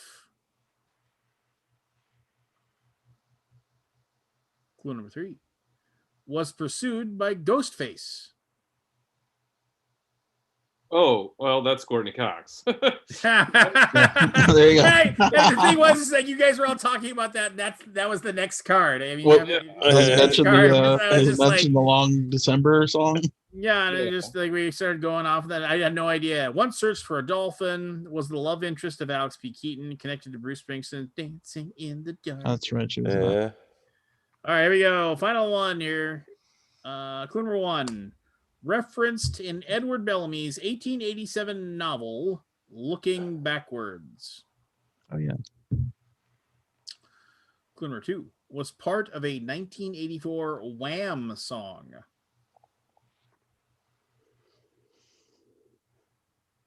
Clue number 3. Steve Martin asked for one of these because it was Sunday in a 1979 classic. Aldi. Aldi. Champagne cocktail. And Clue number 4. Mentioned in the Huey Lewis and the News song, The Power of Love. This power of love. Can you feel it? Clue number 5. In a 1990 film, Richard Gere said, "Stores are never nice to people. They're nice to this." Alex. Alex. Credit cards. Credit card. Credit card. Damn is it. correct. On Yes. the board. I watched Pretty Forrest Woman. I couldn't Clue. listen to the rest of them. You Got waited it. to You the got you Forrest waited to Gump. the 9th inning to get your hit. So good for you, yes. Connected to the slogans "Priceless," everything, Pretty everywhere woman you want to be, and walking down don't the street. leave home. I mean, Lance, this is kind of a nerd show. And No way. You had a real opportunity for a nerd answer right here. Charisma Carpenter. I was kind of waiting. Well, I don't write the things, Remember man. Charisma We Carpenter used to. from Buffy the I Vampire used to, Slayer? and like I said, it took It was hours. Charisma Carpenter. She was one of the main actresses on Buffy the Vampire Slayer. Oh. I was hoping we'd go 80s pop and you go Christopher Cross on us. I would have fucking smashed that. I'm a huge Again, Christopher I don't Cross write fan. the damn cards. I'm just reading the ones that come in the game. I mean, I can come up with on my own. I was hoping you would talk about something that was keep shown. going down. Let's keep going down this process here. All right, Okay, so I got a here's question for everybody. A game related question. Yeah. Is Parks as meh? Like I got a review copy of Parks, and it sat there forever because I played it once and it was mad. I played it again, it was mad. Okay, Finally, Parks is excellent as soon as you realize that it is cutthroat. It's not a Dude, nice I game. It's love not an easy game. It's a cutthroat game. well, it also is 5 players. Dear God, Oh, Don't no. play Parks with 5 players. I don't Play even know with if then they- don't I don't say even it know if goes four up they- to max. 5 freaking players then. That yes, you're right. Games should not do that, but they do. Dude, I love Parks. That's Forrest. why there's a I site. love It's Parks called too. Board Game Geek. It has a handy little feature on it where you can say recommended player count. Never heard of that game. What is the? Oh, but I'm Always reviewing use it. that. I trashed on it for being bad at 5 players. I mean, I shouldn't expect. No, you're right. If a game ever puts something on a box and a reviewer trashes the game because it didn't play well with that player count, I'm fine with that. Yeah, That's the price you pay. Also, their playmat looks way nicer than it actually is. I ended up tearing it nearly in half on accident in the video. Parks is excellent. It's just it's a cutthroat game at 3 and 4 players. Can you send me that link, Alex? Oh yeah. Let me get that. I've only played it at 2 or 3, but that goes probably top 50 game of all time for me. It's awesome. You should play it again with less than 5. Yeah, I 3. played it before. I played it at 3 and I played it at 2 before. Oh, no, Yeah, no, it's you just played not it on at- my. It's just not for me, I guess. No. Play it at sweet 3 spot is- without the mindset of, oh, I'm just doing my thing. Play it with the mindset of, I'm trying to specifically stop you from doing anything productive, and I'm trying to be incredibly I'm trying to move forward, stop you from getting that zone, activate the bonfire so I can flip, and then get out of the way. Play it with that mindset, and you will get far in that game. It's Just- totally changed it. I have no Reserve desire all to go what back. everybody wants. You see what someone's going for, just reserve it. Yeah. Yeah, but like that doesn't like. I feel like there's just not enough ways to win. Like it seems like I don't know. I just don't think it's a game for me because I played it 3 times and it's just every time I'm just underwhelmed. I think it's good. I It's will just I don't get the say- hubbub. I will say there are so many games out there. So if you don't like something, don't force yourself to like keep playing it. Well, it's on my shelf of shame, so it's like I needed to get the video out. Haven't you played it 3 times? How's that yourself a shame? Well, no. I mean, I my shelf of shame is stuff that is supposed to be reviewed and hasn't been reviewed. I haven't made content. Yeah, I got a different shelf of shame. Okay, just want everybody's opinion.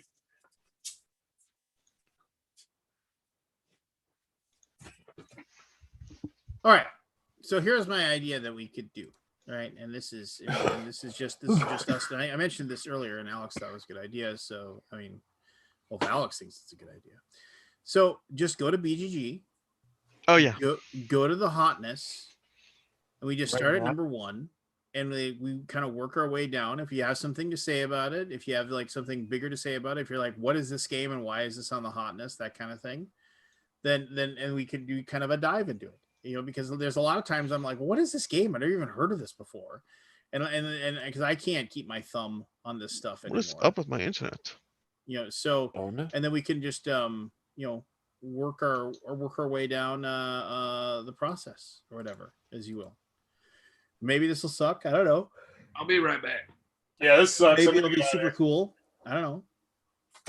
Maybe it'll be whatever. It'll be what it is. But yeah. Anyway, so I just thought we'd start up and we could go from there. But if we go to the hotness, you go to BGG. The first game listed is the Initiative, which is why I was like, It just came out. well, yeah, okay. I mean, I understand that. Okay, I'm just saying. okay. I'm just saying it's disappointed like, again. yeah, because I can what I can do is I can click on the thing, and then what happens then is it tells me the date that it was released because there's a database. Oh Yeah. yeah. Oh. Database. Yes, Right. but obviously this is from Corey K. Kanitsuka? How do you, I don't know. That's the right way to say it. No. It's about code breaking, and it's flying off. From what I read, like the brief little like thing I read about it is, it is definitely like that. It's trying to hit the Stranger Things nerve, teenagers. Oh, yeah, it's in 100% like 1994, Stranger Things. Yeah. trying to. It's do a the comic thing. book game. Like the game is a game about people playing a game. Yes. Like you're not controlling the people in the narrative of the game. You're controlling the game of the comic book. Which is So it's kinda all cool. it's all like it's very meta. It sounds Yep. like. Yeah. I've never played the game. I never heard anything of it. I've never even heard of this publisher before. It's a spin-off of FFG. Of what? They spun off from FFG. Oh, okay. It's just so it's not like Corey's it's like out of studio, nowhere. basically. Is it just Corey? I'm sure there's more people in it than just him. But No, I mean I know what's his name was. Has anybody played it? Anybody done anything with Yeah. it? I played it 3 times. Ooh, I how's played the it? first 3 missions solo. What'd you I think? don't know if I can render an opinion yet because it's a 14 mission game. Gotcha.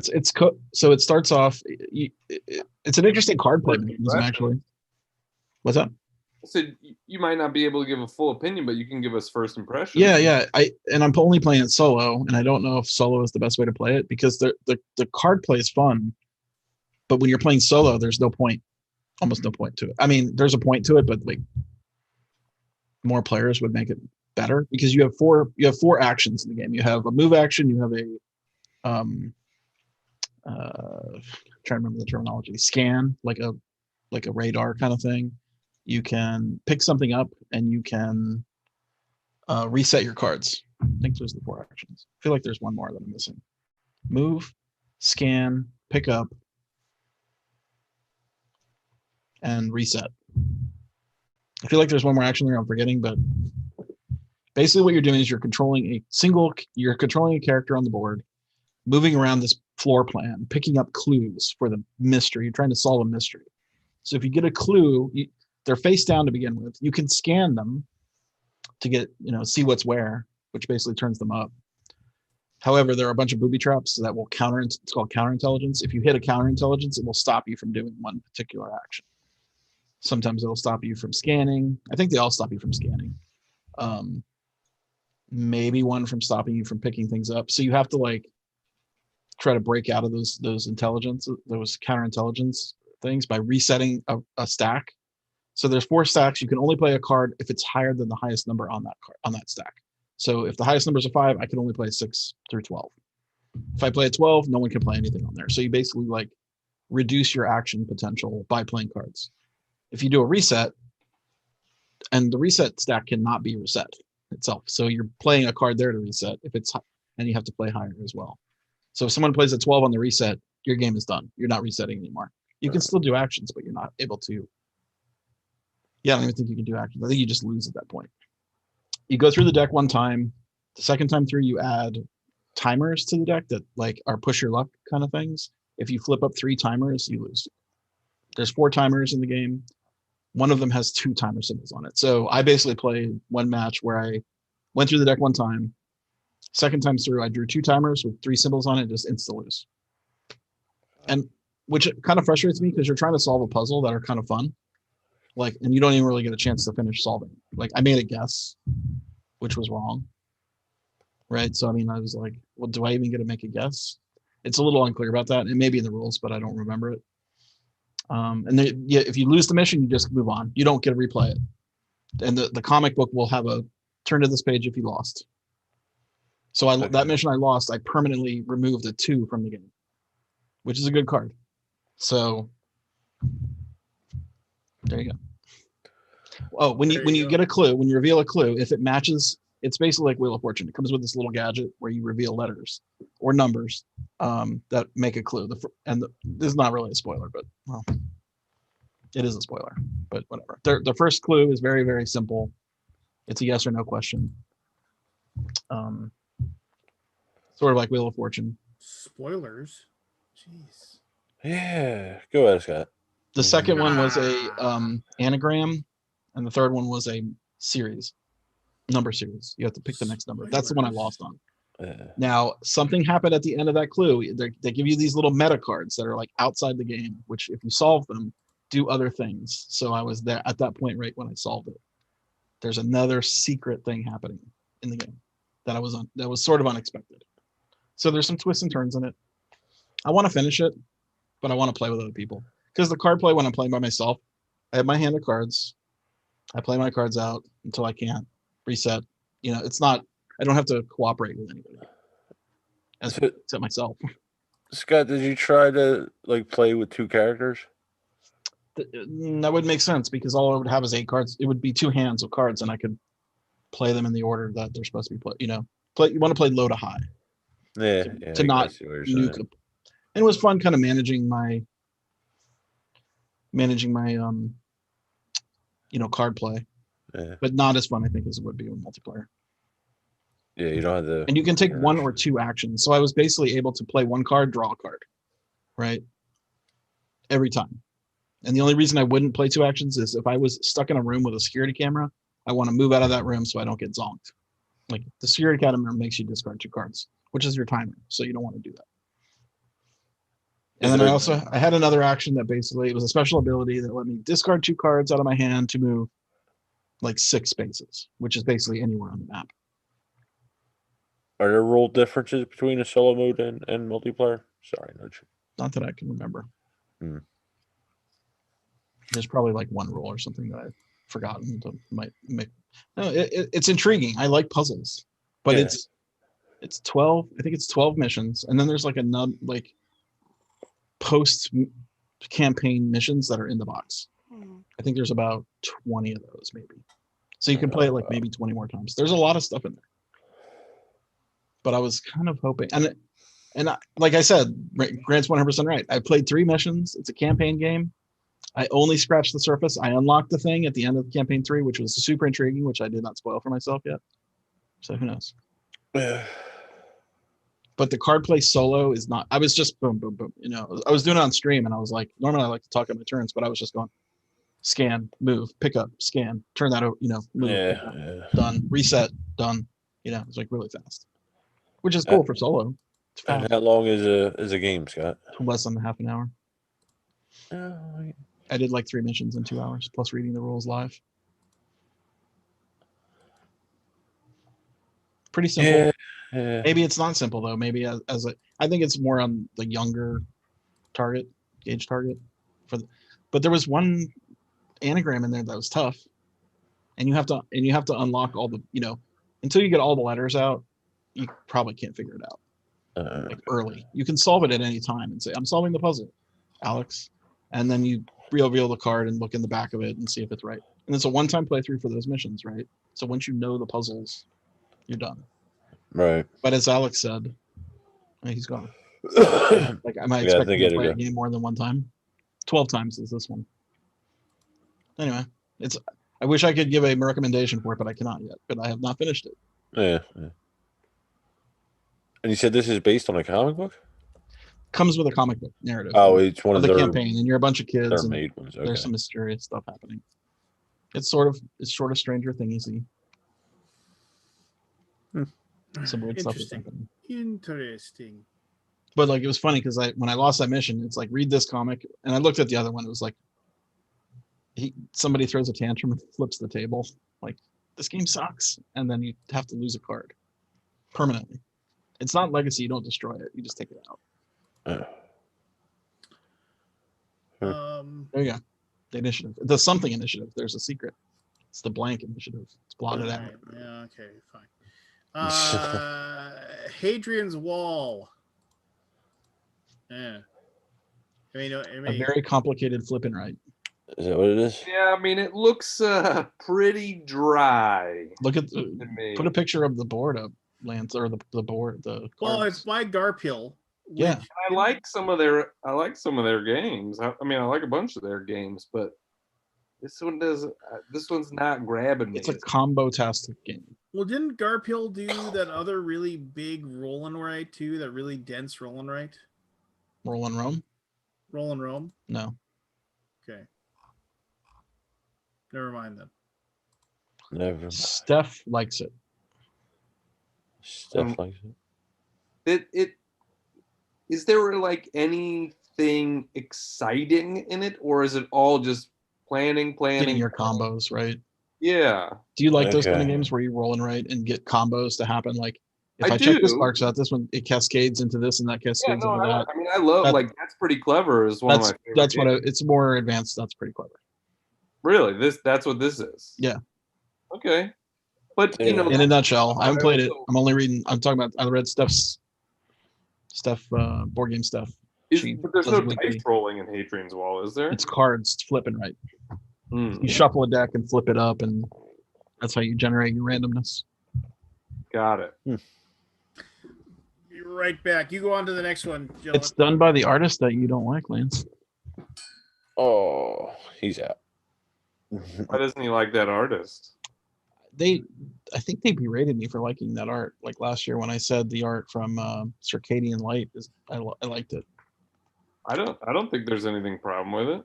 No. I mean, it's a style. It's like if you don't like that style, then Yeah, that's fair. But Circadian's First Light. he also did the art for Raiders of Scythia. You know. Yes. It's not my favorite art of all time, but I don't like. I think you don't look at it and go, "Man, this is terrible." No, it's like it's fine. It's a choice. Third game is Brew, which is an upcoming game from Pandasaurus. Yeah. Bring balance back to the forest with potions and woodland creatures. Well, the one thing that's interesting about Brew is you flip the whole board over. There's like a night side and a day side, I guess. And that sounds cool.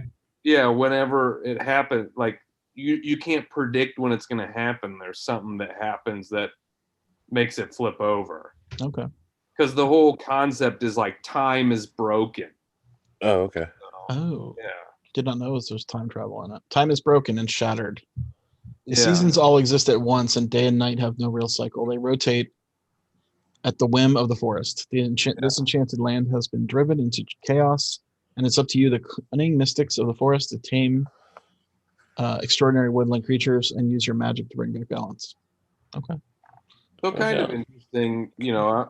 That is intriguing to me that like the board has two sides and you flip That it is over. intriguing, yeah. Yeah. The art looks nice. I like it. Yeah. I think Pandasaurus has been putting out some good games too, personally. Yeah. Like they've had a bunch of hits for me in the last few years. What was one recently that remember? Well, like in 2020, I thought Sonora was really good. I put that one. I have yet to play that. I really like it because it felt, I mean, this is obviously a day and age when there's so many games coming out. It's hard to do something that feels different, right? We're talking, like Alex and I were talking about Four Gardens earlier, where it's like, yeah, Four Gardens is good, but is it really doing something like that different? No, probably not, but it's still like a good game and I still recommend it and I would still be happily play it. But like Sonora felt like it was like something different, right? Where it really combined the like fun flicking kind of craziness where everybody's knocking everybody around, but then the quiet problem solving of the using your points in these various different sort of puzzle aspects. So that was one, and I've liked Umbravia, which just released. I've liked that one. I think some of it is, for me, like my wheelhouse of game is a game that has a decent amount of strategy, has a lot of replayability, but is still easy enough to teach to somebody and can play in like an hour.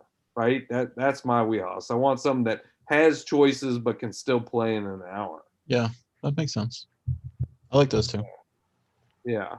If it's too fluffy, yeah, it doesn't really have an impact. Totally. Like I still want it to have some choices and some strategy. I don't want it to just be, I mean, obviously I like a party game when the time is appropriate, but when I'm just like sitting down and playing with a couple of friends, I want something. But I think there's also, I'm a guy that maybe likes a lot of breadth. So, if I have people's attention for 3 hours, do I want to play one game or do I want to play 3 games? Like, I guess I normally am like, I want to play 3 good games.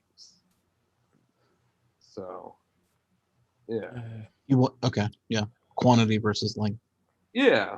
So I'm going to play 3 different 1 hour good strategy games. Now, I mean, it obviously changes a little bit if it's like, you know, if like I've been liking this Champions of Hara, and that's like a 2.5 hour game. So it's not that that's I a long won't. one. Yeah, it's not that I won't play them. It's just what do I go to more often? Yeah. Gotcha. Next one up, Scotty. Next one up is Oath: Chronicles of Empire and Exile. I mean, I'll say, you know, staying with the hotness. I mean, that's why, like, for me, like, I don't know that I'll ever play the initiative. I just don't play campaign games that often. Yeah. You know? Right. I mean, you're playing that one solo, Aldi, but do you do a lot of campaign games with other players? Sometimes.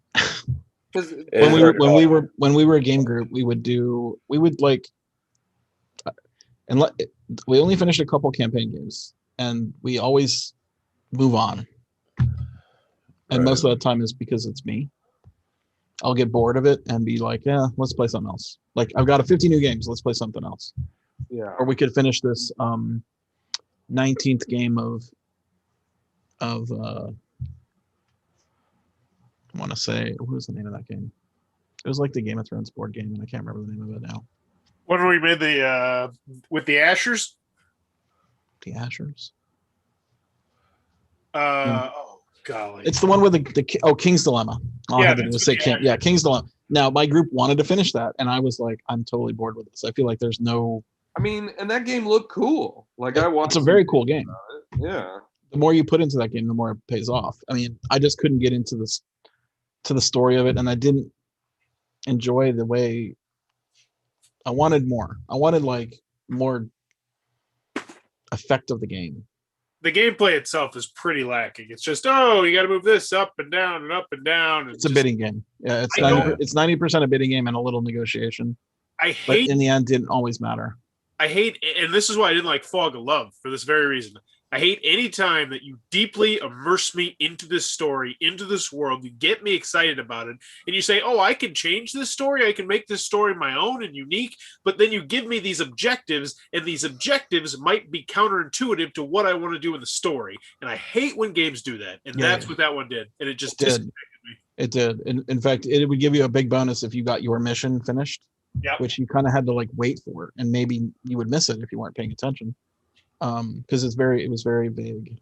It was like, it didn't say, okay, well, in the 17th mission, you're going to come across this dilemma. You need to make that dilemma fail, or something like that, right? Like, but whatever. I mean, campaign games are cool, but I want to like them, but I never have the stamina or interest to finish them. Yeah, I mean, unless they're spectacular. We finished The Rise of Queensdale, which I thought was really fun, because the gameplay itself was really fun. It was a dice rolling worker placement game. So, Scott, well, anybody, do you find campaign games are just too long? Like, say if they knocked it down to like 6 missions or whatever. I want like a 6-mission campaign game. I want something that sort of advances, and then I'm done in a day, which we finished Aeon's End in a day. And that's fantastic. That's like the perfect length. Which version? Aeon's End Legacy. Now it was a long day. Yeah, I mean, that's for me, Barry. I have no confidence in being able to get the same group together, play it, and I don't want to have to reteach people every single time. And so then it's just like not worth the effort. I'd just rather play a different game. Yeah, I'm like that to an extent. I've meant to go back to Gloomhaven because I really want to finish them, but we moved on like that too. Like, we got more games came in, like, well, we can play another Gloomhaven, or we can play this really cool shiny new thing. Yeah, I mean, maybe I would do Jaws of the Lion because there's only like 4 or 5. I think there's 5 scenarios in Jaws of the Lion. I think there's more than that. Is there? Yeah, I think there's over 10. Oh, okay. The first 4 are basically tutorial. Then you play. Yeah, but that's a little more little more handled. Like, Gloomhaven is hundreds of hours. I mean, it's long. Yeah. But yeah, I hear what you're saying, Grant. I mean, I wonder if as you grow in the hobby, you'll change your mind on that. Maybe. I mean, What are we talking about? Like campaign like, games. I don't know. I see Grant's initial point is he just can't get the people. You That's know? true. That's super hard. Like, Or study people. Yeah. if I'm going to recommend a campaign game, it's Pandemic Legacy Season 1. Not 2 players. Don't do it 2 players though. Yeah, I Why? agree with 2 players. Why? It's too easy. actually, you're wrong. The best legacy game, Dungeons and Dragons. Thank you. Rise of I- I- Queensdale. It's not a board game. It is the best legacy game out there, baby. Pandemic Legacy Season 1 is amazing. And I also like Risk Legacy. That's amazing too. But you got to like Risk a little bit. Yeah. Anyway. What So game we're on are you- Oath. Oath. We're on Oath. I'm still interested in Oath. Oath is $100, by the way. I have to. Early. It's coming out like in the next 3 months or something like that, right? It's imminent. Because I don't know why it's on the hot list, honestly. Because they already had the Kickstarter. I think people are like. I think they released some rules and some other stuff, right? I gotta get a hold of Patrick. He promised he'd send me a copy. I gotta. Better remind them before it's sold out. I gotta hold him to that. I mean, there's another Cole Worley game. John Yeah, Company and Oath. So no, that was at Con of the North, 2019. He and I had lunch together and we were talking about stuff and I said, oh, I forgot to back Oath. He said, oh, don't worry about it, I'll send you one. I was like, all right, cool. Oath has 426 ratings. Yeah, I don't know. It's not out yet. I mean, I guess you can play it on Tabletop Simulator. All right. Lost Ruins of Arnak. It's been off for a while. Just blah blah blah. A reprint came out. I mean, a reprint of this, a new print run, I should say. It's getting a lot of buzz. I might have to It's a play good it one of game. these days. I like that game a lot. I think it's really good. It's a Wonderful you played that one, Kingdom. That's Grant? the sequel to Wonderful World. Which one, Scott, did you just ask me about? Did you play Arnak, Lost Ruins of Arnak? Nope, I have it coming right now. Cool. So it's coming soon, so I will play it soon. Yeah. I haven't played it either, but I've heard it's good. I enjoy it very much. I would just like to say the new art for Galaxy Trucker, I fucking hate. I'm just gonna say that right now. What do you really feel? I haven't seen it. I'm hyped to try that out because they streamline things and I don't like the original.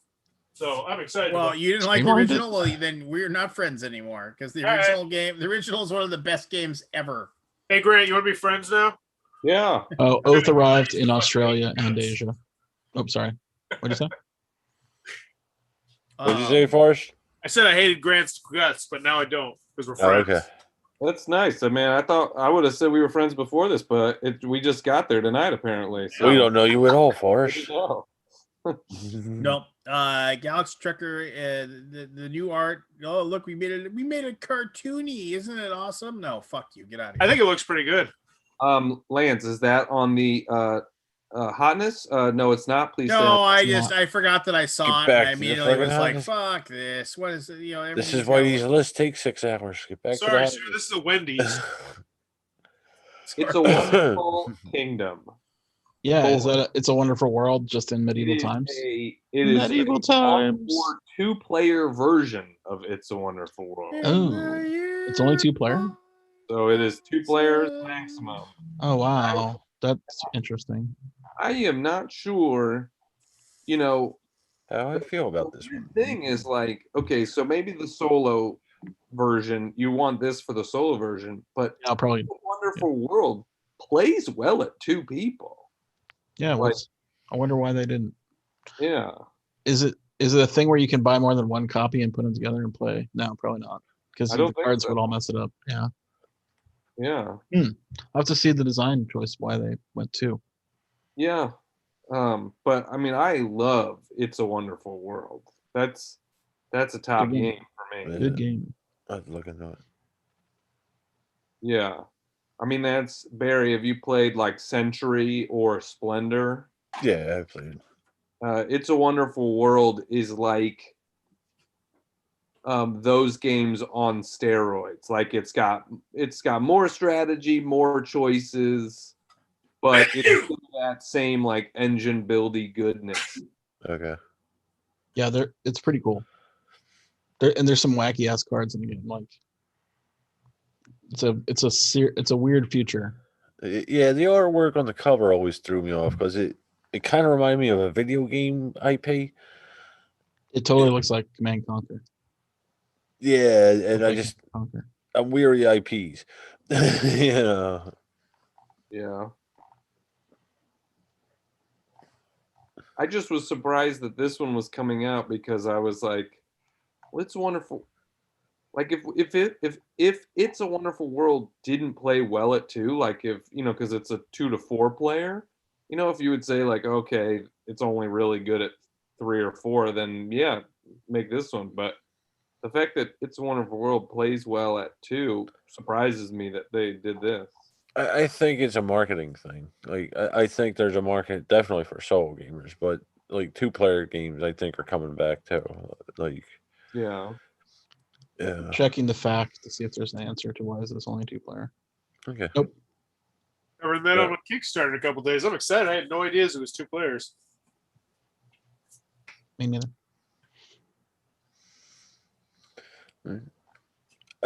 Well, that's perfect for a Richard. Let's see here. Marvel one. United, whatever. Don't really care. Duty Marvel Imperium United is super fun. Let me talk for a second about Steamforged games and how much better CMON, how much better CMON is than a lot of other manufacturers of minis game. Just CMON's fucking great, and just Steamforged games. Their Kickstarter for Monster Hunter World. I realize they raised $2 million, so it's hard to criticize it, but it was not particularly great. Like, it is not. What's wrong with it? Go check out. And it was funny. I shot a video on it today, and I started complaining about how boring the daily updates were. I was just like, these are boring daily updates. These suck. I would be disappointed. I see why I was like, they hid these here. Why are these not up higher? And then I go into their comments and I go into their updates, and I'm not kidding you. It is literally people berating them about how boring their updates are. It's spectacular, and it's because they raised $2 million because they're getting the video game crossover market. But when you go into their updates, yeah, there's like people who are just like, this is lame, this is bad, and it's just so interesting how much meaner a video game crowd is compared to the board game crowd. It's night and day. But yeah, CMON just absolutely destroyed Steamforged. So I was gonna do a video comparing the 2 Kickstarters and who did it better, but it was just the Kulu Yaku. I know this monster. I played this game. Are they making fun of that? Well, no, they're just making fun of just how boring the updates are. Okay. Like it's interesting. It's very interesting. A lot of people complain. It seemed like. Well, they'll have to. They're too busy counting their millions of dollars, I suppose. Steamforged, man, they get the big license. It's at 2.5 million, by the way. These are huge licenses they got. Yep, and Monster Hunter is massive worldwide. I mean, that's a huge deal. Now, do they have any? See, and that's the thing. I was actually doing my video, and I was like, I haven't heard anything like overwhelmingly positive about any of their games. Like I've never and I'm like, I'm in the industry. I talk to a lot of people, and I haven't heard no one ever, and that doesn't mean they're not good. It's just surprising to me that no one has ever said, man, that Resident Evil 2 game, it just blew my freaking pants off. And yeah, I've not played them, unfortunately. Okay. I can't offer any opinions on those games. So that streak will continue. All right. Good to know. It was Monster Hunter World that we're talking about? Let me look it up. Yeah, Monster Hunter World. Their updates. They have a daily. What was the last? Oh, Dark Souls. I heard. Dark Souls did not get good. I demoed it or I played a demo of it, not a full game, at Gen Con 2019, and was like, I'm good. Bye. I'm good. Like I was there. It's weird how a company like that, even in the face of some, I'll say mediocre to poor reviews, still gets these big giant licenses. I mean, it's money. You pay for the license. Yeah, And and I said that in the video. I was like, good on them. Good on them. They got somebody who makes good minis, and they got good licenses, and all you need after that is okay games. You make a lot of money. Yeah, Resident Evil 2 has three. It's ranked in the 3,000s range. That's not great. From 17,000 owners. That's not. I might be Um, crazy, but I did not enjoy the most recent Monster Hunter game that came out like a year ago. I was just like, this isn't fun. I was just like, So here's another. So here, I backed all of Horizon Zero Dawn because I really like the video game. I played the main game. It's okay, but they haven't released anything else. They have like 10 other boxes to put out. They haven't put out any of them. Like, okay, where? because that money's spent. Where's that money baby. going? Yeah, Yeah. I mean, where's that? It's interesting because they got some big effing games under. They got Devil May Cry. That's a huge video game IP. Interesting. They need to get Shirt Tails. This is going to be in the hotness pretty soon. Shirt Tails. Just got this one in. It's big. Woo. It's actually a really good card game, by the way. You ever get a chance, pick up Shirt Tails. Just going through like these are the new games in the hotness. I'm not going to talk about like say, if I'm not going to talk about if hey, Wingspan's in the hotness. Anyway, I played Wingspan this weekend. Lance was really good. yes, and your wife won, by going eggs. I told her to go eggs. Yeah, and she won. But here's the thing. I explained Why? to her, if you want to put out like an 8-point bird, it's going to take you 4 actions. You got to get the food, and you got to get the card, and you got to play the card. Like that's 3 actions, right? Or you could just get 12 points from eggs. Because she was getting 4 eggs on turn. She had her max for eggs. Yeah. So But what's wrong with that? there's nothing wrong with it. There's nothing wrong with it. But I'm sick and tired of people when I say eggs are like the way to go.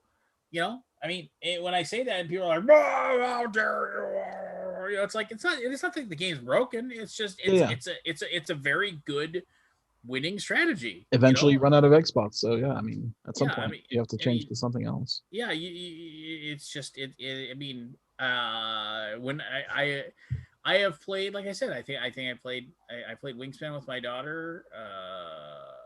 I'm gonna guess between 15 and 20 times, and we both, and it's just because that's just a go-to game for us, right? I mean, like that and Taverns of Tiefenball were like games that we played a lot during the pandemic, and enjoyed it. And but I mean, with that one, it was like we both just always win eggs. I mean, and it's just like, and maybe it's a low sample size, but it was just like You skipped Red Rising. I haven't skipped Red Rising. Oh, okay. Dude, Imperium's awesome. Anybody who thinks differently is insane.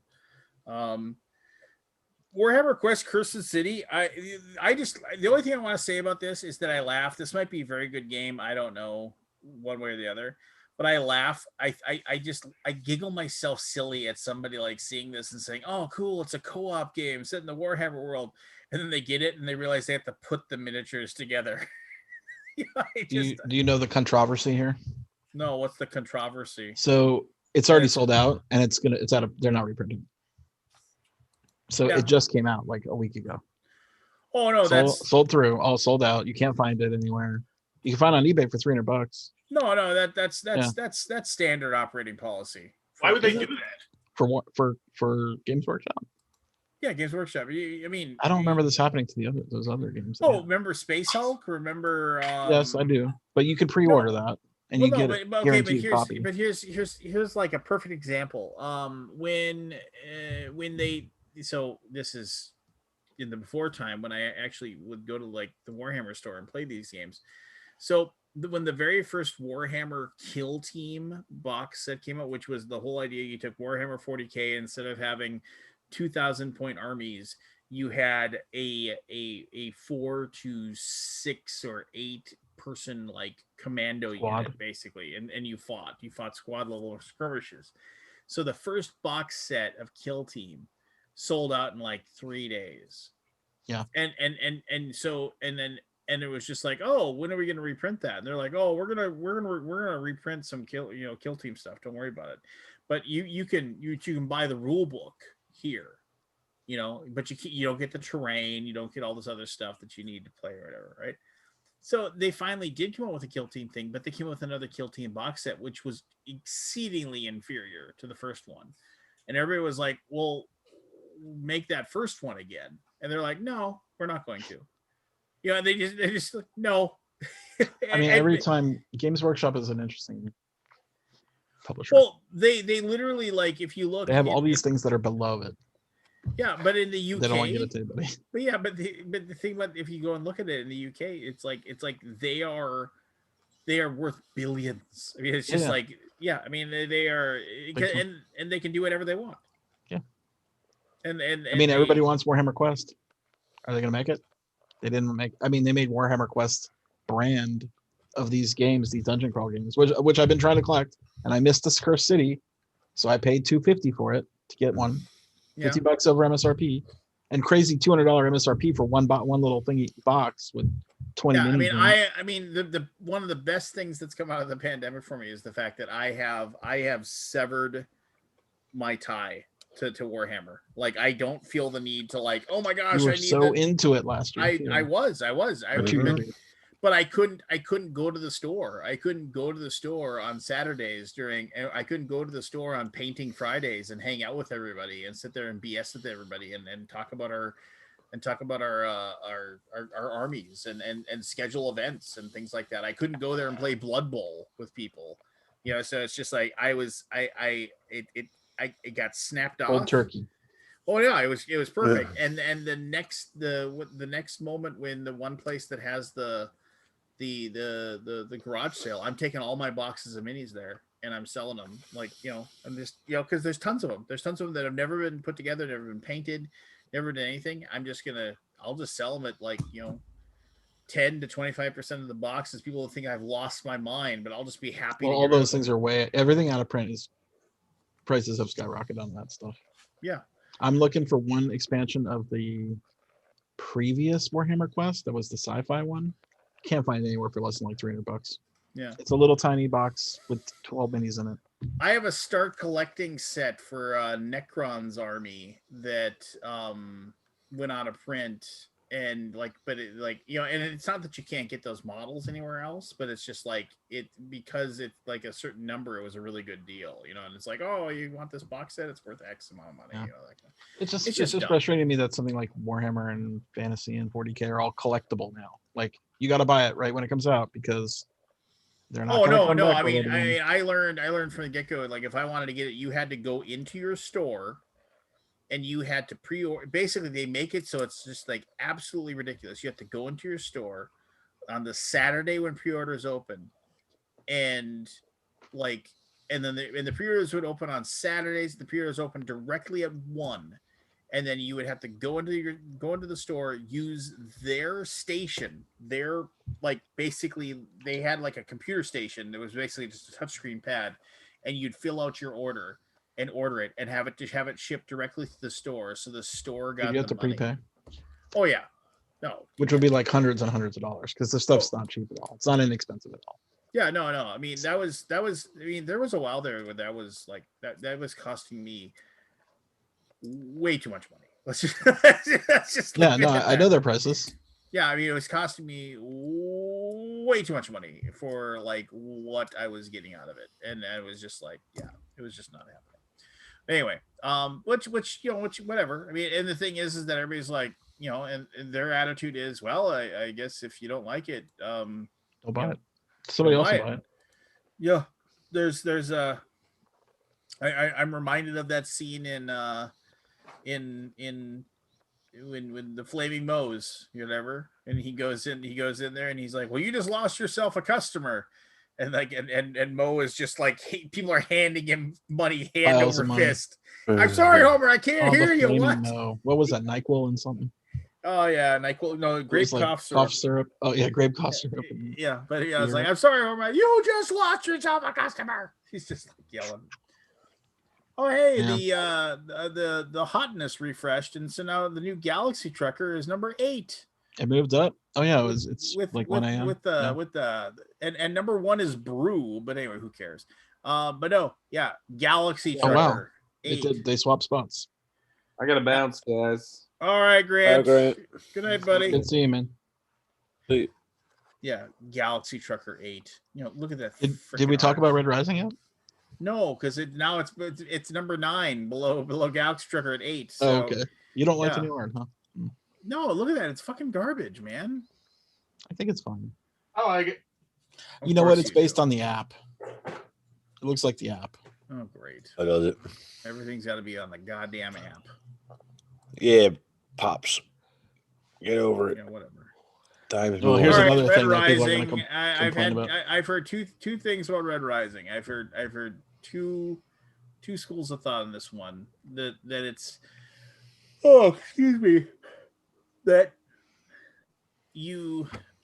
it seems pretty divided. Either A, you don't need to know anything about the world and you can still have a good time, or B, if you haven't read the books, you have it's no fun. Oh yeah, we had no clue. We played it this weekend. And Michelle hated it. Did you? Yeah. I only barely enjoyed it, and I didn't really end up having a good time because she was like, I don't know what to do. I have my hand. I don't know what to do. Well, when you have your hand, you have to do certain actions to like make the game end, and so that's all we did for like 10 minutes. No card change, right? Like it's like that Fantasy Realms game. It's the same system.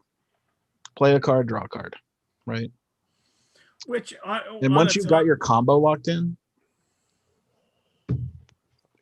you're not gonna, unless a magical card appears, you're not gonna break it. So it's weird. It has like a weird. It's a weird game. Zero interest in this. And you might get dealt. I mean, here's the thing. I really do like that system. I liked Fantasy Realms, but I love Fantasy Realms. But if you get dealt the combo, why play? You're not doing it. You're not going to do anything.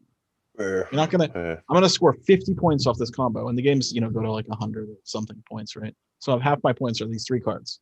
I'm not breaking that. I'm not breaking that up. No. No matter what appears, nothing will beat this. Yeah. Maybe you can eke out a point or two, but you would have to get like this card and that card and like. And I totally understand why she doesn't like. I mean, Michelle's like the perfect gamer for me right now, like to play with, because she's so honest and she doesn't. She's not infatuated with any of the games, like just them existing at all. Yeah. So she's super hard to impress. Very hard. That's how Jen is now. Yeah. Yeah. Mm-hmm. There's no gamer eyes. There's no. There's no. What do they call it? Beer goggles. There's no beer goggles with her for games. Game goggles. Let's call it that. Hey, look at that. Number 15 after the Empire. Woo! So what's the deal with the game? It went back on GameFound? Is that? Yep. It's a second print one? Yeah, basically. Okay. And if you missed out on the Can you get the deluxe pieces? Yep. Okay. I guess I'll get one now. Did you get a retail version or what? I did. So what you're probably going to want to do is that you're going to want to there's an add-on that's $22. It's the game trays and the bigger box. Okay. So you're going to want to get that, and then I'm going to want an extra. And then there's an upgrade pack. Okay. And the upgrade pack will upgrade all of your stuff. And if you want the new food cubes, you can get those too, but you don't have to get those. They aren't needed for the game. Do they look real? Are they like bales of hay or something like that? Yeah, they're basically little bales of hay. I don't like realistic resource tokens. Tom has been all agog about them. So, okay, well, I'll look at them. Yeah, I don't know. He was, but yeah, you can. But yeah, and there's a solo mode too. Anyway, Red Rising was disappointing because I really love Fantasy Realms. And here's the hard part about if you don't know the fiction, you get a lot of nonsense and names that you can't even like associate. Like in Fantasy Realms, you're like, well, if you get the axe, the spear, and the sword with the fighter, you're gonna score 50 points. Oh, that's cool. Well, in this one, if you're gonna get Sidney, Charles, Cassius, and Zorro, not Zorro, but like Pax, you're gonna score 50 points. Like, what the fuck is that? Like, what does that mean? They're people's names, right? It's all these characters that are special. If you know the fiction. And we were like, okay, that's Cassius. Do any of us need Cassius? No. And it's very small text at the bottom of the cards. I'm getting old. I can't see it. Anyway, sorry. I'm gonna play it again though. But not with Michelle because she just didn't get it. Will she try something twice? No. Okay. Nope. And then we play Wingspan, and she's like, "This is great." So you can kind of, she's just a really good meter. Yeah. Sleeping Gods Game of the Year. Anyway. Correct. Game of the year. Yeah, for sure. Time of Legends Destinies. Or just Destinies. Well, it's not out yet. So it can't be. Well, Game it will of the year. be. It'll be Game of the Year. You sure about that? I am. It's April. Yeah, that's true. Still don't see it.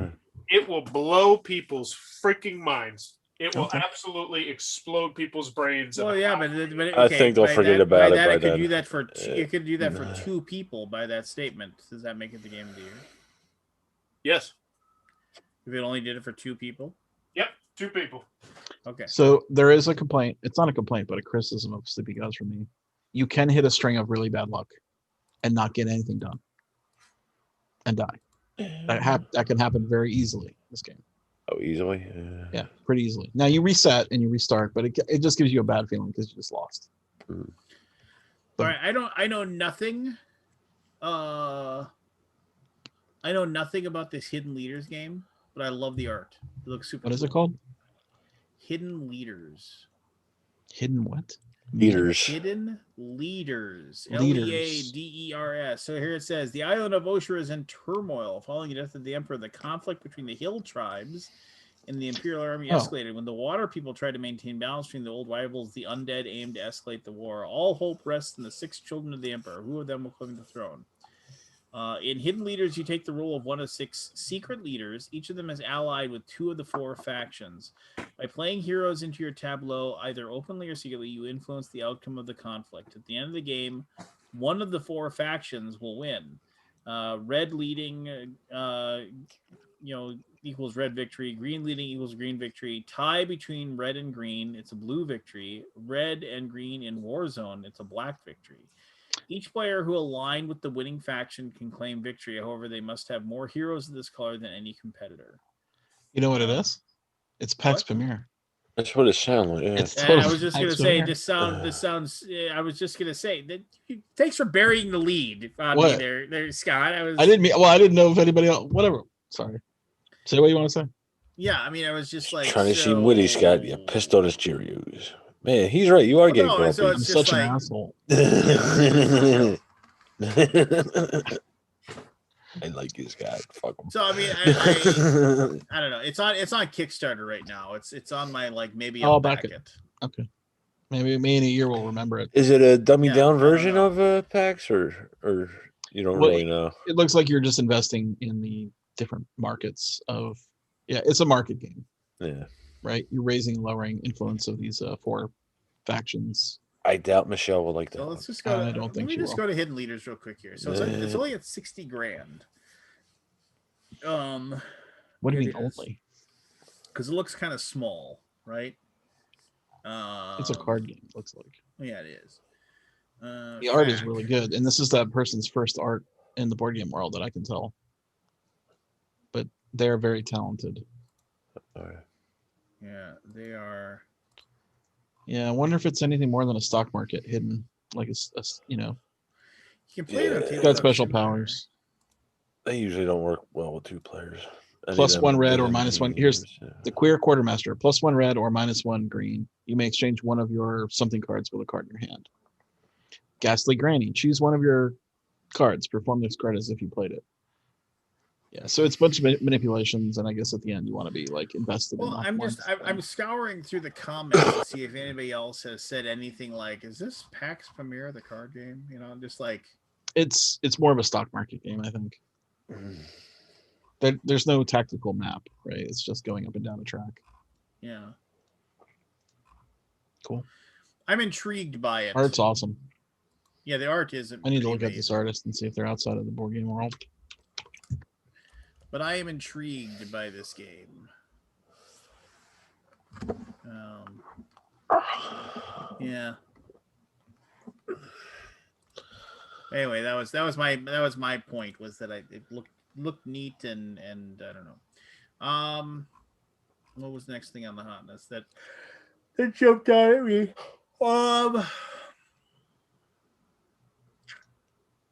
The Sentinels of the Multiverse Definitive Edition. I just want to point that out because I remember back in the day when like Sentinels Multiverse, the very first game like from Chris, it was like this little tiny. Yeah, it was like that little card box, It was like like this a little Lost tiny City card size box. and it 4 was decks. it was like basically Arts Cow quality cards and yeah, and then how far he's come. Yeah. You know, good for him. They never hit with me, them games. It's the first one was way too clunky for me, I think. And then that tactical game just didn't fire off on me. You skipped over Nidavellir. All right, you want to talk about Nidavellir? It's awesome. You've played it, I take it. It's probably a game of the year level type game. I played it on Board Game Arena. Well, it's a bidding game for dwarfs and building an army, and it's really cool. To go fight Fafnir or something. You don't fight anything. You just have to have like the highest, army value. But it has a very cool, like some of the like one line of dwarfs, like they sum together, like 1 + 2 + 3 + 4 + 5, like that. One of them's a square, so 2, 4, 9 squares. The squares of their numbers, so 16. One of them just adds numbers together, but they have a special ability, and then one of them multiplies how many you have times their value. So it's like a mathematical formula, but it's fun. I don't know how to explain it. I thought it was cool that Transmissions, Adam West is still making games. He hadn't come with Adam a game B. in a long West? time. Yeah. Or Adam West. Well, now he can call himself Adam West because Adam West died, he said. Yeah. Well, there's 2 Adam Wests in the board game world. Well, there's Adam B. West and Adam West. Well, there's W. Adam West, which is what this Adam West is. Okay. Why is Tyrants of the Underdark on the hotness again? Tyrants of the Underdark. Well, it was that's a good question. The game that came out. Yeah, there was that one from Yeah, it was a 2016 game. It was, I mean, I had a lot of people say it was awesome, but I always said, like, when I looked at it, I was like, I have no idea. Maybe they're doing expansion. Well, I would say whenever I saw it, I said, look at the artwork on this and the board are ugly as hell. I was just like, I mean, I don't want to play this. This doesn't look fun at all. No, what was the Florence is like an area control game that's brand new. From Brain Crack Games. It looks nice. And it's area control, which I like. They're doing a second edition of Tyrants of the Underdark. Yeah. Are they actually going to make it look nice again? Florence is a Euro-style area control game, which the regions you want to hold change each round as the Medici move around the city, attending various functions. Over 9 rounds, each player dispatches family members and parties, give gifts, brag about their achievements, engage in spurious gossip, and muscle their way through cows to get some valuable face time with the Medici. I mean, that sounds so dull. Could be the greatest game ever, but sorry, Brain Crack. You need to do more to excite me about your game. It's weird. Every link I've clicked on that, they're breaking. I wonder if they scrubbed it. What, Florence? Oh no. Tyrants of the Underdark second edition on Amazon, December 29, 2001. So that means it's coming out this year, supposedly. It looks the same. I don't know. Maybe they're like, there's probably some card fixes or something weird that they're doing. I'm just kind of scrolling through the Great Western Trail second edition. I don't like the new art on that either. But then again, who cares? I was never a huge You like fan it better than the first one? Well, I mean, it's whatever. Nemesis, Tainted Grail, Madara. Mars. Yeah, Did you play Madara. They're like I talked about this at the very beginning of the thing. They're selling it on their website or whatever, and it's like, so much content. Oh yeah, for £22 is what the game is. What And that's only the base game. There's tons more stuff coming. I don't have time for games like that anymore. Yeah, this is one of those games where it's like I don't have time. It's a lifestyle, yeah. Yeah, I what did we call them before? We called them lifestyle games, right? Lifestyle. Yeah. Mercado de Lisboa. Do you know anything about that? Nope. Sounds On like the hotness. Yeah, that's the hotness. But that's cool though. It's cool. This is why we're doing this, Scotty. Yeah, I don't know why. I'm guessing it's coming out soon. Is that the majority of them? Is like It's interesting how the hotness measures that. Like a game's about to come out or imminently, yeah, or it came out. Looks like Well, it if came anybody out. knows how it works, it's you. you would It's a- think it's a Vital game. It must not be out yet. Because I thought they would kickstart it. It's Eagle Griffin. Yeah, I don't know. Yeah, it's interesting when all the games are like 8 months ago. Like, was that when the Kickstarter was 8 months ago? Like all the videos or all the all the promotional Yeah, people that you yeah. could recognize from. Oh yeah, there's a promotional video. Tom did an unboxing. I know that's not Tom. Who was that?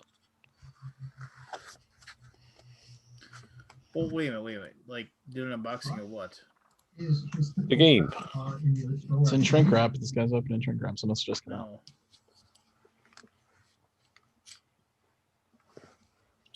No. Well, I have to go do the Golden Geek Awards. Oh, what is that gonna? Are you excited?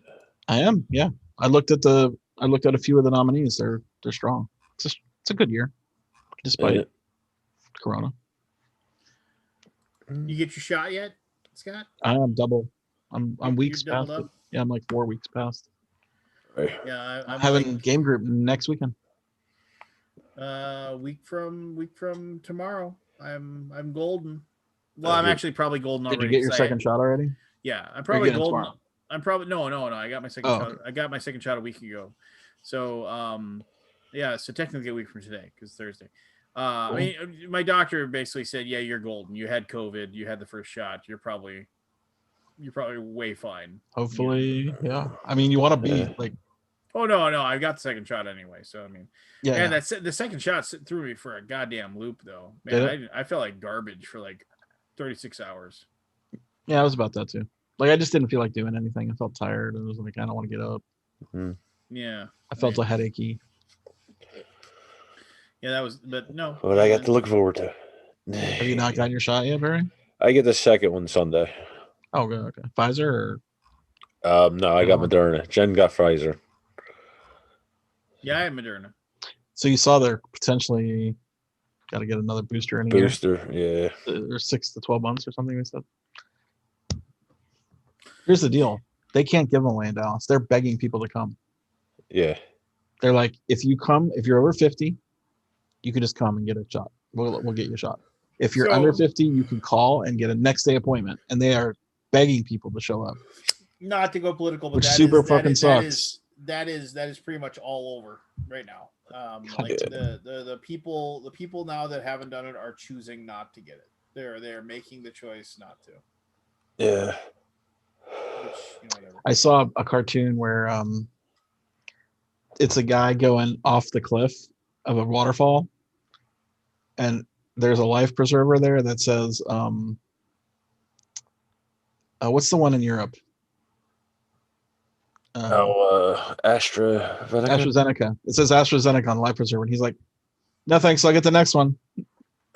Like as he's going over the waterfall, it's like, "No thanks, I'll get the next one." Hey, I mean, if they don't want to take it, I mean, more power to them. I guess I don't know. No, no more power to them. Well, you can't make somebody take a medication. True. I mean, I I don't know want to you get can't. political here right before we like sign off. But I mean, Oh, I don't want to talk. It's not political to me. okay, but Stupidity. I mean, but you can't make Can't. somebody take a medicine. Right. So I mean, I don't know. Yeah, I don't want to say anything honestly. Well, no, I'll say it. It's just There's been a counter campaign going on about how to not take this thing. There are people out there, for some reason, somehow invested in making people not take it. Oh, of course there is. There's always going to be some nutball trying to like spread. Well, it's more than just a misinformation. nutball because it's like 30% of the population or more. It's that high. Wow. Well, Yeah, it's really high. Here's what it is. Here's how I think it is. Those people that don't want to take it or aren't planning on taking it or whatever. I gotta tell you this. Michelle was walking in the park yesterday. We have like a small park behind our house. Ran into our neighbors who said some weird shit to her and said, "Oh, how's Scott doing? I heard he had a a brain hemorrhage. What? Like, she goes, what? She goes, yeah. Is he recovering okay? He's fine. He never had there's no hemorrhage or whatever is what you're talking about. I'm like, what? Second thing, he starts talking about COVID and how he's not going to get the vaccine. They're dangerous, he says. His wife has fucking COVID. Stupid. My neighbor. Yeah. So Like, what the fuck? So here's my thoughts on this: is that the people that aren't going to take it right now, they're in like mostly two camps. One, they're in the camp of, for whatever reason, they don't think the vaccine's been tested well enough or whatever, and it's going to like damage them in some way. Right? They truly feel that taking the vaccine a year from now, they're going to find out, oh, by the way, you just basically. So how do you? I'm just wondering, like, what has to go through your mind to be like, no, I think I'm gonna take my chances with like 1% of death chance. You know, I might die. Because that's the other chances. Because they're 40 and they're in reasonable good health. Okay. Fine if I get it. I'll it'll suck for a few days, but I'll be fine. I just don't even see how you can have that kind of logical brain. I mean, like you're 20 and you're like, I'm not old. I'll be fine. I mean.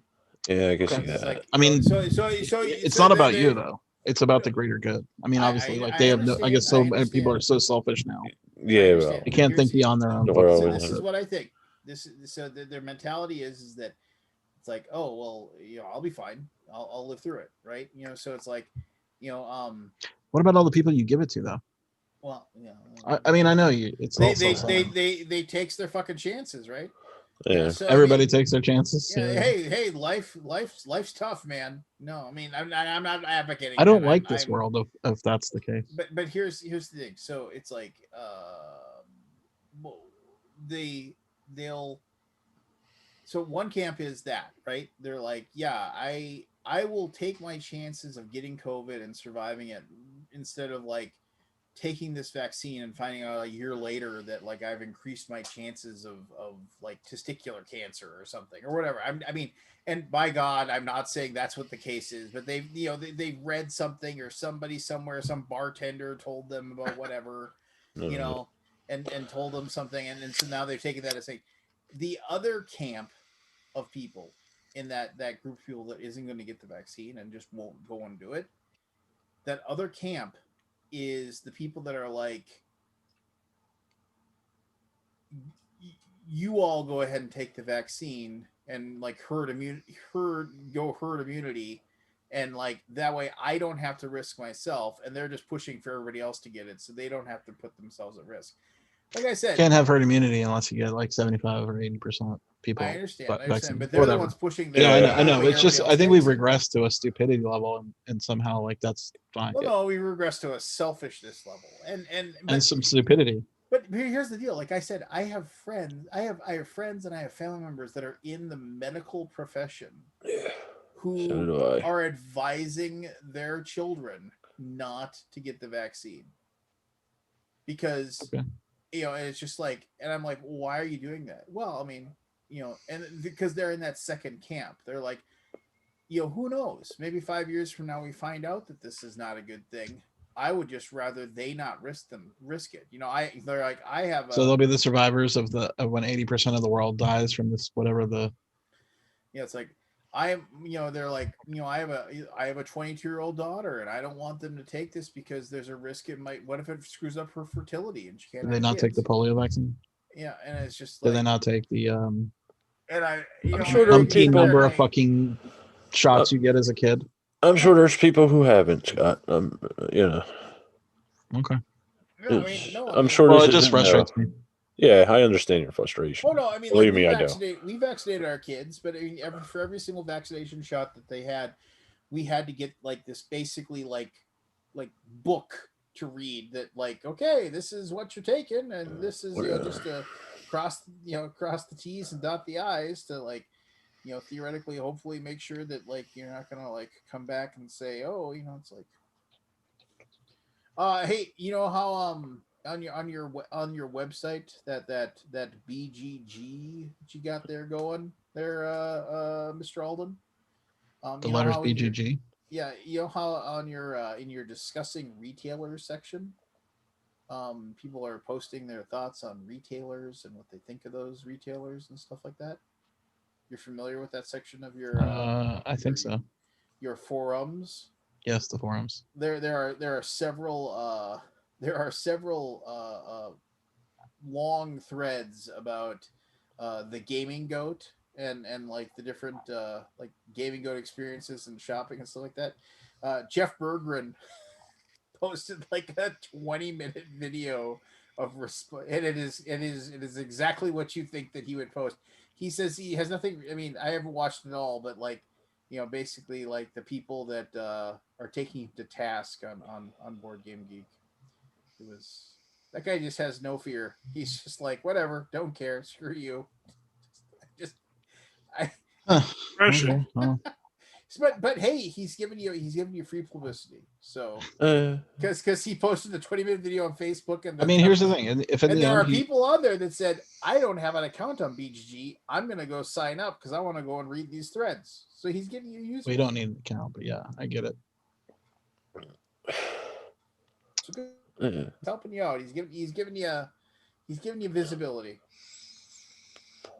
You were saying before I I don't know what I was gonna say. you know. Oh, Scott, did I throw an idea about a panel out to you? I don't remember if I did or not. I don't know if you did. Did you? Okay.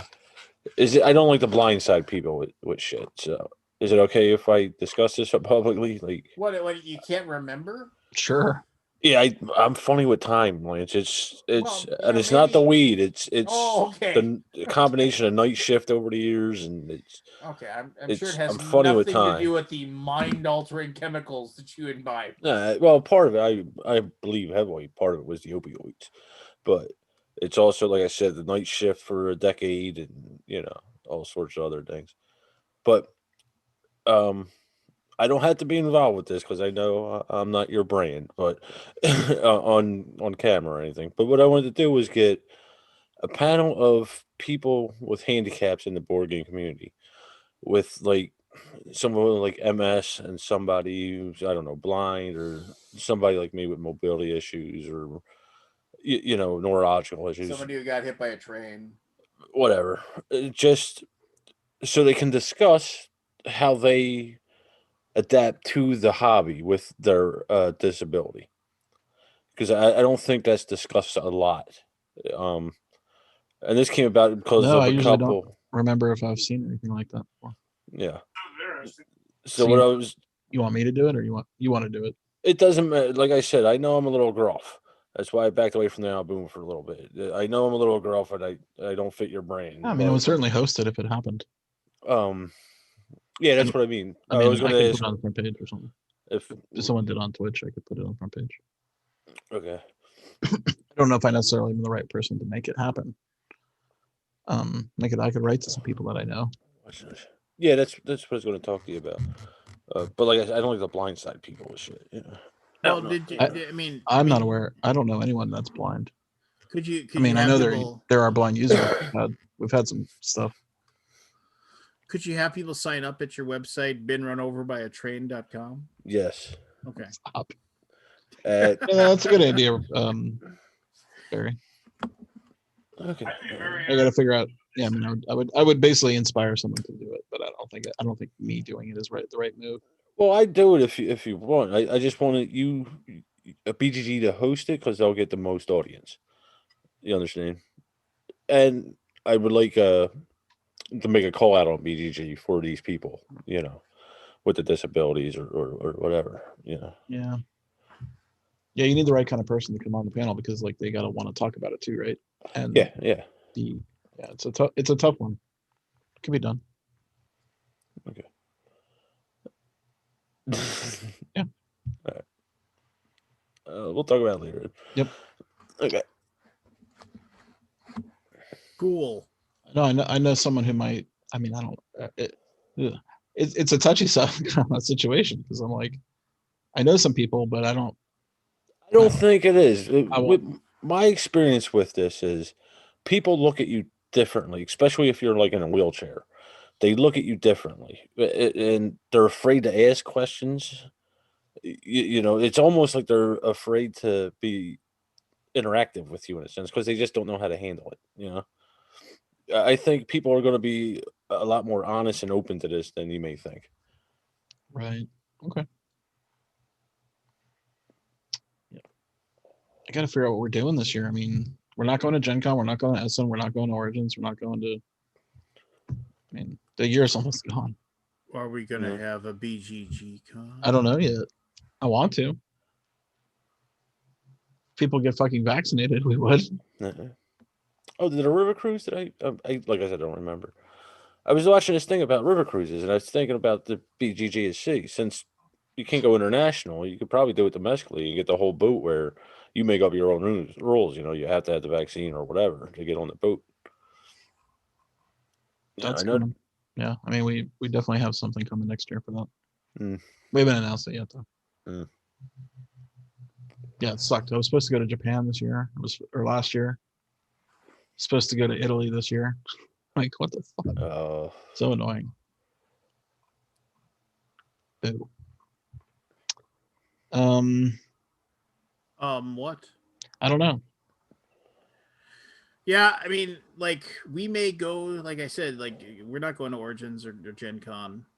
We may go there in like an unofficial capacity if there's like reasons for us to be there. I don't know if what we received today is public news. Did you get the thing today from Gen Con? I believe we did, yeah. But is that a public thing? I don't want to say anything if it's not. I don't know. I mean, I think it's. Ooh, can you post to the chat? I'm curious. I got an Well- email from them as well. I don't know if it's the same. Yeah, I don't know if I want to mention. Yeah, I don't want to talk about it if it's not public yet. Yeah, I don't think it's public.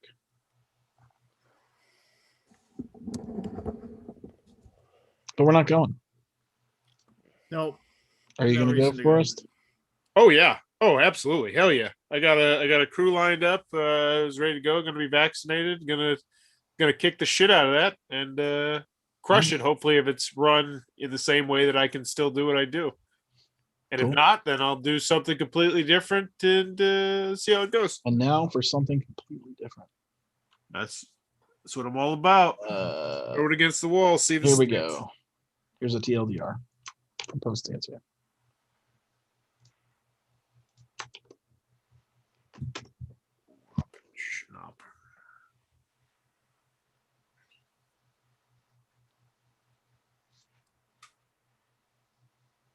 That is definitely not public knowledge. Okay.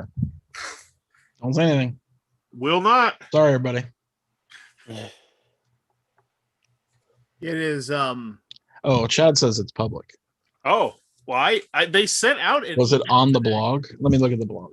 I was going to say, I read an email from them today, and it was about some pop-up like, oh, look, you can go to these game stores and do shit or something. But it was not about anything else that was what you're talking about. Oh, it's on the blog. Oh, really? Yeah. I wonder why that wasn't in the email. Do you guys want to talk about this or be done? Well, yeah, this is. Well, big. I mean, we can talk about it, then we can be done. Yeah, So, we gotta go actually- ahead. So basically, the Gen Con released its possible mandates for that may change. The goalposts might change. Yes. So the first thing is a $30,000 to $40,000 person attendance cap, which So is that's- half their normal size. I think that's going to go up. Expanding the allotment of square footage per attendee in order to provide more overall space for everyone as well. Of course, it will be incumbent upon all attendees to avoid clustering and maintaining a reasonable social distance from each other, but we're committed to enabling as many people as possible to find room to enjoy safely.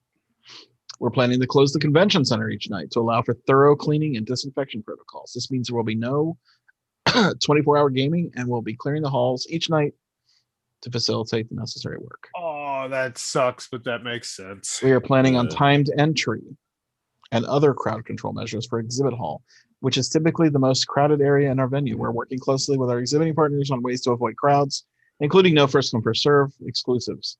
Running, crowding, or excessive lines will not be tolerated. Yeah. I mean, they say we're running every year, but there's always something. Interesting. The timed entry is rough, man. Because you see those first 5,000 people walk in, and you're like, damn, I can't go in yet. You just stand there. I don't know. That's a tough one. I wonder if people are going to be selling those. I wonder how that system is I going to don't know work. how that's going to. I mean, you know how it works, right? You've seen the kettle call. Yeah. Like at the beginning of the day, like those thousands of people all asked to, elbow. I wonder if a $50 bill to a certain person at the door might help. Sure. I'm serious. I mean, that seems like a thing people would probably try to do this year. Like I got to get in there more. We are planning to spread gaming tables apart more than usual and provide more open gaming opportunities so that you can make choices about how close you want to play with other attendees. Masks are currently required in the Indianapolis Convention Center and surrounding hotels. We plan to require masks at all times at Gen Con as well, unless conditions change dramatically. The city is committed to ensuring the mask mandate is enforced. I will say, living in Indiana, I think the way they worded that, I do not think it's going to be masks. I think it's going to be mask optional, and I bet you by the last day, it's going to be less than 20% masks. I really do.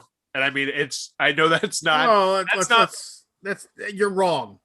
You're wrong. Lance, You're one wrong. of us lives in Indiana, and one of us doesn't live in Indiana. And but you always bring this up. It's Indiana. It's Indiana. Who do you when people that go to Gen Con, would you believe that the vast majority of people that attend Gen Con are from Indiana or from outside Indiana? Yes, but here's the thing: if you see, that doesn't answer my question.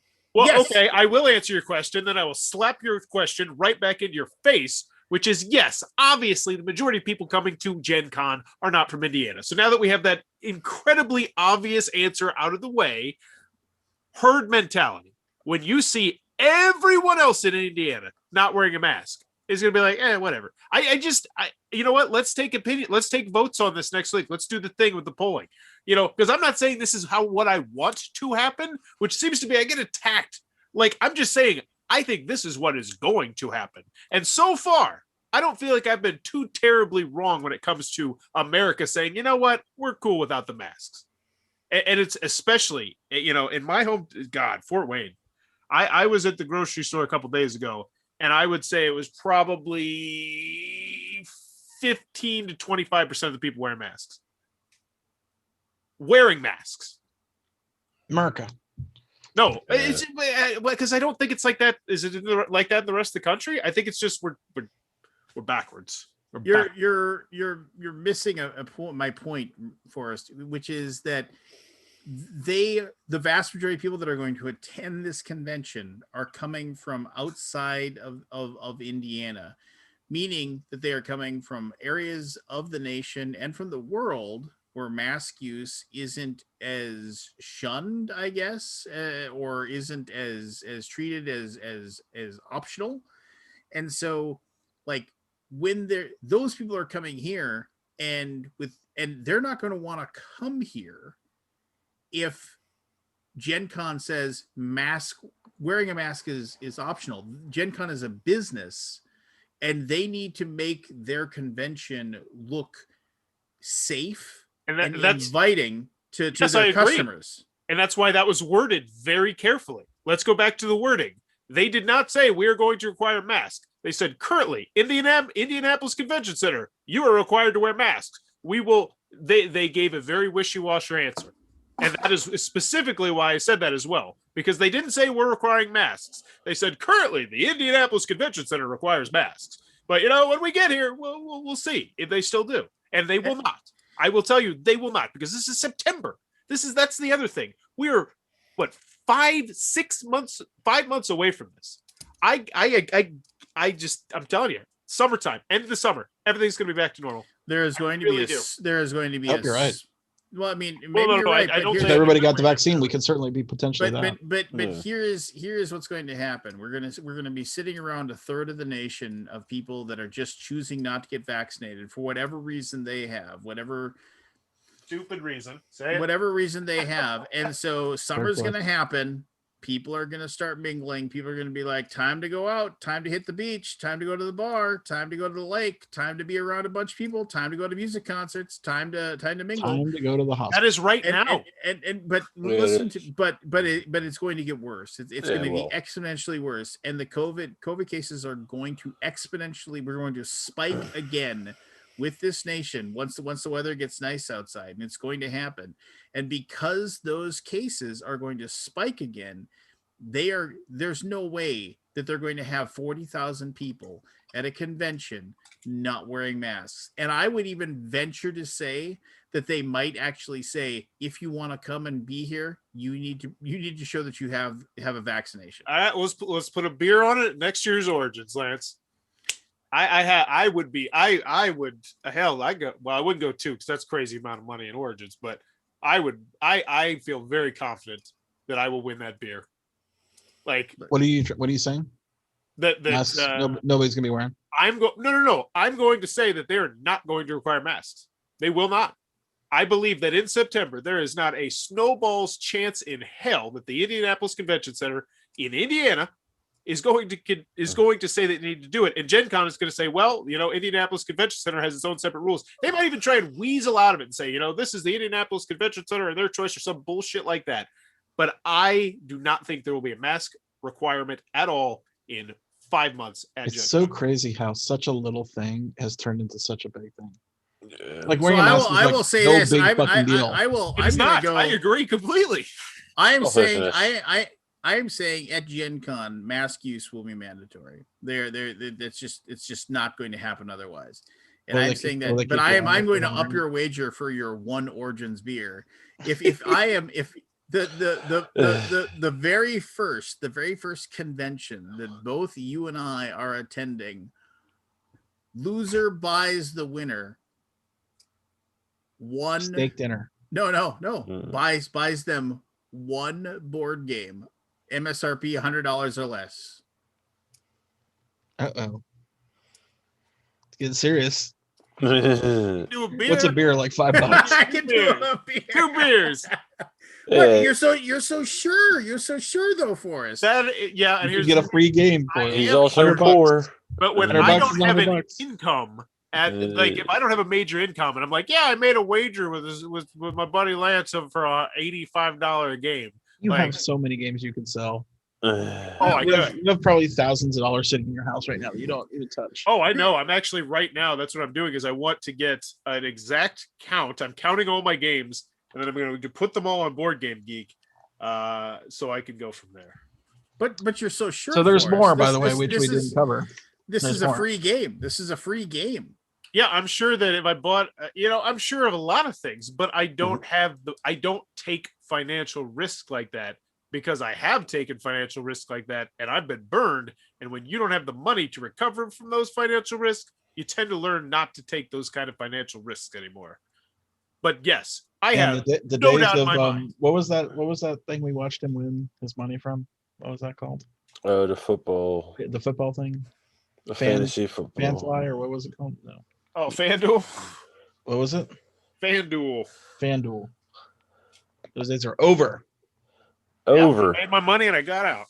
Okay, so here we go. Things we simply don't know at this still early date. We will keep everyone informed as we continue to gather new information and receive updates on federal, state, Indianapolis requirements for convention, best practices, and other regulations. That being said, here's some quick questions that you've been asking and we're still unsure about.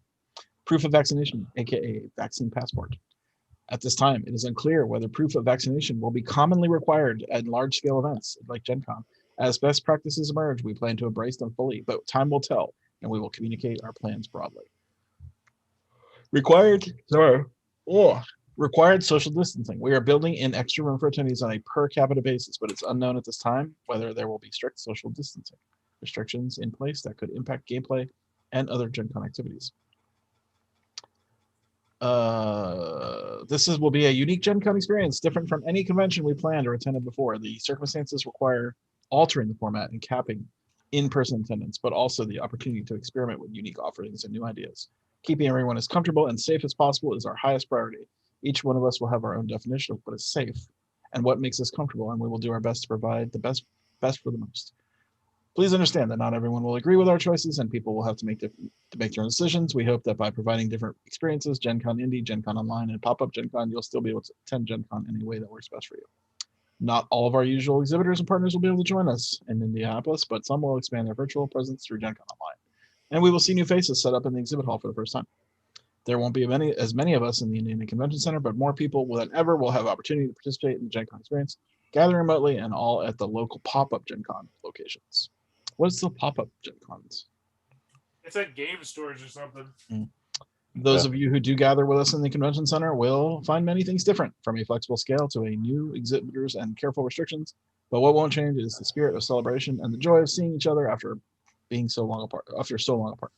We know you probably still have many questions, and we will continue to update you with the best information we have on a regular basis. For now, we plan another update in a month, and our updates will become more frequent as we approach the convention. Please send questions to blah blah blah. We here try and help make your Gen Con 2021 a predictable experience, but bear in mind that many things are unpredictable so far in advance. We look forward to seeing you in September. David Hoppy. David Hoppy's a really nice guy, by the way. I get to talk with him a bit. Anyway, there you go. You got your hotel room yet? Have they opened a hotel? They haven't done any of that stuff yet, but yeah, I got every intention in the world going. You might get a downtown hotel. I think. Yeah, probably could. Yeah. I've had that every year pretty much, except for I think like a long time ago. I'm a big timer now. Sometimes even stay in the connected hotels. Ooh. There's no more camping. No more sleeping in my car at the truck stops. No more parking at trailer parks a mile and a half away and walking to downtown Indy. No more of that. Oh, those days are gone. I'm a big timer. Big timer, man. Power always goes to your head, man. Big deal. No, I mean, and the thing is, I don't want anyone to think I'm anti the vaccine. Like, I'm getting my second shot on Friday. I wear my mask everywhere. I won't even go to a damn store. Like, I'll walk back to and I don't have to. Like, the mask mandate has been lifted where I am, and it shows. And like, I still won't walk anywhere to the store without it in there. My life has pretty much stayed the same. But I don't believe that there is any chance in hell that 5 months from now people are gonna give any more shits. Money where your mouth is. He did 2 whole beers. $100 US. Yeah, I mean, American dollars. It's a free game, man. I got plenty of 3 whole then you know what? 100 American dollars. Do you got plenty of 100 American dollars? I do not. Well, there you go. 100 American dollars. He has 2 whole beers.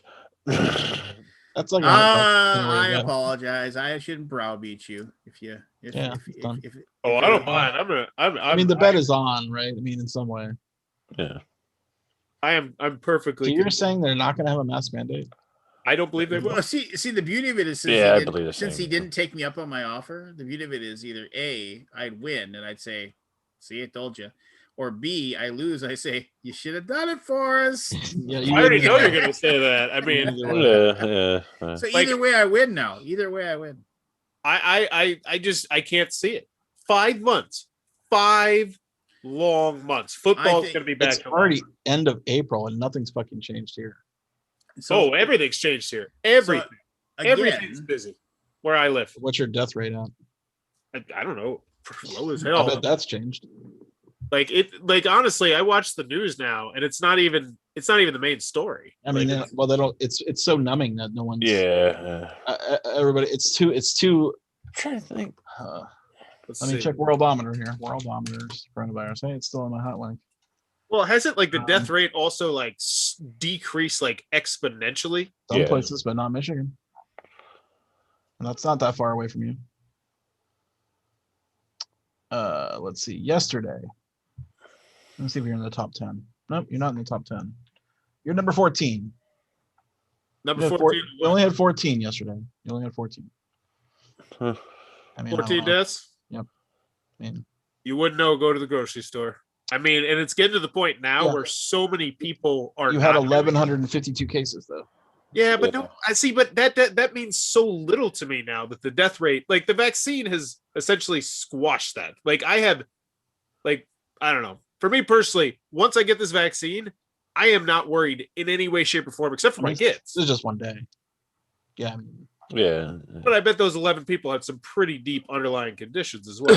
I mean, I'm not against the vaccine in any way, shape, or Well, form. then they deserve to die. Are we below the what is it? The 10% or 8%? What was the tolerance they were giving us in the like? by the way, your state's on an upward trend. By the way, so what? An upward track to what? An upward trend of deaths. Oh, it's not going down. It's going up. I don't foresee. I mean, we're Republican leadership. Yeah, you're in a low point. way You're to definitely at your lowest point of the year. You were at your highest point in December, which was 102 deaths per day. We were well. That's And because now you're at 7 or to 12.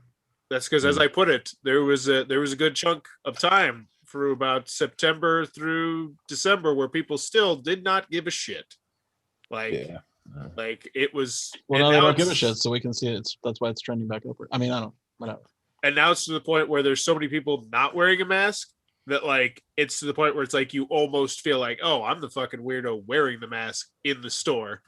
And it's like I'm not a sheep. Like I'm gonna wear this mask, but I have seen other people where it's like, yeah.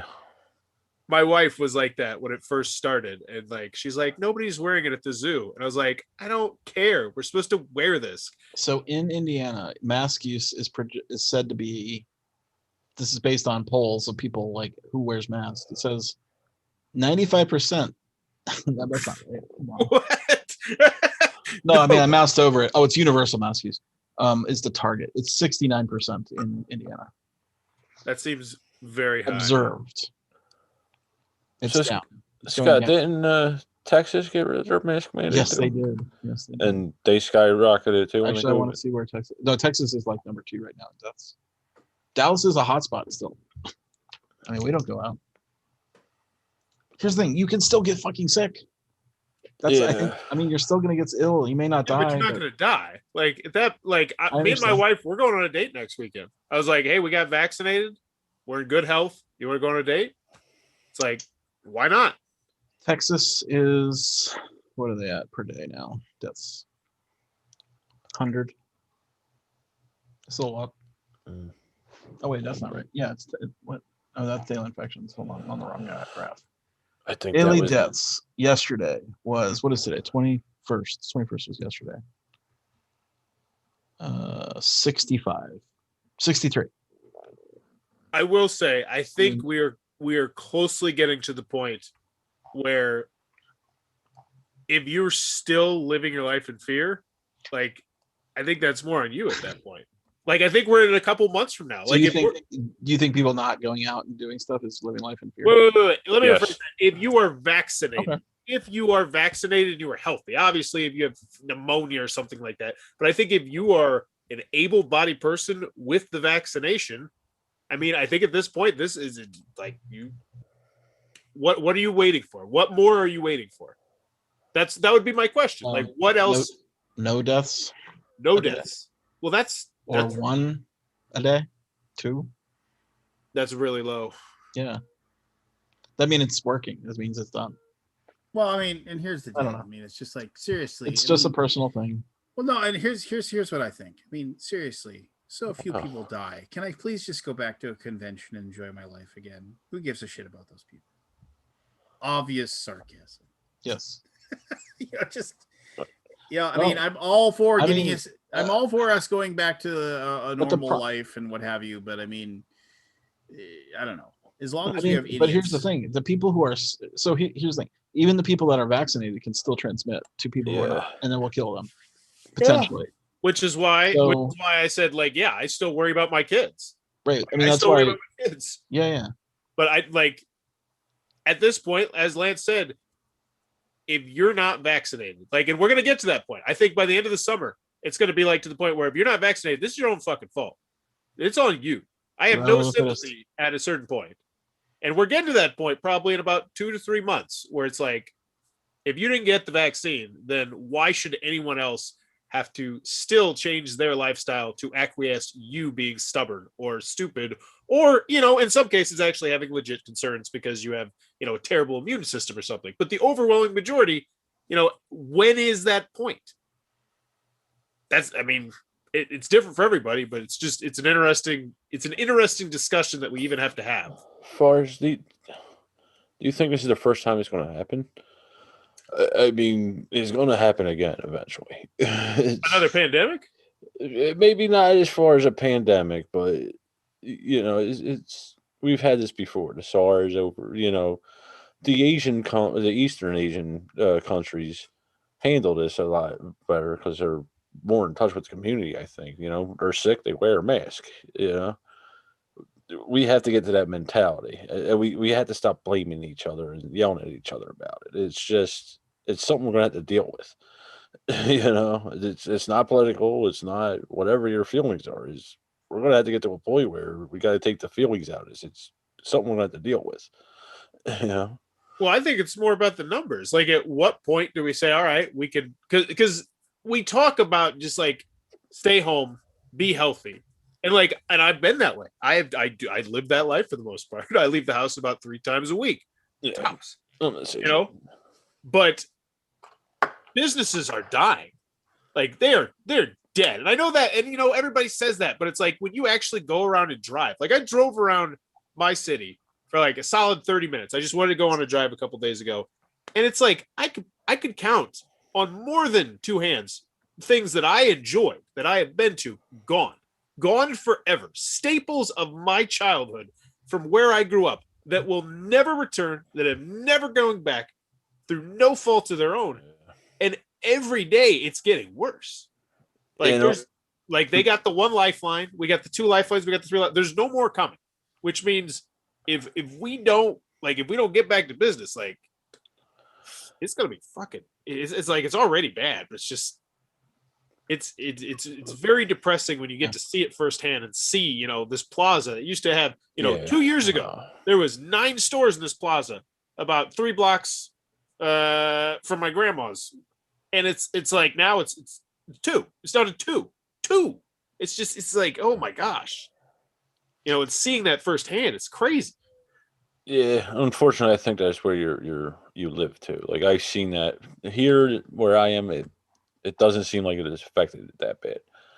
But I went hunting in Sullivan County, Pennsylvania, over Christmas that time, and there was just the whole town was decimated. So I think it's a lot. That's up in the mountains. It's up. They call us flatlanders up there. It's the whole town was decimated. It was actually not that far from where the Scud missile was made. Yeah, I mean, it's crazy. Like, I'm very interested to see the long-term effects, but the main thing is just like, how long would it actually be, Scott, until it was 1 to 5 deaths in Texas? Like, if that's 12 months, doesn't look like it. Yeah, it doesn't look like it's going to be anytime soon. Again, Delaware, I think our max in the last 6 months was 12. It's interesting. They have some some projections on here that if everybody wore a mask, it would be almost 0. Mm-hmm. Well, that seems like the obvious solution. Yeah, wear a fucking mask. But no, I'm not going to wear a mask because it's inconvenient. It fogs up my glasses. So it really does. I don't know. It's just frustrating. Yeah. It's such an easy thing to figure out, in my opinion. Figure it out. Yeah. And people still don't want to do it. Like, okay, guess we're going to be used to this for a while. Well, right? I mean, it doesn't go back to normal. I disagree. I think it will eventually. It'll be a while. I think it will, and I think it's going to be sooner rather than later. And I think it's going to be leading. I want to believe you. If we were 70 to 80% vaccinated, maybe. I mean, what are we at right now? And we can stop talking about this because it's frustrating. Well, I hope that no, I don't hope I don't even know if I hope I'm wrong. Jesus, I don't know. It's weird. We've been through this before as a country, twice, as a matter of fact. Yeah, and like there's 3 times, I think. And nobody's any smarter for it. They're probably dumber. Different, yeah. But I mean, they've administered 216 million. That's quite a lot. Yeah. What is that percentage? That's 40%. At least one dose, but 40%. All I know is that fully vaccinated is 26%, so quite a lot less. I plan on going back slow. Like after I get this shot, I am going to start introducing more normal aspects to my life starting next week. And I don't see a point on not. I mean, I wear my mask. I'm safe. I don't take it off. I don't have my nose coming out like a dumbass. And it's like, I don't see why I would not otherwise. I am being safe. I am vaccinated. I'm going to go to the grocery store a little bit more often. Oh yeah, that's fine. Take my wife out for a movie and a date because we're both vaccinated. Yeah. And I would hope that everyone in that grocery store and in that movie theater has enough common sense to go get it. Because right now, when I got mine at CVS, the lady was like, "Tell your friends, share it on Facebook." Because no one's fucking please." coming in. That's Yeah, especially at like CVS and Walgreens, especially where I am, because everybody thinks you have to get into hospital. Actually, I'm curious of what your percentage of your state is. So let me find it. I went into CVS. I was in and out in 5 minutes. You know, you're supposed to wait 15 minutes, but there was nobody there, so I was just like, "Fuck it, I'm getting out of here." But it's so easy, and it's just like, God, just go do it. Like it, yeah. Well, that's the frustration. It really is. No, I think it's funny when they gave me my shot. The doctor's like, "Get anybody you can." You know, that's 60. I think it was 50 and above at the time. 3.7 million people have been vaccinated. What is your state's? Why is that not on the map here?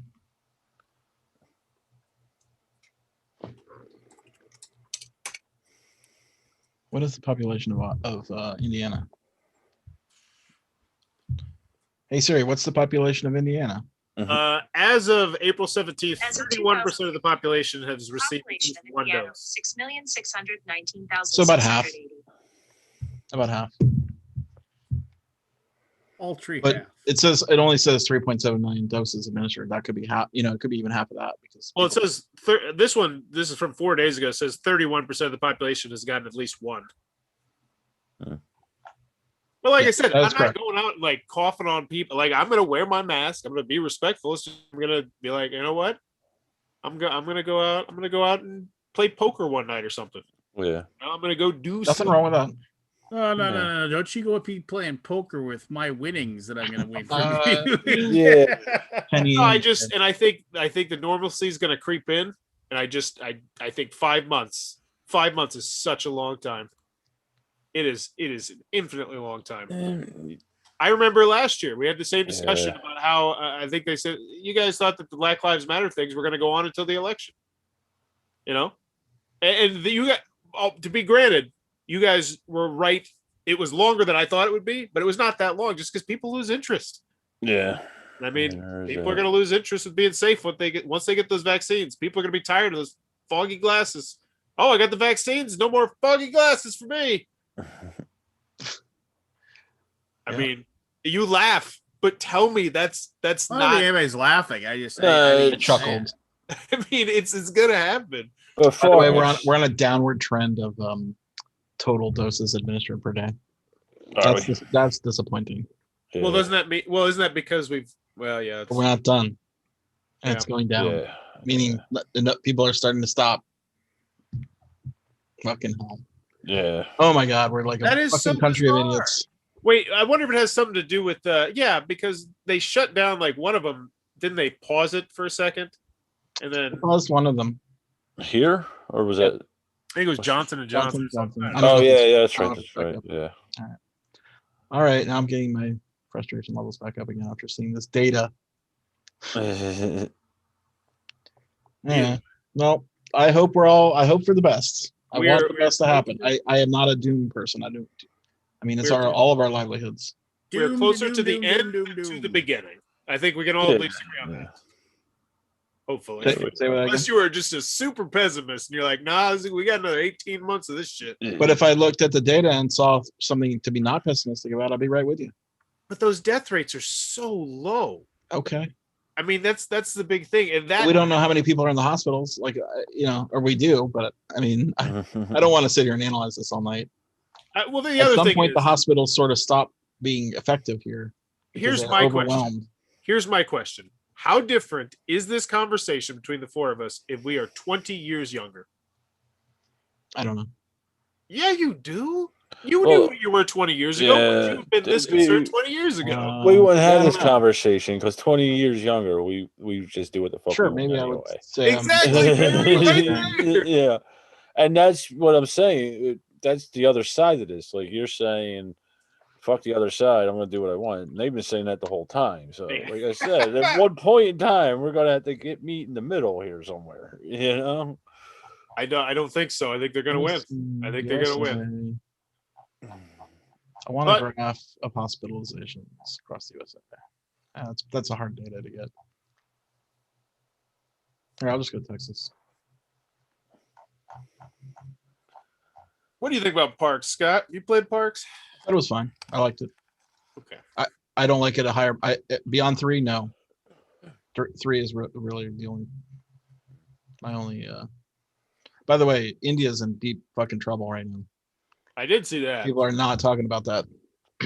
India, yeah. Well, it's because it's not America, Scott, and we like to talk about America. I know. Well, it's kind of be expected. You know what? You know what opens my when I'm overseas. Like, there's almost zero stories about America when you're overseas. Yeah, the world's It seen shows you how different the world. Really, when I was in Germany, I saw everyone talk to me about the United States of America. Well, Really? that was Donald Trump, though, so I guess that would be different. I That's imagine different. things have calmed down now, but that was like everyone was like, "Oh, what do you think about Donald Trump?" It was like, "Oh, okay, is this the feeling out question I get?"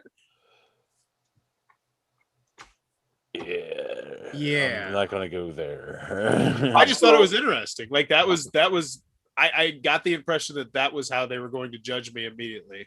Was my answer. I was asked a lot about Trump too when I was there. Yeah. It's like, okay, we know what we need to know about this American based on this answer, which, I mean, is fair, I guess. The data is not easily found. It's just numbers. There's no percentages. Oh. Well, let's take a prediction next week. I do not think Gen Con will have a mask mandate in September. Okay. I've already said they will be one, so there. Late September, no less. You know what my vote is. And you're gonna owe me $100 American. Are you gonna owe me 2 beers? Unless you're too scared to take that 2 beers. I don't even like beers that much. Remind me of my mother. She always bet beers. They're cheap. Although she lied to me all the time. She was 21 since I can remember.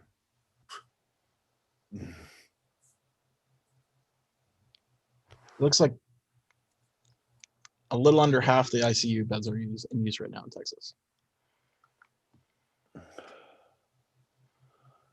Well, it's not bad. I It's mean, going down. compared to what it was, that's not bad. Winding down. Yeah, it was. I think some of the numbers in the beginning were skewed. It was a near. little bit anyway. It was pretty darn close to 100% in January this year. Yeah. Okay.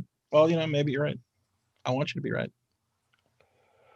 I just all right. Be done. It's 2:30 in the morning. We're all Yes. depressed now. Yes. Thanks, Scott. Thanks for it. I love this. I thought Maybe this I did. was a great conversation. Maybe I did. As far as I'm sorry, Scott. I thought it was you. I don't know if I think I brought it up actually. Mm-hmm. Oh well. Then just whatever. It is as they say. What it is. Yeah, and I didn't bring this up, but another friend of DGM, Dallas guy, gamer guy, died today. Did he? Yeah. Couple. Yeah, there's a Close to couple home. people. Couple people that made that died over the last 3 months, 4 months. I've been incredibly fortunate that I have not known anyone, which is odd. All right. Sign us off, Lance, on that really positive. Nobody dead in my camp, baby. All right. That's positive, right? Go get a game topper. Go back after the Empire. Vote for the Golden Geeks. Finals tomorrow. Not tomorrow, but probably the day after. Go subscribe to I can get Forest my- channel. I don't know if I you want to haven't work done so tonight. already. 3 a.m. almost. But other than that, yeah, everybody go to bed. Get some sleep. You'll feel better in the morning. Maybe.